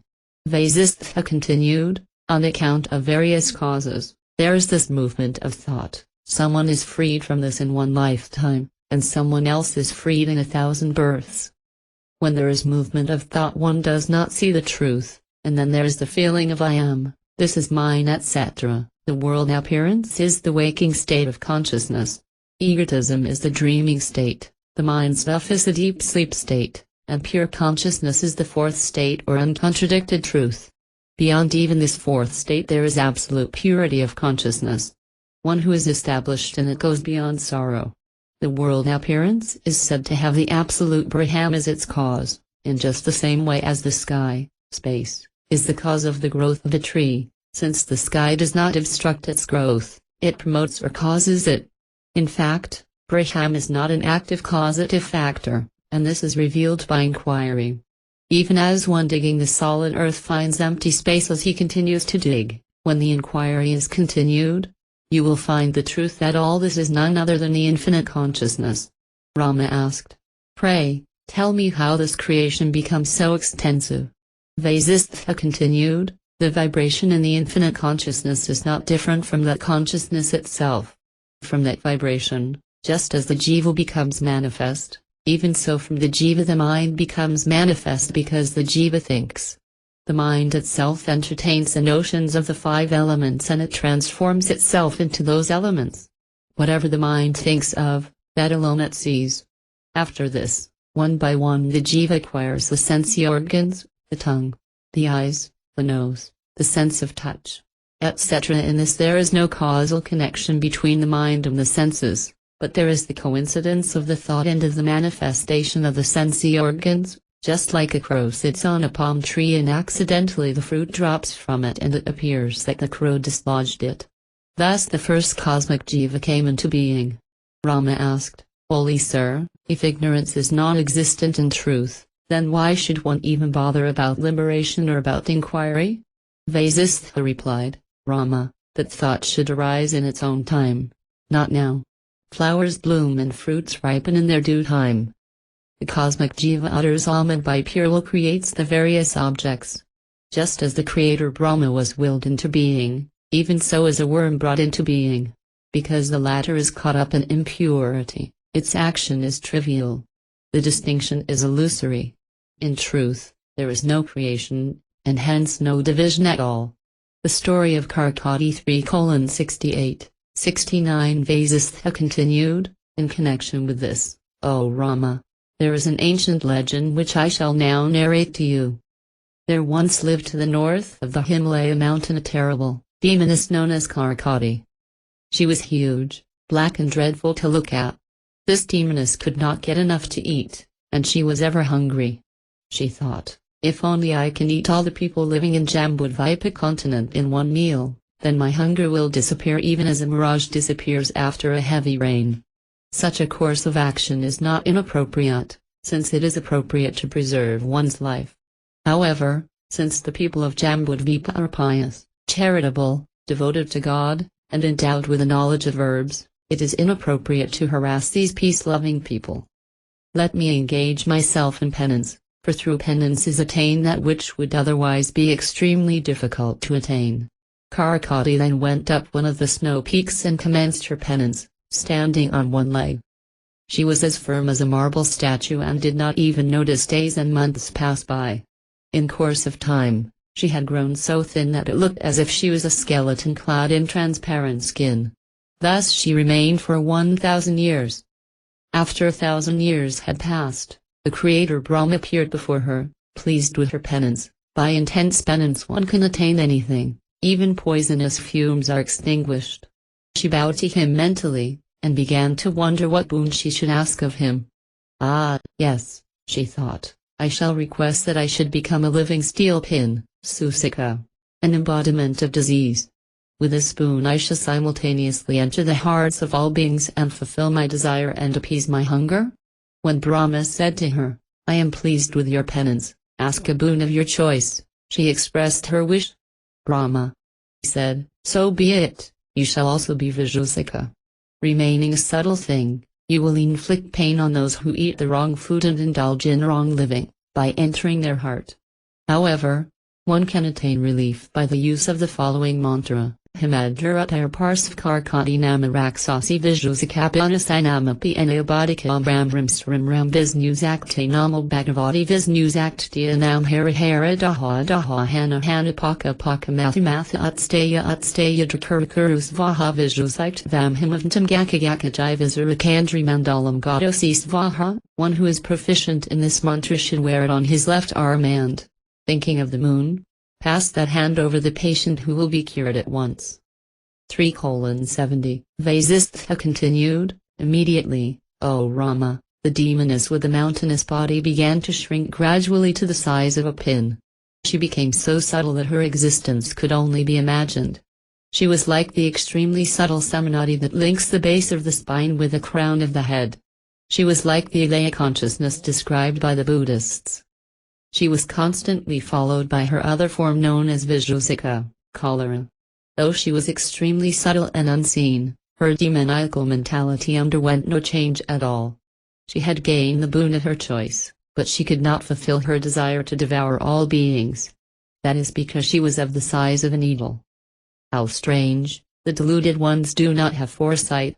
The selfish person's violent efforts to gain his selfish ends often lead to other results, even as a person is unable to see his face when he runs to the mirror puffing and panting. His own breath mists the mirror. Significantly, again, the demoness who had a huge form gave up that body, died to it, in order to fulfill her ambition to become a needle. Even death becomes desirable when one is keen on some selfish gain and when one is possessed by excessive craving. Visuddhika was radiant and was as subtle as the aroma of flowers. Dependent upon the life force of others, she was devoted to her own work. With her twofold form of Susika and Visuddhika, the demoness roamed the world afflicting all the people. By her own wish she had become small. Indeed, people become what they intensely wish to be. Me-minded people even pray for trivia, just as the demoness prayed to be transformed into a cruel needle. One's inborn nature is not easily counteracted even by penance.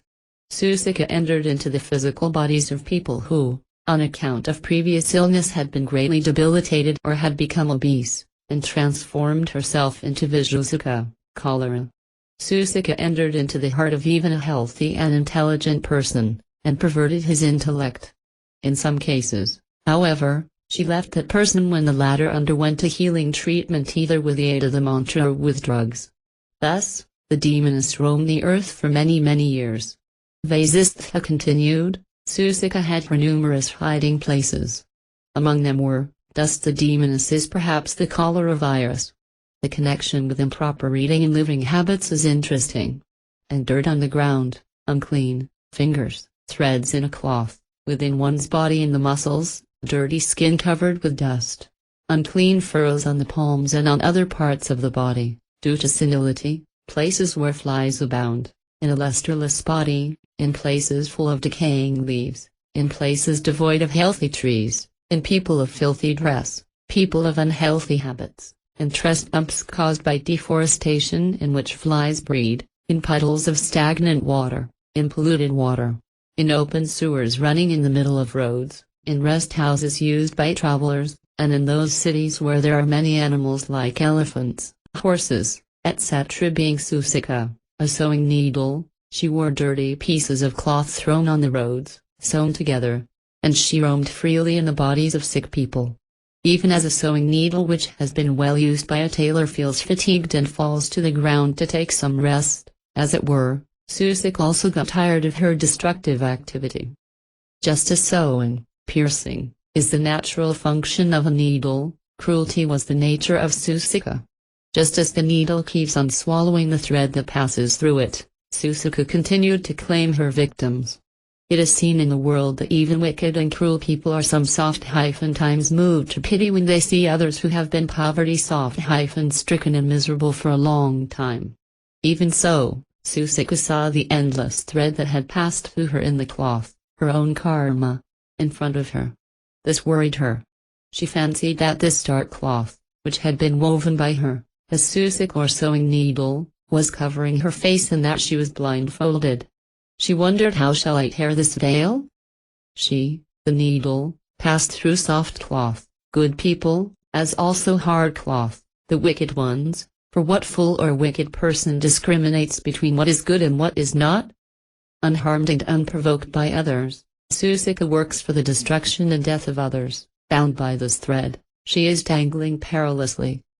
Known also as Yogavasistha-Susika, she moves in all beings as the life force with the help of pranadapana, subjecting the jiva to sorrow, by causing terribly sharp pain, of gout, rheumatism, which makes one lose his mind.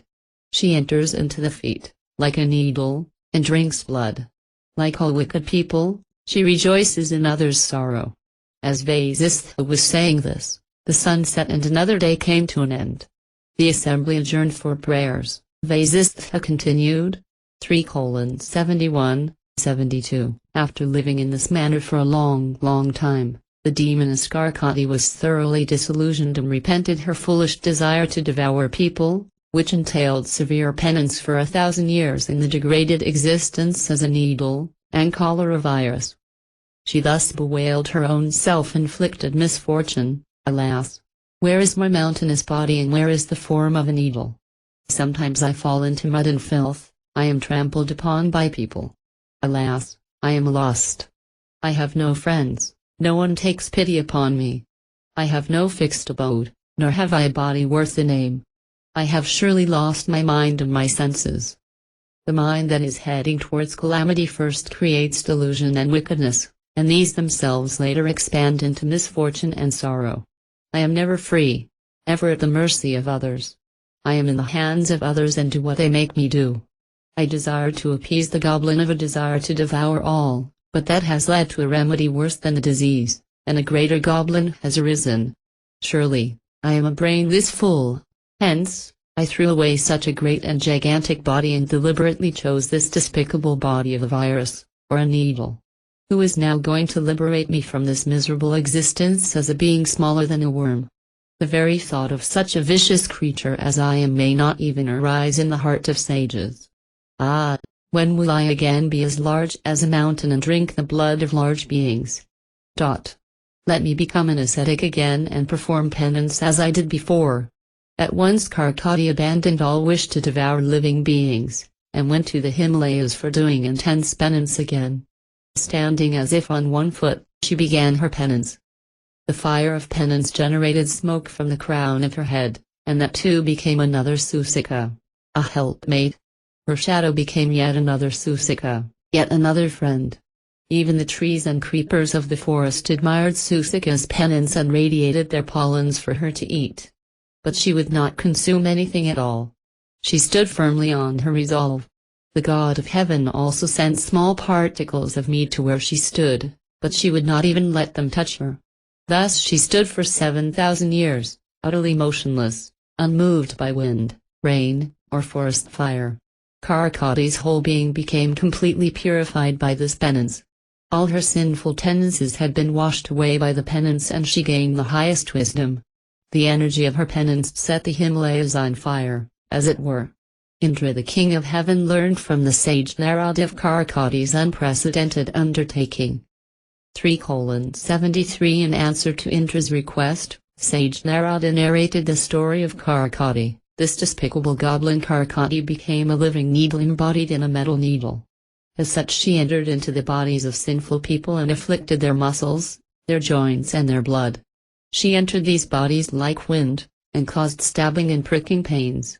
She inflicted such pain on those bodies which had been nourished on impure food like meat, etc. She also entered into the bodies of all beings like vultures, etc., and devoured the bodies of others. On account of the power of her penance she had acquired the faculty of entering into the mind and heart of all, and participating in all that the host did. What is impossible to one who is invisible and subtle like the wind? However, since she sometimes liked some beings more than others and some pleasures more than others, on account of her impure tendencies, she became bound to them and hovered over them. She roamed freely, but when there was trouble she returned to the needle body, as ignorant people do in times of trouble. Yet, she was not satisfied physically. Only an existential factor can undergo appropriate experiences. How can a non-existent body experience satisfaction? Thus dissatisfied, Susika was miserable. In order to regain her previous body as a gigantic goblin, she began to perform penance again. She entered the body of a vulture which flew to the peak of the Himalayas where the vulture deposited the needle and flew off. Using the solid needle as her support, Susika began her penance which continues till now. O Indra, if you do not interrupt her penance, she might seek to destroy the world by the power of that penance. Vasishtha continued. Hearing this, Indra commissioned Vayu the wind god to find out the exact spot where Susika dwelt.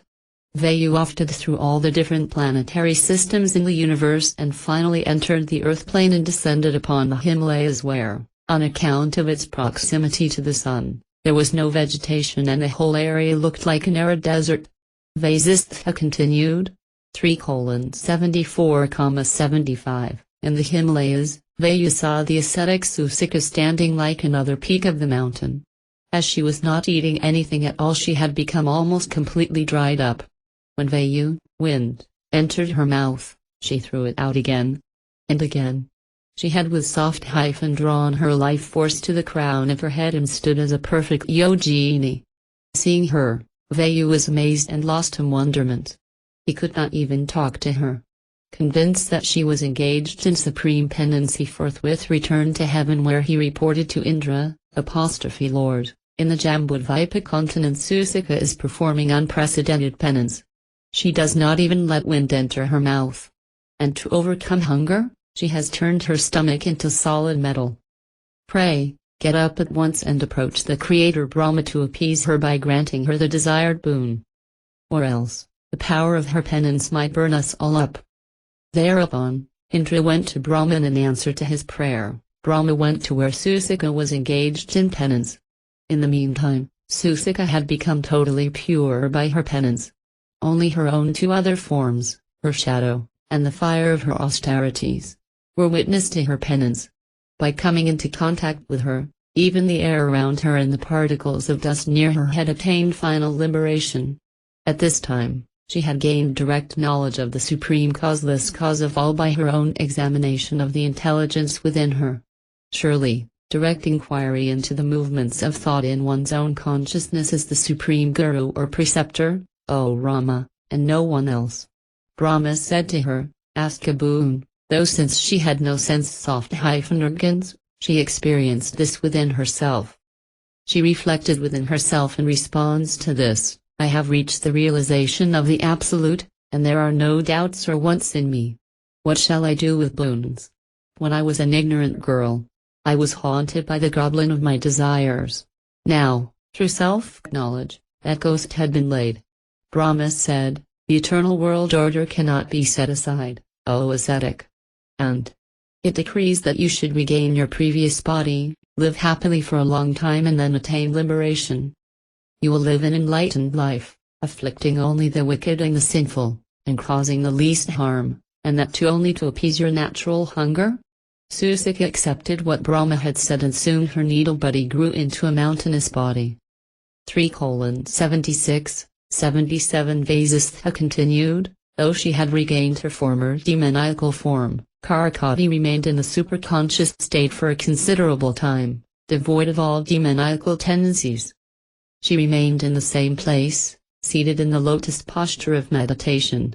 After a period of 6 months she became fully aware of the outside world and her body. Immediately, she experienced hunger, for as long as the body lasts it is subject to its own physical laws, including hunger and thirst. Karakati reflected, what shall I eat? Whom shall I devour? Destruction of other living beings for the sake of prolonging one's life is condemned by wise sages. Hence, if while not consuming such forbidden food, I have to give up this body, I see no harm in it. Unwholesome food is poison. Moreover, to an enlightened person like me, there is no distinction between physical life and death. As she was reflecting thus, she heard an aerial voice say, O Karakati, approach ignorant and deluded people and awaken wisdom in them. This indeed is the only mission of enlightened beings. One whom you thus endeavor to enlighten but who fails to awake to truth is fit for your consumption. You shall incur no sin by devouring such an ignorant person. Hearing this, Karakati got up and descended from the mountain. She entered a dense forest where hill tribes and hunters dwelt. Night fell over the earth. In that region, there was a king of the hunters known as Vikram. As was his custom, this king, along with his minister, went out into the dense darkness of the night to protect his subjects by subduing robbers and dacoits. Karakati saw these two brave and adventurous men who were just then offering their prayers to the tribal demigods of the forest. Seeing them, Karakati reflected, surely, these two men have come here to appease my hunger? They are ignorant and therefore a burden on earth. Such ignorant people suffer here and hereafter. Suffering is the only mission in their life. Death, unto them, is a welcome release from such suffering, and it is possible that after death they will awake and seek their salvation. Ah, but, It may be that they are both wise men, and I do not like to kill wise men. 4.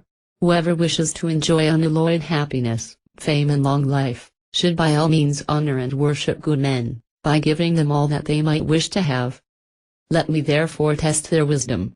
If they are wise, I shall not harm them. Wise men, good men, are indeed great benefactors of humanity. Vasishtha continued. 3:78 Having decided to test the king and his minister, the demoness Karkati let out a piercing cry and roared. Then she shouted, "Hey, you two little worms roaming this dense forest! Who are you? Tell me quick, or else I shall devour you." The king replied, "Oh ghost, who are you and where are you? I only hear you. Let me see who you are." Hearing this calm and cool reply of the king, the demoness felt that his answer was appropriate and made herself visible to him. The king and the minister then beheld her dreadful form, and without being perturbed in the very least, the minister said to her, "O demoness, why are you so angry? To seek food is natural to all living beings, and in performing one's natural functions one need not be bad-tempered. Even selfish ends are gained by the wise by appropriate means and proper behavior or action, after they give up anger and mental agitation, and resort to equanimity and clear mind. We have seen thousands of insects like you and have dealt justly with them. For it is the duty of a king to punish the wicked and protect the good. Give up your anger, and achieve your end by resorting to tranquility. Such indeed is appropriate conduct, whether one is able to achieve one's ambition or not. One should remain peaceful. Ask of us what you will have, for we have never turned a beggar away empty soft-handed." Karkati greatly admired the courage and the wisdom of the two men. She thought that they were not ordinary human beings but enlightened men, for the very sight of their faces filled her heart with peace. When two enlightened men meet, their hearts mingle in peace and bliss, even as the waters of two mountain streams mix at their confluence. Moreover, but a wise man can maintain his calm while faced with almost certain death. Hence, she thought, let me utilize this opportunity to clear the doubts that are in my mind, for he is surely a fool who, having the company of a wise man, neglects to clear his doubts. At her request, the minister informed her of the king's identity. Karkati retorted, "O king, you do not seem to have a wise minister. A good minister makes the king wise, and as is the king so are his subjects. Lordship and equal vision accrue from the kingly science of self-knowledge. He who does not possess this is neither a good minister nor a wise king. If you too are men not possessed of self-knowledge, then in accordance with my inherent nature, I shall devour you both. In order to determine this, I shall ask you some questions. Give me the right answers. This is the only thing I ask of you." 3:79 The demoness asked, "O king, what is it that is one and yet is many, and in which millions of universes merge even as ripples in an ocean? What is it that is pure space, though it appears to be not so? What is it that is me in you and that is you in me? What is it that moves yet does not move, that remains stationary though it is not so? What is it that is a rock though conscious and what plays wonderful tricks in empty space? What is it that is not the sun and the moon and fire and yet eternally shines? What is that atom that seems to be far and yet so near? What is it that is of the nature of consciousness and yet is not knowable? What is it that is all and yet is not any of these? What is it that, though it is the very self of all, is veiled by ignorance and is regained after many lifetimes of intense and persistent effort? What is it that is atomic and yet contains a mountain within it, and that transforms the three worlds into a blade of grass? What is it that is atomic and yet is immeasurable? What is it that without ever renouncing its atomic nature appears to be bigger than the biggest mountain? What is that atom in which the entire universe rests like a seed during the cosmic dissolution?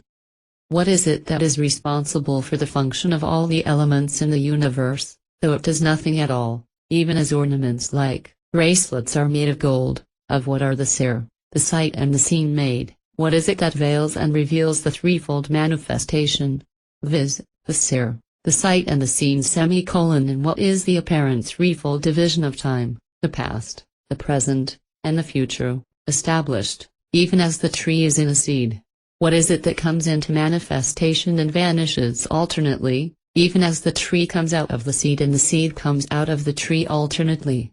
O king, what is the creator of this universe and by whose power do you exist and function as a king, protecting your subjects and punishing the wicked? What is it, seeing which your own vision is purified and you exist as that alone without a division? O king, to save yourself from certain death, answer these questions. By the light of your wisdom dispel this darkness of doubt in me. He is not a wise man who is unable, one questioned, to cut at the very root of ignorance and doubt. If, however, you are unable to uproot this ignorance in me and to answer these questions, you will appease my hunger today. The minister replied. 3:80 I shall surely answer your questions, O lady. That to which all your questions refer is the Supreme Self. That Self is subtler than even space since it has no name and cannot be described, and neither the mind nor the senses can reach it or comprehend it. It is pure consciousness. The entire universe exists in the consciousness that is atomic, even as a tree exists within a seed, but, then the universe exists as consciousness and does not exist as the universe. That consciousness exists, however, because such is the experience of all, and since it alone is the self of all. Since it is, all else is. That self is empty like space, but it is not nothingness, since it is consciousness. It is, yet because it cannot be experienced by the mind and senses, it is not. It being the self of all, it is not experienced, as the object of experience, by anyone. Though one, it is reflected in the infinite atoms of existence and hence appears to be many. This appearance is however unreal, even as bracelet is an imaginary appearance of gold which alone is real. But, the self is not unreal. It is not a void or nothingness, for it is the self of all, and it is the very self of one who says it is and of one who says, or thinks, it is not. Moreover, its existence can be experienced indirectly just as the existence of camphor can be experienced by its fragrance. It alone is the self of all as consciousness, and it alone is the substance that makes the world's soft appearance possible. In that infinite ocean of consciousness, whirlpools known as the three worlds arise spontaneously and naturally, even as whirlpools are caused by the very nature of the running water. Because this consciousness is beyond the reach of the mind and senses, it seems to be a void, but since it can be known by self-knowledge, it is not a void. On account of the indivisibility of consciousness, I am you and you are me, but the indivisible consciousness itself has become neither I nor you. When the wrong notions of you and I are given up, there arises the awareness that there is neither you, nor I, nor everything. Perhaps it alone is everything. The self being infinite moves not though moving, and yet is forever established in every atom of existence. The self does not go nor does it ever come, for space and time derive their meaning from consciousness alone. Where can the self go when all that is within it? If a pot is taken from one place to another, the space within does not move from one place to another, for everything is forever in space. The minister continued. The self which is of the nature of pure consciousness seems to be inert and insentient when it is apparently associated with inertia. In infinite space, this infinite consciousness had made infinite objects appear, though all this seems to have been done, such effect being a mere fancy, nothing has been done. Hence, it is both consciousness and inertia, the doer and the non-doer. The reality and fire is the self for consciousness, yet, the self does not burn nor is it burned, since it is the reality in all, and infinite. It is the eternal light which shines in the sun, the moon, and the fire, but independent of them. It shines even when these have set, it illumines all from within all. It alone is the intelligence that indwells even trees, plants and creepers, and preserves them. That self or infinite consciousness is, from the ordinary point of view, the creator, the protector and the overlord of all. And yet from the absolute point of view, in reality, being the self of all, it has no such limited roles. There is no world independent of this consciousness. Hence, even the mountains are in the atomic self. In it arise the fantasies of a moment and of an epoch, and these appear to be real time scales. Even those objects seen in a dream appear to be real at that time. Within the twinkling of an eye there exists an epoch, even as a whole city is reflected in a small mirror. Such being the case, how can one assert the reality of either duality or non-duality?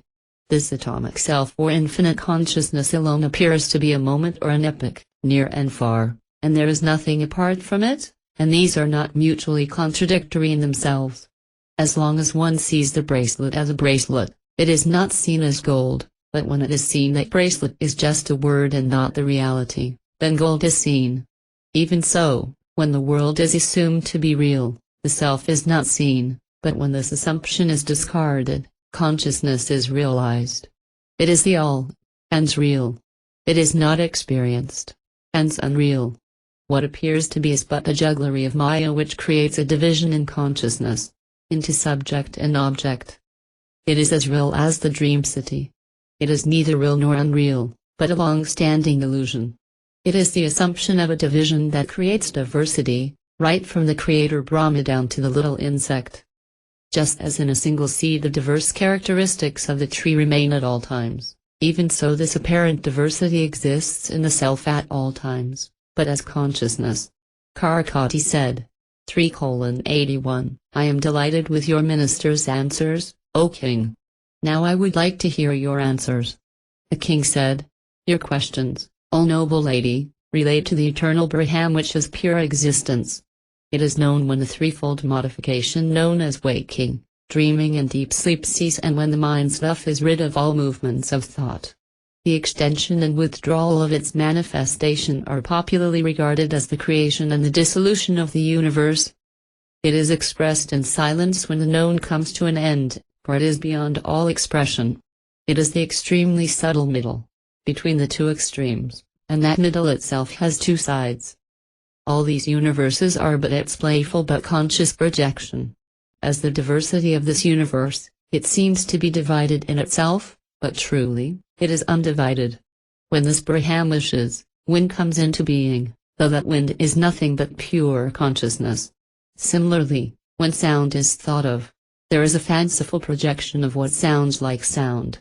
But being pure consciousness, the reality is far from what is thought of as sound and as its meaning or substance. That supreme subtle atomic being is all and is nothing. I am that yet I am not. That alone is. By its omnipotence all this appears to be. This self can be attained by 100 ways and means, yet, when it is attained, nothing has been attained. It is the supreme self, yet it is nothing. One roams in this forest of samsara, or repetitive history, till there is the dawn of that wisdom which is able to dispel the root ignorance in which the world appears to be real. Just as the ignorant man is attracted by the perception of water in the mirage, this world appearance attracts the ignorant man. But the truth is that it is the infinite consciousness that perceives the universe within itself, through its own power known as Maya. That which is seen within appears also outside, like the hallucination of one who is mad with lust. Though the self is extremely subtle and atomic and of the essential nature of pure consciousness, by it the entire universe is wholly pervaded. This omnipresent being by its very existence inspires the world appearance to dance to its tunes.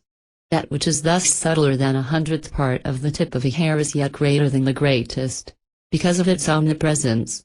The king continued, the light of self-knowledge alone illumines all experiences. It shines by its own light. What is the light by which one sees, knows, if all the lights in the world from the sun onwards become inert? Only the inner light. This inner light appears to be outside and to illumine external objects. The other sources of light are indeed non-soft different from the darkness of ignorance and only appear to shine, though there is no essential difference between fog and cloud, both of which veil objects. It is often seen that fog seems to radiate light, while cloud seems to obscure it.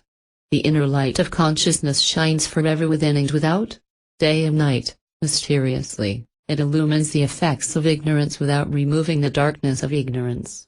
Just as the ever-luminous sun reveals its real nature with the help of night and day, even so the light of the self reveals its real nature by revealing both consciousness and ignorance. Within the atomic space of consciousness, there exist all the experiences, even as within a drop of honey there are the subtle essences of flowers, leaves and fruits. From that consciousness all experiences expand, for the experiencing is the sole experiencer, which is consciousness. Whatever may be the particular description of the experiences, they are all encompassed in the one experiencing of consciousness. Indeed, this infinite consciousness alone is all this, and all the hands and eyes are its own, though being extremely subtle, it has no limbs. In the twinkling of an eye this infinite consciousness experiences an epoch within itself, even as in the course of a brief dream one experiences youth and old age and even death. All these objects which appear in consciousness are indeed non-different from consciousness, even as a sculpture carved out of stone is nothing but stone. Just as the whole tree with all its future ramifications is in the seed, the entire universe of the past, the present and the future is contained in the atom of infinite consciousness. Therefore, though the self is neither the doer of actions nor the experiencer of experiences, it is the doer of all actions and the experiencer of all experiences, there is nothing apart from it. Within the atom of infinite consciousness the doership and the experiencer are inherent. The world, however, has never really been created, nor does it disappear. It is regarded as unreal only from the relative point of view. From the absolute point of view it is non-different from the infinite consciousness. The king continued, sages only speak of the inner and the outer, which of it words with no corresponding substance. It is meant to instruct the ignorant. The seer, himself remaining unseen, sees himself, and the seer does not ever become an object of consciousness. The seer is the sight only, and when the latent psychic impressions have ceased, the seer regains its pure being. When the external object is imagined, a seer has been created. If there is no subject, there is no object either. It is the sun that makes a man father. Again, it is the subject that becomes the object. There is no object, sight, without a subject, seer, even as without a father there is no son. Because the subject, seer, is pure consciousness, he is able to conjure up the object. This cannot be the other way round. The object does not give birth to the subject. Therefore the seer alone is real, the object being hallucination. Gold alone is real, the bracelet is a name and a form. As long as the notion of bracelet lasts, the pure gold is not apprehended. As long as the notion of the object persists, the division between the seer and the seen also persists. But, just as because of the consciousness in the bracelet, gold realizes its goldness, the subject, seer, manifesting as the object, the seen, realizes subjectivity, consciousness. One is the reflection of the other. There is no real duality. The seer does not see himself as he sees the object, the seer sees himself as the object, and therefore does not see, though he is the reality, yet he appears to be unreal. However, when self-knowledge arises and the object ceases to be, the seer, subject, is realized as the sole reality. The subject exists because of the object, and the object is but a reflection of the subject. Duality cannot be if there is not one, and where is the need for the notion of unity if one alone exists? When thus real knowledge is gained by means of right inquiry and understanding, only that remains which is not expressible in words. Of that it cannot be said that it is one or that it is many. It is neither seer nor seen, neither subject nor object, neither this nor that. Neither unity nor diversity can be truly established as the truth, for every thesis gives rise to antithesis. Yet, one is not different from the other, just as the wave is not other than water, bracelet is not different from gold. Even so, division is not a contradiction of unity. All this speculation concerning unity and diversity is only to overcome sorrow. That which is beyond all this is the truth, the Supreme Self. Vasishtha continued. 3:82 After listening to these wise words of the king, Karkati became tranquil, and her demoniacal nature left her. She said to them, O wise men, you are both fit to be worshipped by all and to be served by all? And I have been thoroughly awakened by your holy company. One who enjoys the company of enlightened men does not suffer in this world, even as one who holds a candle in his hand does not see darkness anywhere. Pray, tell me what I can do for you. The king said, O lady, in my city many people suffer from rheumatic heart troubles. In the country there is also an epidemic of cholera. It is in order to investigate these and find a remedy for them that my minister and I came out of the palace tonight. My humble submission to you is this: do not take the life of any of my people." Karkati at once acceded to the king's request. "Now, please tell me, how shall I recompense you for your kindness and appease your hunger?" Karkati replied, "Once I had the intention of engaging myself in penance in the Himalayas and giving up the body. But now I have given up that idea. I shall give you my biography. Once upon a time I was a demoness of gigantic proportions. I wished to devour people and with this intention performed penance. From the creator Brahma I obtained a boon, as a result of which I became a needle, and also the cholera virus as such I brought untold misery to people. Brahma, however, also evolved a mantra by which alone I am brought under control. Learn this mantra, and with its help you can enable people to get rid of rheumatic heart troubles, also leukemia and other blood illnesses. I used to spread leukemia in such a way that it was passed on by the parent to his children. All the three of them then went to the bank of the river where the king received the mantra from Karkati. This mantra becomes effective by its repetition, japa. The grateful king said to Karkati, "O kind lady, now you have become my guru and friend. Friendship is valued by good people. Pray, assume a gentle and smaller form, and come to my palace and live as my guest. You need not afflict good people at all. But I shall feed you with sinners and thieves." Karkati agreed. She became a charming young woman and accompanied the king to live as his guest. He entrusted thieves and other criminals and sinners to her. At night every day she resumed her demoniacal form and consumed them. During the daytime she continued to be a charming woman, the friend and guest of the king. After her meal she would often go into samadhi for a few years at a time, before returning to normal consciousness and normal life. 3:83-84 Vasistha continued, thus, Karkati lives even now protecting the king's descendants. She was the daughter of a demon who resembled a crab.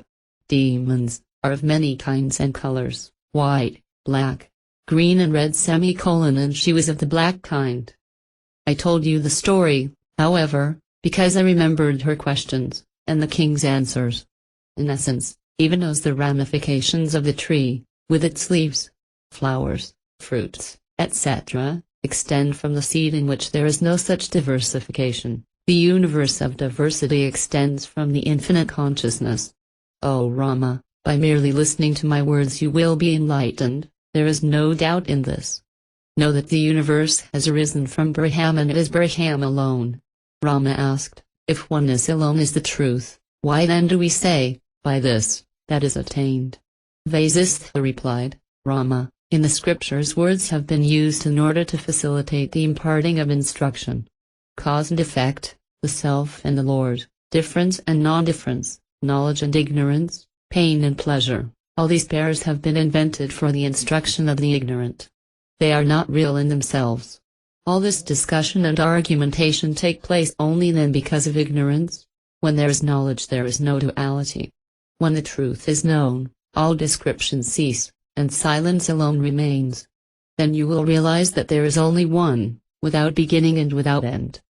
But as long as words are used to denote a truth, duality is inevitable. However, such duality is not the truth. All divisions are illusory. I shall give you another illustration. Listen very carefully. By means of the potent medicine of my explanations, you will surely overcome the illness that afflicts your mind. This samsara, world appearance, is nothing but the mind filled with likes and dislikes. When it is free of them, world appearance too comes to an end. The consciousness in the mind is the seed of all substances, and the inert aspect of the mind is the cause of the illusory appearance of the world. Because of the omnipresence of consciousness, the mind takes the form of the knowable and thus becomes the seed of the universe. The mind, like a child, imagines the existence of the world. When the mind is illumined it experiences the infinite consciousness within itself. I shall presently explain to you how this subject-object division arises. Vasistha continued. 3:85 Once I asked the Creator Brahma to tell me how this universe was first created. And he gave me the following reply. Brahma said, my child, It is only mind that appears as all this. I shall tell you what happened to me at the beginning of this epoch. At the end of the previous epoch there was the cosmic night, and as soon as I woke at the end of that night I offered my morning prayers and looked around, wishing to create the universe. I beheld the infinite void which was neither illumined nor dark. In my mind there was the intention to create, and in my heart I began to see subtle visions. There in my mind and with my mind I saw several seemingly independent universes. In them all I also saw my own counterparts, creators.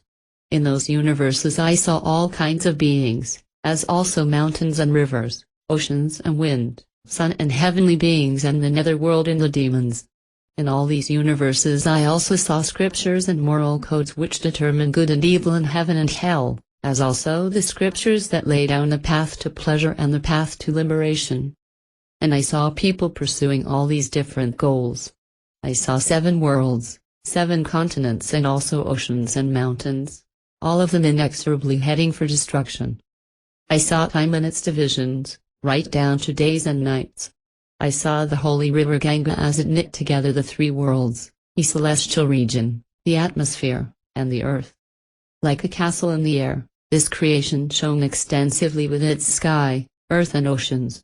Looking at all this I was wonderstruck and puzzled. How is it that I am seeing all these with my mind in the great void, even though I have not seen them with physical eyes? I contemplated this problem for a considerable time and eventually I thought of one of the suns in one of the solar systems and requested him to come to me. I asked him the question that was engaging my attention. The sun replied, "O Great One, being the omnipotent creator of all this you are indeed the Lord.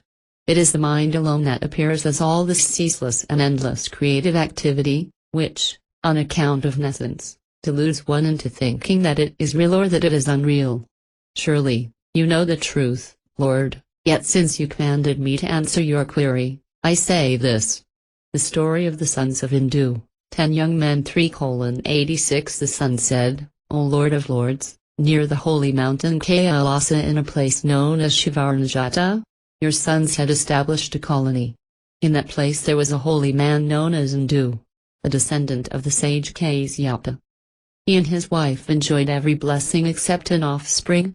In order to obtain this blessing they went to Kailasa and engaged themselves in severe penance, living only on a very small quantity of water. They had resorted to the state of trees and stood unmoving. Lord Shiva was pleased with their penance and, appearing before them, asked them to choose a boon from him. They prayed that they might beget 10 worthy sons who would be devoted to God and righteousness. Lord Shiva granted the boon. Very soon after this, the holy man's wife gave birth to 10 brilliant and radiant sons. These boys grew up into young men. They had mastered all the scriptures even when they were barely 7 years of age. After a considerable time, their parents abandoned their bodies and became liberated. The 10 young men were sorely distressed at the loss of their parents. One day they got together and asked themselves, "O brothers, what is the most desirable goal here, which is proper for us to aspire to and which will not lead to unhappiness? To be a king, to be an emperor, even to be Indra the god of heaven, all these are trivial, since even Indra rules heaven just for an hour and a half of the Creator's lifespan. Therefore, the attainment of creatureship is the best for us because of all lordships it alone will not come to an end for a whole epoch." All the others heartily agreed with this statement. They said to themselves, "Well then, we should soon reach Brahmahood which is devoid of old age and death." The eldest brother said, "Please do as I tell you to do. From now on contemplate as follows: I am Brahma, seated on a full-blown lotus." All the brothers thereupon began to meditate in the following manner: I am Brahma, the creator of the universe. The sages as also Saraswati the goddess of wisdom are within me in their personal forms. Heaven is within me, with all the celestials. Mountains, continents and oceans are within me. Demigods and demons are within me. The sun shines within me. Now the creation takes place. Now the creation exists. Now is the time for the dissolution. An epoch is over. The night of Brahma is at hand. I have self-soft knowledge and I am liberated. Meditating thus with all their being, they became that. The sun continued, 3:87, 88. Lord, after that, still deeply contemplating on their intention to be the creators of the universe, the 10 holy men stood in contemplation. Their bodies had withered away and whatever was left was consumed by wild beasts. But they continued to stand there in their disembodied state, for a long, long time. Till an epoch came to a close and there were the great scorching heat of the sun and the terrible cloudbursts which destroyed everything. The holy men still continued to stand, in their disembodied state, with the sole intention of becoming the creators of the universe. At the dawn of a new creation, these men continued to stand in the same place and in the same manner and with the same intention.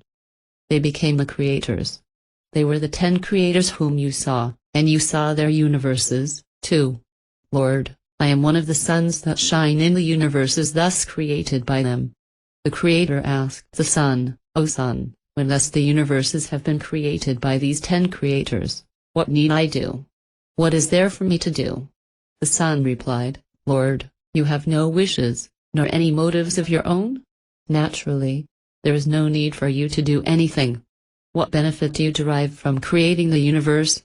Creation of the universe is surely a motiveless pastime to you.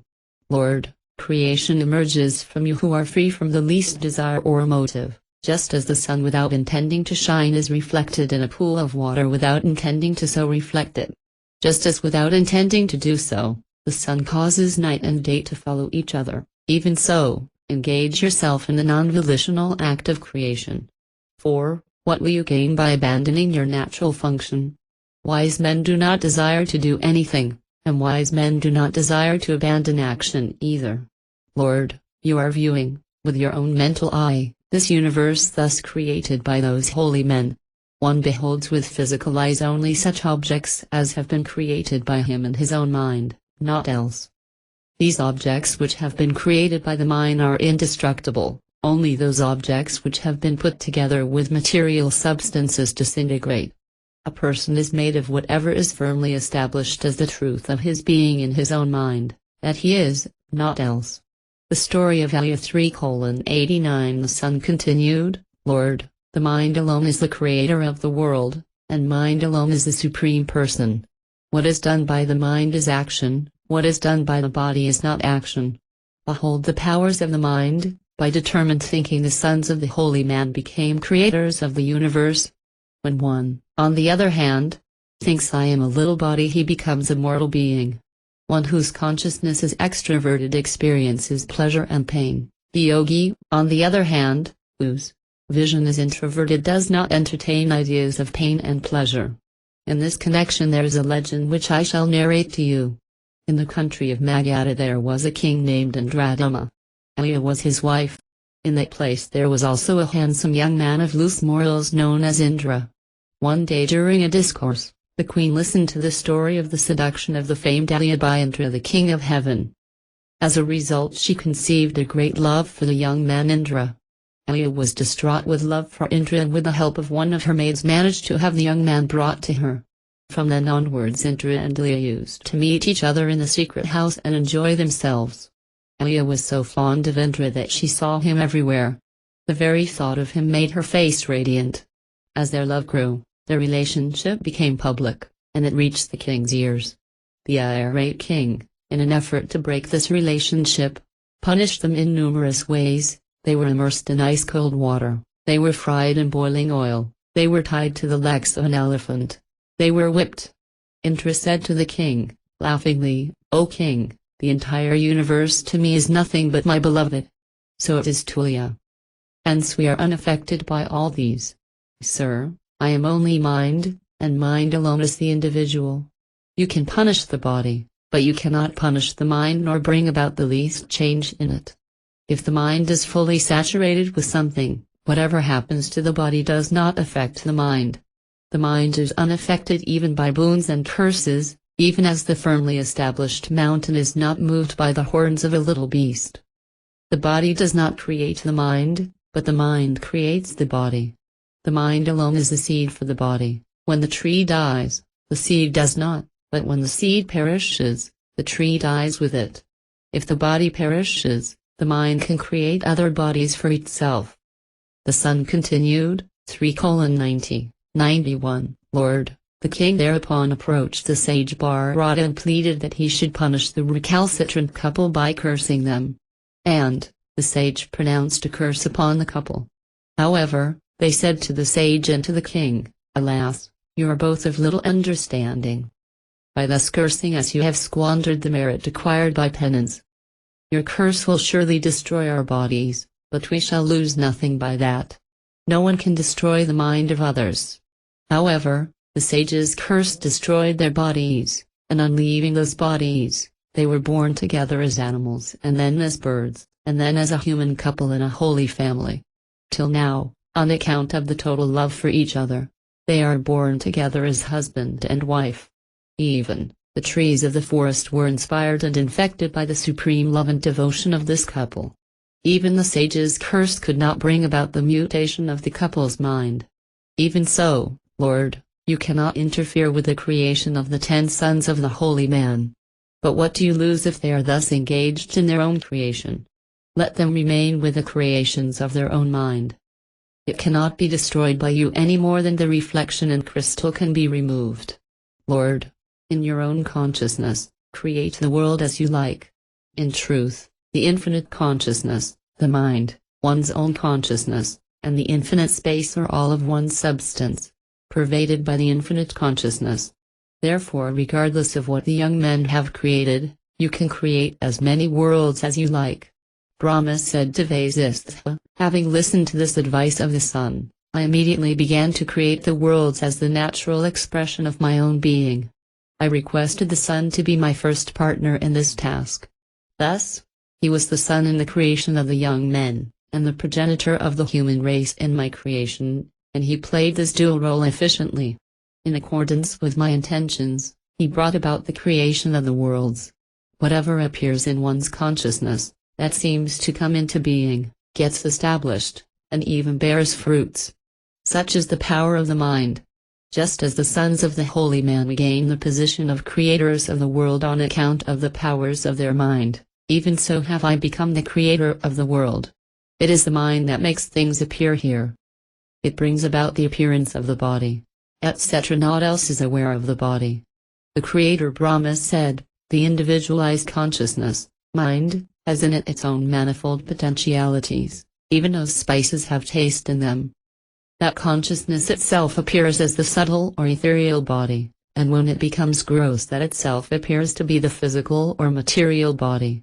That individualized consciousness itself is known as the jiva or the individual soul, when the potentialities are in an extremely subtle state. And, when all this jugglery of the jiva ceases, that itself shines as the supreme being. I am not, nor is there anyone in this universe, all this is nothing but the infinite consciousness. Just as the intention of the young men became manifest, all this is appearance based on infinite consciousness. The young men's intention made them feel that they were the creators, even so I am. The pure and infinite consciousness alone thinks of itself as the jiva and as the mind and then believes itself to be the body. When this dream-like fantasy is prolonged, this long dream feels like reality. It is both real and unreal, because it is perceived, it appears to be real, but because of inherent contradiction it is unreal.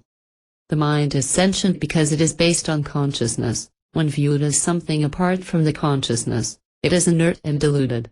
When there is perception, the mind takes on the role of the object of perception, but not in reality, even as when it is perceived as such, the bracelet is seen, though the truth is that it is gold. Because Brahman alone is all this, even what is inert is pure consciousness, but all of us, from me down to the rock, are indefinable, neither inert nor sentient. There can be no apprehension of two completely different things, only when there is similarity between the subject and object is perception possible. Concerning what is indefinable and whose existence is not certain, inert and sentient are only words with no substance. In the mind, the subject is believed to be sentient and the object is said to be inert. Thus, caught in delusion, the jiva hangs around. In truth, this duality itself is the creation of the mind, a hallucination. Of course, we cannot determine with certainty that such a hallucination exists, either. The infinite consciousness alone is. When this illusory division is not seen for what it is, there is the arising of the false egotism. But when the mind into its own nature, this division disappears. There is realization of the one infinite consciousness, and one attains great bliss. Vasistha asked Brahma, 3:92, Lord, how is it possible that the sage's curse affected Indra's body and not his mind? If the body is non-different from the mind, then the curse should affect the mind, too. Kindly explain to me how the mind is not thus affected, or that it is affected. The Creator Brahma replied, Dear one, in the universe, from Brahma to a hill, every embodied being has a twofold body. Of these, the first is the mental body which is restless and which acts quickly. The second is the body made of flesh, which does not really do anything.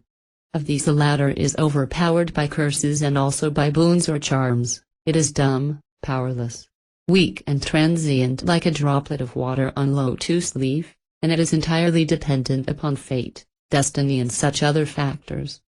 Mind, however, is independent, though it might seem to be dependent. When this mind confidently engages in self-effort, then it is beyond the reach of sorrow. Whenever it strives, then and there it surely finds the fruition of its striving. The physical body achieves nothing. On the other hand, the mental body gets results. When the mind dwells constantly on what is pure, it is immune to the effects of curses. The body may fall into fire or mire, but the mind experiences only that which it contemplates. This was demonstrated by Indra. It was also demonstrated by the sage Durgatapa. He wished to perform a religious rite, but fell into a blind well while collecting the materials for it. He performed the rite mentally and derived the fruit of actual physical performance of the rite. The 10 sons of the holy man were also able to achieve Brahmahood by their mental effort. Even I could not prevent it. Mental and physical illness, as well as curses and evil eye, do not touch the mind that is devoted to the self, any more than a lotus flower can split a rock into two by falling on it. Hence, one should endeavor with the mind to make the mind take to the pure path, with the self make the self tread the path of purity. Whatever the mind contemplates that instantly materializes. By intense contemplation it can bring about radical change within itself, to heal itself of the defective vision in which illusions are perceived as real.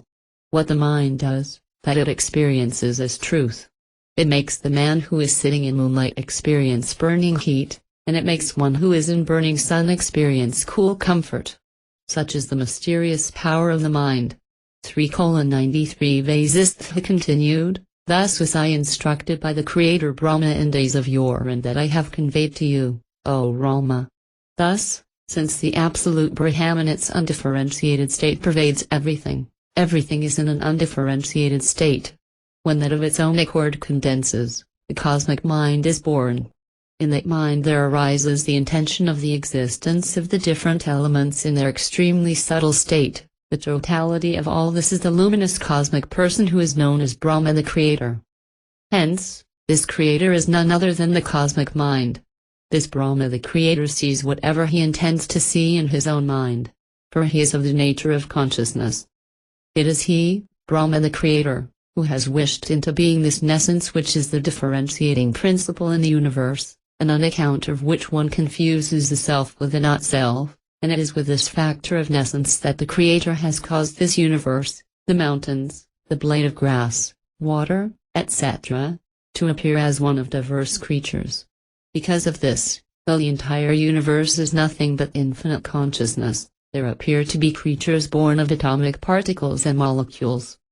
Therefore, O Rama, all objects and substances in this universe have emerged in Brahman the Absolute, just as waves manifest in the ocean. In this uncreated universe, the mind of Brahma the Creator perceives itself as the egotism, and thus does Brahma the cosmic mind become Brahma the Creator of the universe. The power of that cosmic mind alone appears to be the diverse forces in the universe. Infinite number of diverse creatures manifest themselves in this cosmic mind, and they are then known as diverse jivas.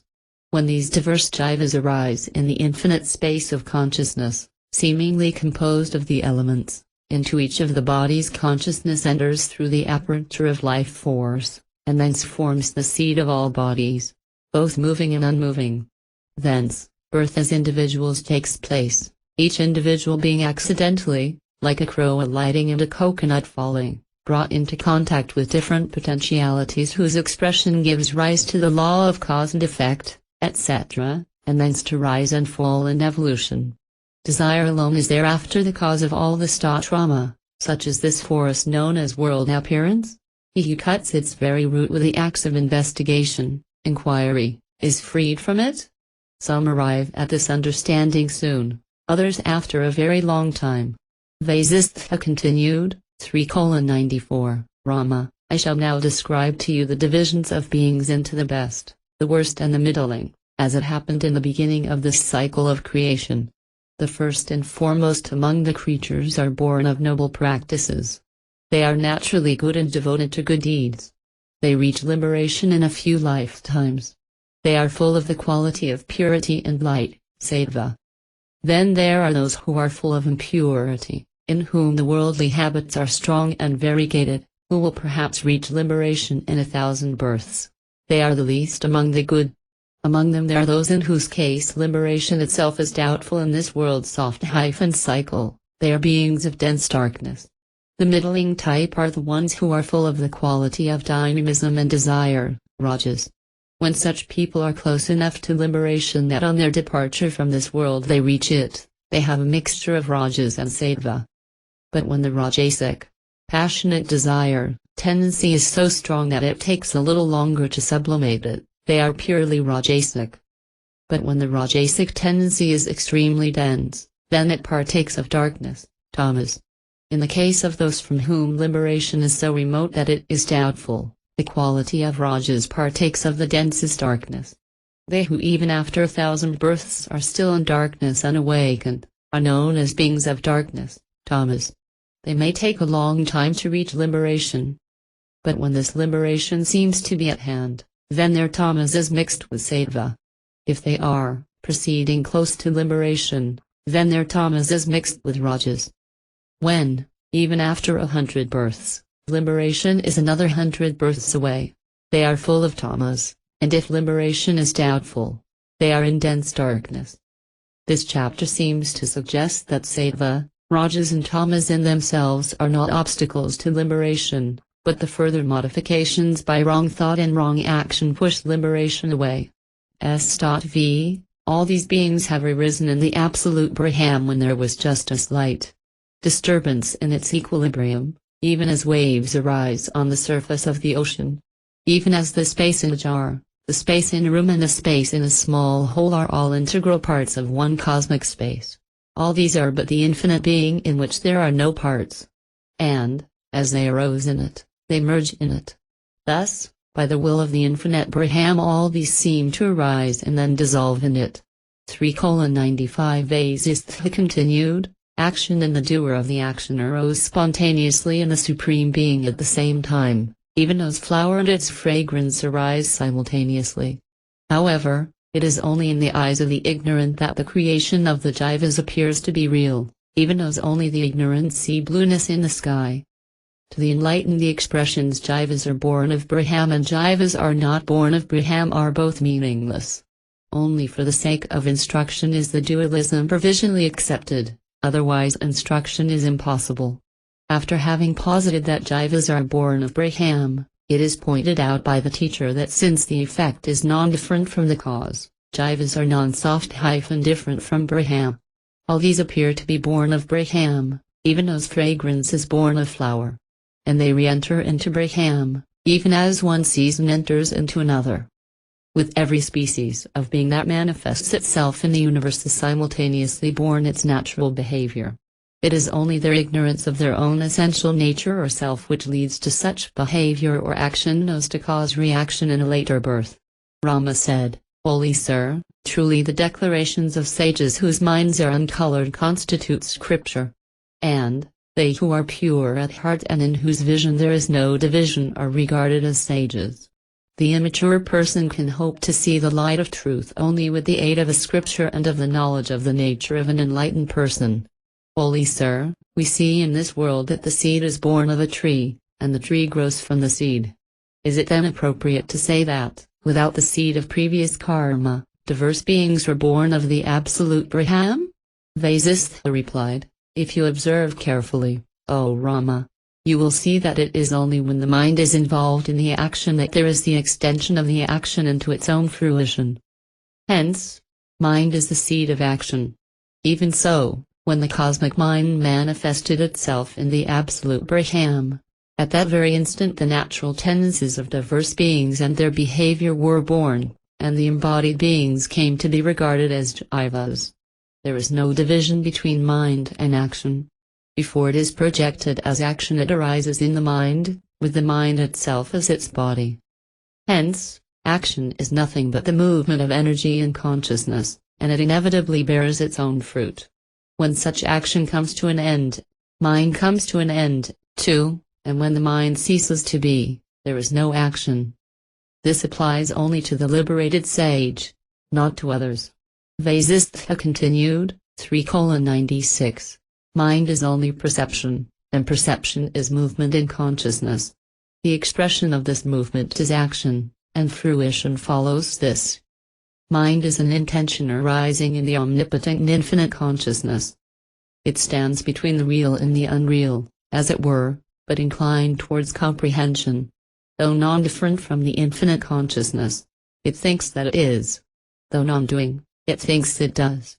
Such is the mind, and these qualities are inseparable from the mind. Even so, the jiva and the mind are inseparable. Whatever the mind thinks of, the organs of action strive to materialize. Hence, again, mind is action.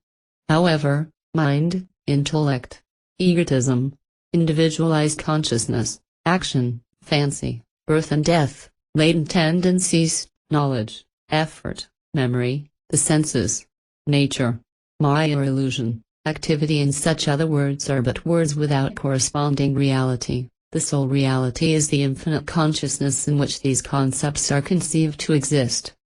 All these concepts have arisen when, by accidental coincidence, the crow dislodging the coconut, the infinite consciousness in a moment of self-forgetfulness viewed itself as the object of perception. When, thus veiled by nescience, the same consciousness views diversity in agitated state and identifies objects as such, it is known as mind. That itself, when it is firmly established in the conviction of a certain perception, is known as intellect, or intelligence. When it ignorantly and foolishly identifies itself as an existent separate individual, it is known as egotism. When it abandons consistent inquiry, allowing itself to play with countless thoughts coming and going, it is known as individualized consciousness, or mind stuff. Whereas pure movement in consciousness is karma or action without an independent doer, when it pursues the fruition of such action, it is known as karma, action. When it entertains the notion I have seen this before in relation to something either seen or unseen, it is known as memory. When the effects of past enjoyments continue to remain in the field of consciousness though the effects themselves are unseen, it is known as latent tendency, or potentiality. When it is conscious of the truth that division of division is the product of ignorance, it is known as knowledge. On the other hand, when it moves in the wrong direction, towards greater self-forgetfulness and deeper involvement in false fancies, it is known as impurity. When it entertains the indweller with sensations, it is known as the senses, indriya. When it remains unmanifest in the cosmic being, it is known as nature.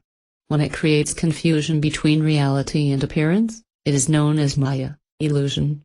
When it thinks I am bound, there is bondage. When it thinks I am free, there is freedom. 3:97 Vasishtha continued, the light of consciousness eclipsed by a firm conviction in the existence of the mind is indeed the mind. This mind embodies itself in diverse beings, humans, gods, demons, demigods and celestials. It then spreads itself out as various forms of behavior, as also the cities and towns, etc. Such being the truth, what is the use of examining all these external appearances? It is mind alone that is the proper factor for us to examine. For when we inquire into the nature of the mind, all the created objects or all appearances are seen to be its creations, only the infinite consciousness remains as uncreated by the mind. When deeply observed, the mind is absorbed into its substratum, and when it is thus absorbed, there is supreme felicity. When the mind thus disintegrates, there is liberation, and there is no more rebirth, for it was mind alone that appeared to take birth and to die. Vikara, usually translated inquiry, is direct observation. Rama asked again, "Pray, Lord, how did all this take place in the pure infinite consciousness? How was it possible for the mind, which is apparently a mixture of the real and the unreal, to arise in it?" Vasishtha said, "Rama, space is threefold: the infinite space of undivided consciousness, the infinite space of divided consciousness in the physical space in which the material worlds exist. The infinite space of undivided consciousness, Siddhakaza, is that which exists in all, inside and outside, as the pure witness of that which is real and of that which appears to be. The finite space of divided consciousness, Siddhakaza, is that which creates the divisions of time, which pervades all beings and which is interested in the welfare of all beings. The physical space is that in which the other elements, air, etc., exist. The latter two are not independent of the first, the infinite space of undivided consciousness. In fact, the others do not exist, and this division of consciousness into three is arbitrarily suggested only while instructing the ignorant. The enlightened one knows that there is only one reality, the infinite consciousness. Rama, when that consciousness apparently thinks I am intelligent or I am inert, that is the mind. It is from this wrong notion that all the other physical and psychological factors have been imaginarily created.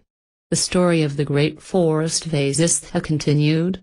3:98 O Rama, whatever might have been the origin of the mind and whatever it might be, one should constantly direct it towards liberation through self-effort. The pure mind is free from latent tendencies, and therefore it attains self-knowledge. Since the entire universe is within the mind, the notions of bondage and liberation are also within it. In this connection there is the following legend which I heard from the Creator Brahma himself. Listen to it attentively. There was a great forest, so large that millions of square miles were like the space within an atom. In it there was just one person who had 1,000 arms and limbs. He was forever restless. He had a mace in his hand with which he beat himself and, afraid of the beating, he ran away in panic. He fell into a blind well. He came out of it, again beat himself and again ran away in panic, this time into a forest. He came out of it, again beat himself and again ran away in panic, this time into a banana grove. Though there was no other being to fear, he wept and cried aloud in fear. He kept running as before, beating himself as before. I witnessed all this intuitively, and with the power of my will I restrained him for a moment. I asked him, "Who are you?" But he was sorely distressed and called me his enemy and wept aloud and then laughed aloud. Then he began to abandon his body, limb by limb. Immediately after this, I saw another person running like the first one, beating himself, weeping and wailing. When I similarly restrained him, he began to abuse me and ran away intent on his own way of life. Like this I came across several persons. Some listened to my words and abandoning their previous way of life became enlightened. Some others ignored me or even held me in contempt. Some others even refused to come out of the blind well or the dense forest. Such is the great forest, O Rama. No one finds a sure resting place in it, whatever be the mode of life they may adopt. Even today you see such people in this world, and you yourself have seen such a life of ignorance and delusion. Because you are young and ignorant, you do not understand it. 3:99 Vasistha continued, O Rama, this great forest is not far away, nor is that strange man in a strange land. This world itself is the forest. It is a great void, but this void is seen only in the light of inquiry. This light of inquiry is the eye in the parable. This wisdom is accepted by some and rejected by others, who continue to suffer. They who accept it are enlightened. The person with thousands of arms is the mind with countless manifestations. This mind punishes itself by its own latent tendencies and restlessly wanders in this world. The blind well in the story is hell and the banana grove is heaven. The dense forest of thorny bush is the life of a worldly man, with the numerous thorns of wife, children, wealth, etc. hurting him all the time. the mind now wanders into hell, now into heaven, and now into the world of human beings. Even when the light of wisdom shines on the life of the deluded mind, it foolishly rejects it, considering that wisdom is its enemy. Then it weeps and wails in distress. Sometimes, it experiences an imperfect awakening, and it renounces the pleasures of the world without proper understanding. Such renunciation itself proves to be a great source of sorrow. But, when such renunciation arises out of the fullness of understanding, of wisdom born of inquiry into the nature of the mind, the renunciation leads to supreme bliss. Such a mind may even look at its own past notions of pleasure with puzzlement. Just as the limbs of the person as they were cut away fell down and disappeared, the latent tendencies of the person who wisely renounces the world also vanish from the mind. Behold the play of ignorance, which makes one hurt oneself out of one's own volition, and which makes one run hither and thither in meaningless panic. Though the light of self-knowledge shines in every heart, yet one wanders in this world driven by one's own latent desires. And, the mind itself intensifies this sorrow and goads one to go round in circles, by its own whims and fancies, thoughts and hopes. It binds itself. When it is visited by sorrow it despairs and becomes restless. When one who gains wisdom preserves it for a long time and persists in the practice of inquiry, he does not experience sorrow. An uncontrolled mind is the source of sorrow. When it is thoroughly understood, the sorrow vanishes like mist at sunrise. Vasishtha continued, 3:100, the individualized consciousness, the mind, has arisen in the Supreme Being, O Rama. It is both different and non-different from the infinite consciousness, even as a wave is different and non-different from the ocean. To the enlightened the mind is the absolute Brahman and naught else. To the unenlightened, the mind is the cause of repetitive history, samsara. When dualistic concepts are used by us, O Rama, it is only to facilitate instruction. The division is not real. The absolute Brahman is omnipotent, and there is nothing which is outside of it. It is his own power or energy that pervades all things. In embodied beings, it is the Sit-Soft-Sakti, the power of consciousness or intelligence.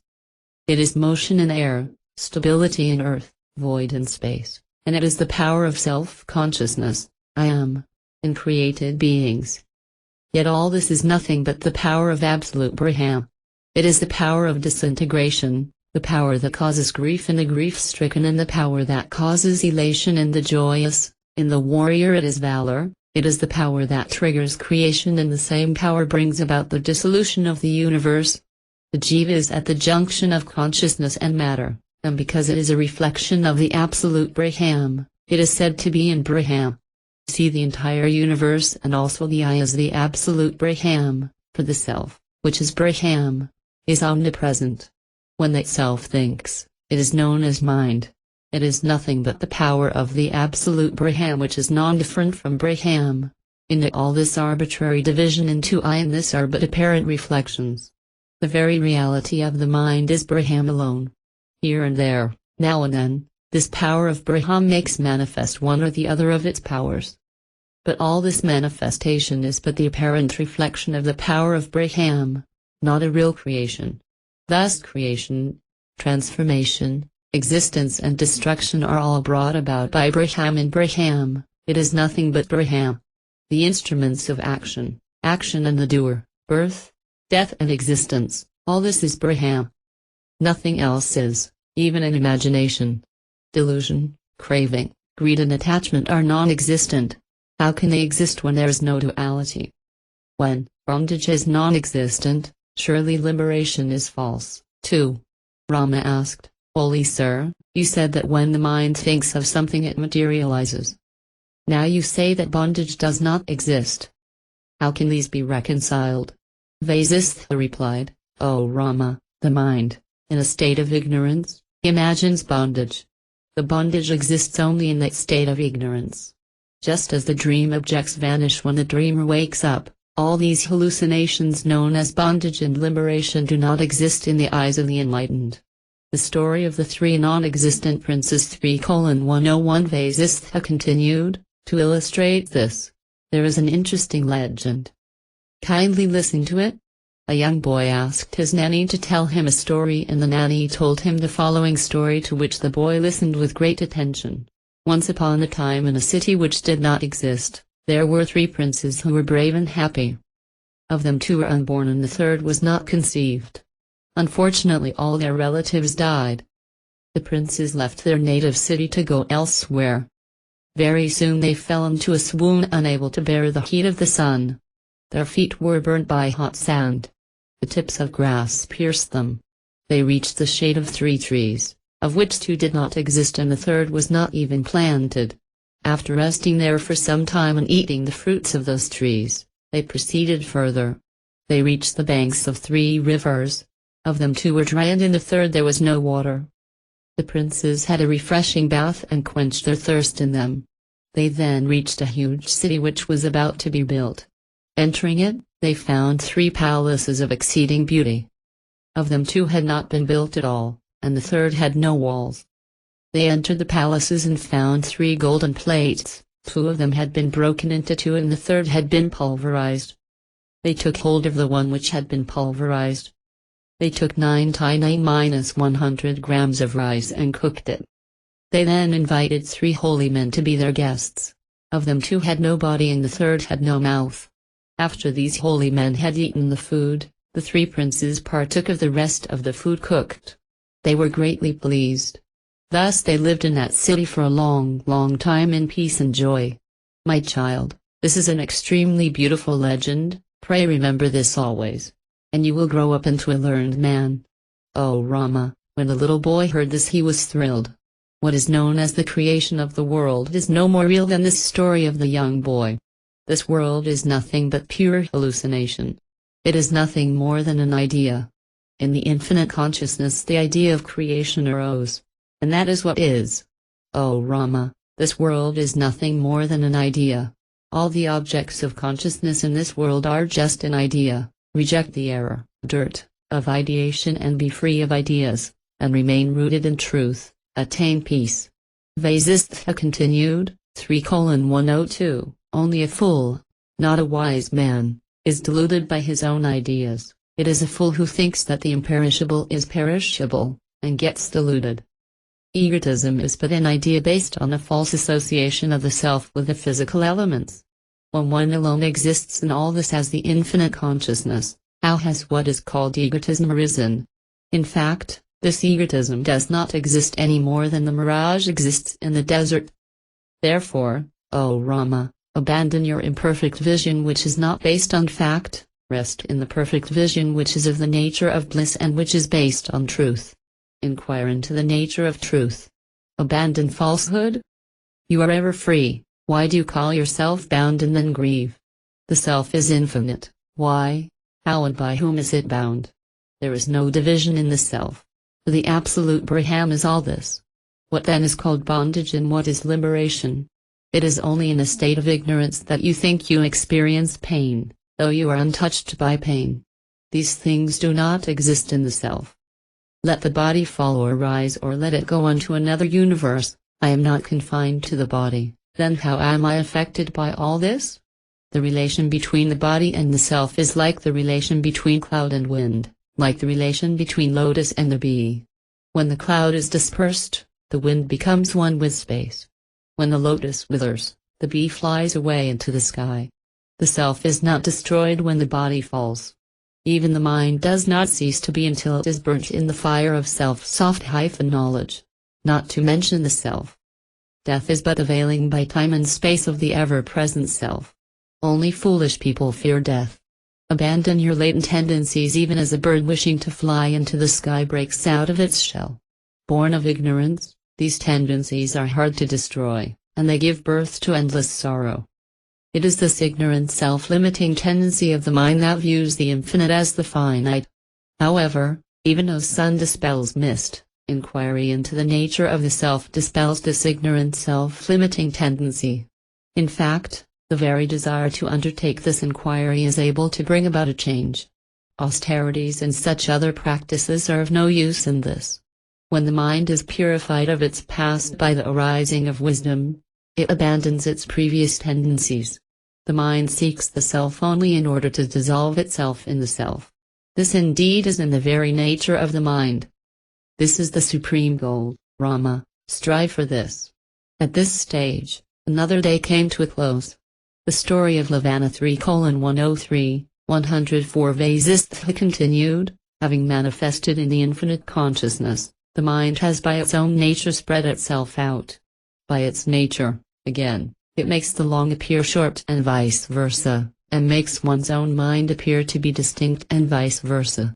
Even a little thing which it touches, it magnifies and makes its own. In the twinkling of an eye it creates countless worlds, and in the twinkling of an eye it destroys them.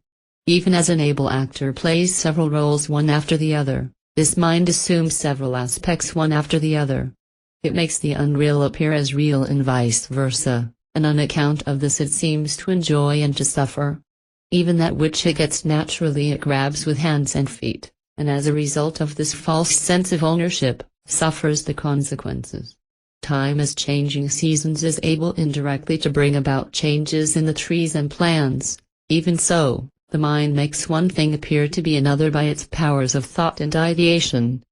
Therefore, even time and space and all things are under the control of the mind. Depending upon its intensity or dullness, and upon the size, big or small, of the object created or influenced, the mind does what is to be done with some delay or much later. It is not incapable of doing anything whatsoever. Pray, O Rama, listen to another interesting legend to illustrate this. In a country known as Uttara Pandava, in whose forests sages dwelt and whose villages were beautiful and prosperous, there reigned a king known as Lavana, who was a descendant of the famous king Harishcandra.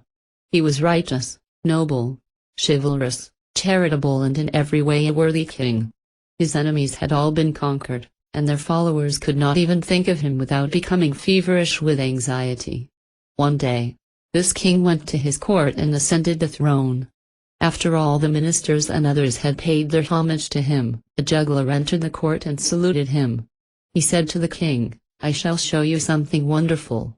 As he waved a bunch of peacock feathers, there entered into the court a cavalier leading an exquisitely beautiful horse. He requested the king to accept it as a gift. The juggler requested the king to ride that horse and roam freely throughout the world. The king, too, saw the horse.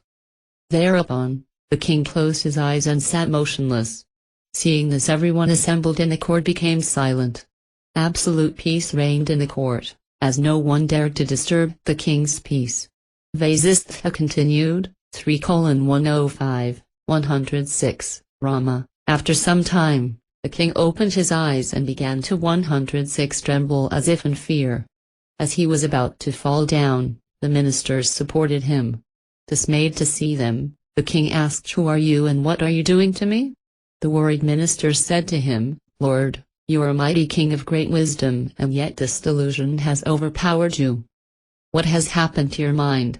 Only they who are attached to the little objects of this world and the false relationships of wife, children, etc., are subject to mental aberrations, not one like you, devoted to the Supreme. Moreover, only he who has not cultivated wisdom is adversely affected by spells, drugs, etc., not one whose mind is fully developed." Hearing this, the king partly regained his composure, though upon looking at the juggler he trembled as if in fear and said to him, "O magician, what have you done to me? You have spread a net of illusion over me. Truly even the wise are overpowered by the jugglery of Maya. Even as, though I am still in this body, within a short period I experience wonderful hallucinations." Turning to the members of the court, the king recounted his experiences during the previous hour. "As soon as I saw this juggler wave his bundle of peacock feathers, I jumped on the horse which stood in front of me and experienced a slight mental delusion. Then I went away on a hunting expedition. The horse led me into an arid desert where nothing lived, nothing grew, where there was no water and it was bitterly cold. I experienced great grief. I spent the whole day there. Later, riding that horse again, I crossed that desert and reached another which was less dreadful. I rested under a tree. The horse ran away. I rested for some time, and the sun set. Frightened, I hid myself in the bushes. The night was longer than an epoch. The day dawned. The sun rose. A little later, I saw a dark girl clad in black clothes carrying a plate full of food. I approached her and begged for food. I was hungry. She ignored me. I pursued her. At last, she said, "I shall give you food, if you consent to marry me." I consented. Survival was the first and foremost consideration then. She gave me food and later introduced me to her father, who was even more dreadful to look at. Soon the three of us reached their village, which was flowing with blood and flesh. I was introduced to all as the girl's husband. I was treated by them with great respect. They entertained me with dreadful stories which were a source of pain. At a diabolical ceremony, I got married to that girl. 3:107, 108. The king continued. Very soon, I had become a member of the primitive tribe. My wife gave birth to a daughter, the source of more unhappiness to me. In course of time 3 more babies arrived. I had become a family man in that tribe. I spent many years among this tribe, suffering the agonies of a family man with a wife and children to feed and to protect. I cut firewood and often I had to sleep under a tree at night. When the weather became cold, I hid myself in the bushes in order to keep warm. Pork was my staple diet. Time rolled on and I became old. I began to trade in meat. I took the meat to the villages on the Vindhya mountains and sold the best part of it there. What could not thus be sold at a decent profit, I cut up into bits and dried in a terribly filthy place. I would often fight with others in the tribe for a piece of meat to eat when I was afflicted with hunger. My body had become black as soot. Thus engaged in sinful activities, my mind had also become inclined towards sin. Good thoughts and feelings had taken leave of me. My heart had shed all compassion, even as a snake sheds its slough. With nets and other traps and weapons I caused untold hardship to birds and animals. Clad only in a loincloth, I endured every inclemency of the weather. Thus I spent 7 years. Bound by the ropes of evil tendencies, I grew wild with anger and used abusive words, wept in misfortunes, and ate rotten food. Thus I lived for a long time, in that place. I drifted like a dry leaf in the wind, as if my only mission in life was eating. There was drought in the land. The air was so hot that it seemed to waft sparks of flame. The forest caught alight. Only ashes remained. People were dying of hunger. People chased after mirages thinking there was water. They mistook pebbles to be balls of meat and began to chew them. Some had even begun to eat corpses. Some, while doing so, even chewed their own fingers, which had been soaked in the blood of those dead bodies. Such was their demented state of starvation. What was once a flourishing forest had been transformed into a huge crematorium. What was once a pleasure grove resounded with the agonized cries of the dying. Note, these 2 chapters are full of apartment and graphic similes. The king continued. 3:109, thus afflicted by famine, many people left the country and migrated elsewhere. Some others, deeply attached to their wives and children, perished in that land. Many others were killed by wild animals. I, too, left the country to go away with my wife and children. At the border of the country, I found the cool shade of a tree tempting and, after putting down the little children I was carrying on my shoulders, I rested under the tree for a long time. The youngest of my children was quite small and innocent, and therefore was the dearest to my heart. With tears in his eyes, he demanded food. Although I told him that there was no meat to eat, in his childish innocence he persisted in his demand, unable to bear his hunger. I said to him in despair, "All right, eat my flesh." The innocent child said, without thinking, "Give me." I was moved by attachment and pity. I saw the child was unable to endure the pangs of hunger any more. I decided that the best way to end all these miseries was to end my life. I raised a pyre with the help of the timber I found nearby. And, as I ascended the pyre, I shuddered, and I found myself in this court, being hailed and greeted by all of you. As the king said this, the juggler vanished. The ministers said, "Lord, he cannot be a juggler," for he was not interested in money, in the reward. Surely, some divine entity wished to demonstrate to you and to all of us the power of cosmic illusion. From all this it is clear that this world appearance is nothing but the play of the mind, The mind itself is but the play of the omnipotent infinite being. This mind is able to fool even men of great wisdom. Else, where is the king who is well versed in all branches of learning, and where is this bewildering delusion? Surely, this is not a juggler's trick, for a juggler performs for material gain. It is really the power of illusion. Hence, the juggler vanished without looking for reward. Vasishtha said, Rama, I was there in that court at that time, and so I know all this firsthand. In this manner the mind veils the real nature of the self and creates an illusory appearance with many branches, flowers and fruits. Destroy this illusion by wisdom, and rest in peace. Vasishtha continued, 3:110, In the beginning, there arose a division in the Supreme Being or infinite consciousness, and the infinite apparently became both the observer and the observed. When this observer sought to grasp or comprehend the observed, there arose a mixture of the reality and the apparent appearance, or a confusion. On account of this confusion, in the infinite consciousness there arises the concept of finiteness. The finite mind then generates countless ideas within itself which weaken and veil it, leading to sorrow, which the mind greatly magnifies. These ideas and these experiences leave their mark on the mind, forming the impressions or conditioning tendencies which are for the most part latent or dormant. But, when the mind is rid of these, the veil vanishes in a moment like mist at sunrise, and with it the greatest sorrow also vanishes. Till then the mind plays with all, even as little children play with fledglings and tease them.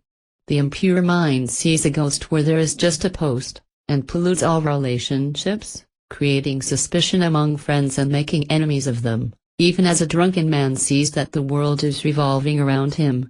A distressed mind turns food into poison and causes disease and death. The impure mind, laden with the tendencies, is the cause for illusions, manias and phobias.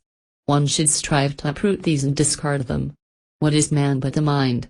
The body is inert and insentient. One cannot say that the mind is inert, though one cannot say that it is sentient either. What is done by the mind is action, what is renounced by the mind is renunciation. Mind is the whole world. Mind is the atmosphere. Mind is the sky.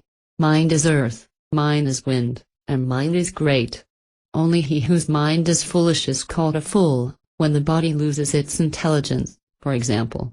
In death, the corpse is not said to be foolish. Mind sees. The eyes are formed. Mind hears, ears come into being. Even so with the other senses, it is the mind that creates them. Mind decides what is sweet and what is bitter, who is friend and who is enemy.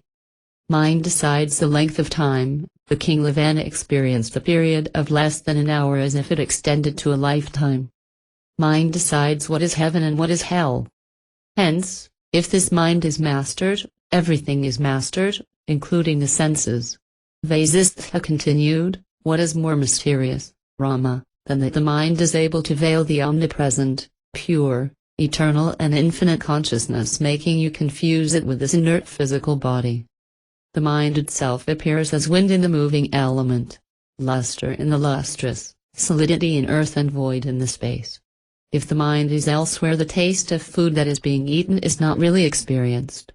If the mind is elsewhere, one does not see what is right in front of oneself. The senses are born of the mind, but not the other way around. It is only from the point of view of fools that the body and the mind are said to be quite different. In fact, they are non-different, being mind alone.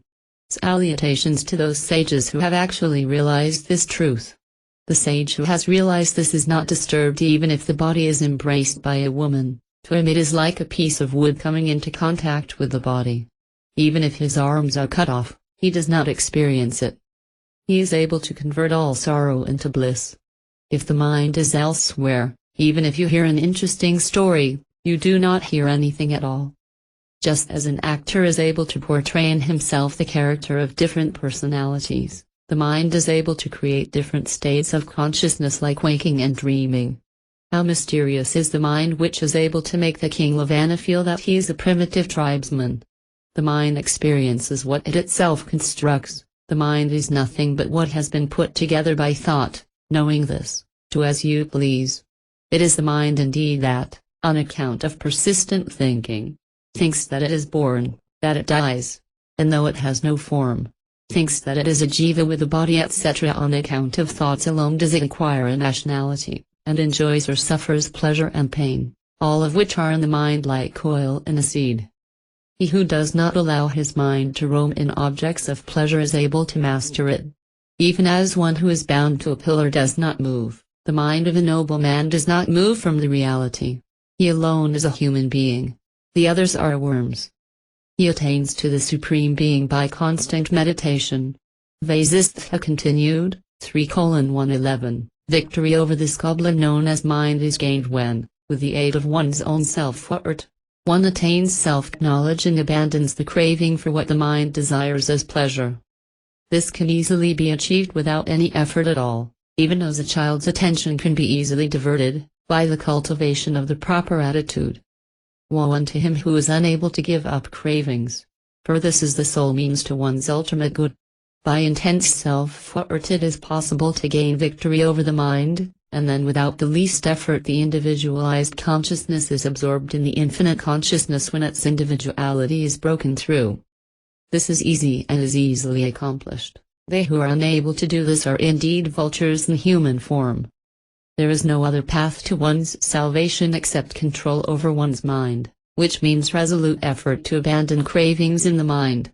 Make a firm resolve to kill the mind as it were, which is easily achieved without the least doubt. If one has not abandoned the cravings of the mind, then all the instructions of a preceptor, study of scriptures, recitation of mantras and so on are as valuable as straw. Only when one severs the very root of the mind with a weapon of non-conceptualization, can one reach the absolute Brahman which is omnipresent, supreme peace. Conceptualization or imagination is productive of error and sorrow, and it can be so easily got rid of by self-knowledge, and when it is got rid of there is great peace. Why does one find it so difficult? Abandon your reliance on fate or God created by dull-witted people, and by self-effort and self-knowledge make the mind null mind. Let the infinite consciousness swallow, as it were, the finite mind and then go beyond everything. With your intelligence united with the Supreme, hold on to the self which is imperishable. When the mind is thus conquered by remaining completely unagitated, you will consider even the conquest of the three worlds worthless. This does not involve studying the scriptures, or rising or falling, nothing but self-knowledge. Why do you consider it difficult? If this is found difficult by someone, how does he even live in this world without self-knowledge? One who knows the deathless nature of the self is not afraid of death. Nor is he affected by separation from friends and relations. The feelings this is I and this is mine are the mind. When they are removed, the mind ceases to be. Then one becomes fearless. Weapons like swords generate fear. The weapon, wisdom, that destroys egotism generates fearlessness. 3:112 Vasistha continued, towards whichever object the mind flows with intensity, in that it sees the fulfillment of its cravings. The cause of this movement in a particular direction is not obvious, like ripples on the surface of the ocean. Such intense movement appears now here and now there, comes into being and dies. However, just as coolness is inseparable from ice, this restless movement is inseparable from mind. Rama asked, how, then, holy sir, can this restless movement of the mind be restrained by force without causing greater restlessness? Vasishtha said, of course, there is no mind without restlessness. Restlessness is the very nature of mind. It is the work of this restlessness of the mind based on the infinite consciousness that appears as this world, O Rama, that indeed is the power of the mind. But, when the mind is deprived of its restlessness, it is referred to as the dead mind, and that itself is penance, tapas, as also the verification of the scriptures and liberation. When the mind is thus absorbed in the infinite consciousness there is supreme peace, but when the mind is involved in thoughts there is great sorrow. The restlessness of the mind itself is known as ignorance or nescience. It is the seat of tendencies, predispositions or conditioning. Destroy this through inquiry, as also by the firm abandonment of contemplation of the objects of sense pleasure. O Rama, mind constantly swings like a pendulum between the reality and the appearance. between consciousness and inertness. When the mind contemplates the inert objects for a considerable time, it assumes the characteristic of such inertness. When the same mind is devoted to inquiry and wisdom, it shakes off all conditioning and returns to its original nature as pure consciousness. Mind takes the very form of that which one contemplates, whether it is natural or cultivated. Therefore, resolutely but intelligently contemplate the state beyond sorrow, free from all doubts. The mind is capable of restraining itself. There is indeed no other way. Wise men remove from their mind the manifestations of the latent tendencies or conditioning, which alone is the mind, as and when they rise. Thus is in essence removed. First destroy the mental conditioning by renouncing cravings, and then remove from your mind even the concepts of bondage and liberation. Be totally free of conditioning. Vasishtha continued, 3:113. The psychological tendency, or mental disposition or mental conditioning, is unreal, yet it does arise in the mind. Hence it can be compared to the vision of two moons in a person suffering from diplopia. Hence this tendency should be renounced as if it were sheer delusion. The product of ignorance is real only to the ignorant person. To the wise, it is just a verbal expression, just as one speaks of the barren woman's son. Do not remain ignorant, O Rama, but strive to be wise, by renouncing mental conditioning as you would abandon the idea that there is a second moon. You are not the doer of any action here, O Rama. So, why do you assume doership? When one alone exists, who does what and how? Do not become inactive, either, for what is gained by doing nothing? What has to be done has to be done. Therefore, rest in the self. Even while doing all the actions natural to you, if you are unattached to those actions, you are truly the non-doer. If you are doing nothing and are attached to that non-doership, then you are doing nothing, you become the doer. When all this world is like the juggler's trick, what is to be given up and what is to be sought? The seed of this world appearance is ignorance, without being seen as this is it. This ignorance has the quality of truth. The power which creates this world's soft appearance and keeps it revolving as the potter's wheel is kept revolving by a potter, is the psychological tendency, or mental conditioning. Like a bamboo, it is hollow and without substance. Like the waves of a river, it does not die even when it is cut asunder. It cannot be grasped. It is subtle and soft, but it has the power of the sword. Though it is perceived in its own reflection knows its effects, it is not useful in one's quest of truth. On account of this conditioning, differences are seen in the objects of this creation. Though it cannot be said to abide in a particular place, it is seen everywhere. This mental conditioning is not a manifestation of intelligence, yet being based on intelligence it has the appearance of intelligence. Though it is ever-changing, it creates in oneself an illusion of permanence. Because of its proximity to the infinite consciousness, it seems to be active, and when that infinite consciousness is realized, it, the conditioning, comes to an end. This mental conditioning dies when not fed by attachment to objects, but even in the absence of such attachment, it continues to remain as a potentiality. Vasishtha continued, this ignorance or mental conditioning is acquired by man effortlessly and it seems to promote pleasure, but in truth it is the giver of grief. It creates a delusion of pleasure only by the total veiling of self-knowledge. Thus it was able to make the king Lavana experience less than an hour as if it were of several years' duration. This ignorance or mental conditioning is powerless to do anything, yet it seems to be very active, even as a mirror actively reflects the light of a lamp. Even as a lifelike painting of a woman is unable to perform the duties of a living woman, this ignorance or mental conditioning is incapable of functioning, though it appears to be potent. It is even unable to delude the wise man, though it overpowers the stupid one even as a mirage fools animals and not an intelligent man. This ignorance or mental conditioning has but a momentary existence, yet, since it flows on, it seems to be permanent like a river. Because it is able to veil the reality, it seems to be real, but when you try to grasp it, you discover it is nothing. Yet, again, it acquires strength and firmness on account of these qualities in the world's soft appearance, even as a flimsy fiber when rolled into a rope acquires great strength. This conditioning seems to grow, but in fact it does not. For when you try to grasp it, it vanishes like the tip of a flame. Yet, again, even as the sky appears to be blue, this conditioning also seems to have some kind of real appearance. It is born as the second moon in diplopia, it exists like the dream objects, and it creates confusion even as people sitting in a moving boat see the shore moving. When it is active, it creates a delusion of the long dream of world appearance. It perverts all relationships and experiences.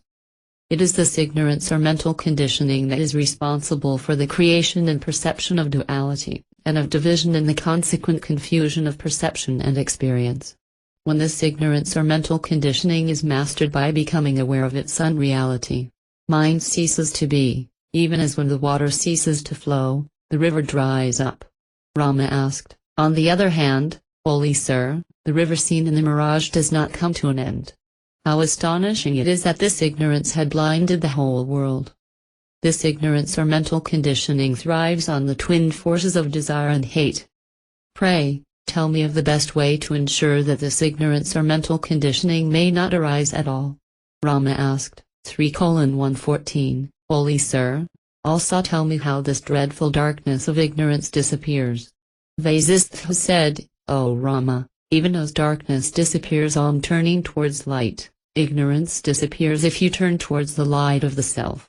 As long as there does not arise a natural yearning for self-knowledge, so long this ignorance or mental conditioning throws up an endless stream of world appearance. Even as a shadow vanishes when it wishes to see the light, this ignorance perishes when it turns towards self-knowledge.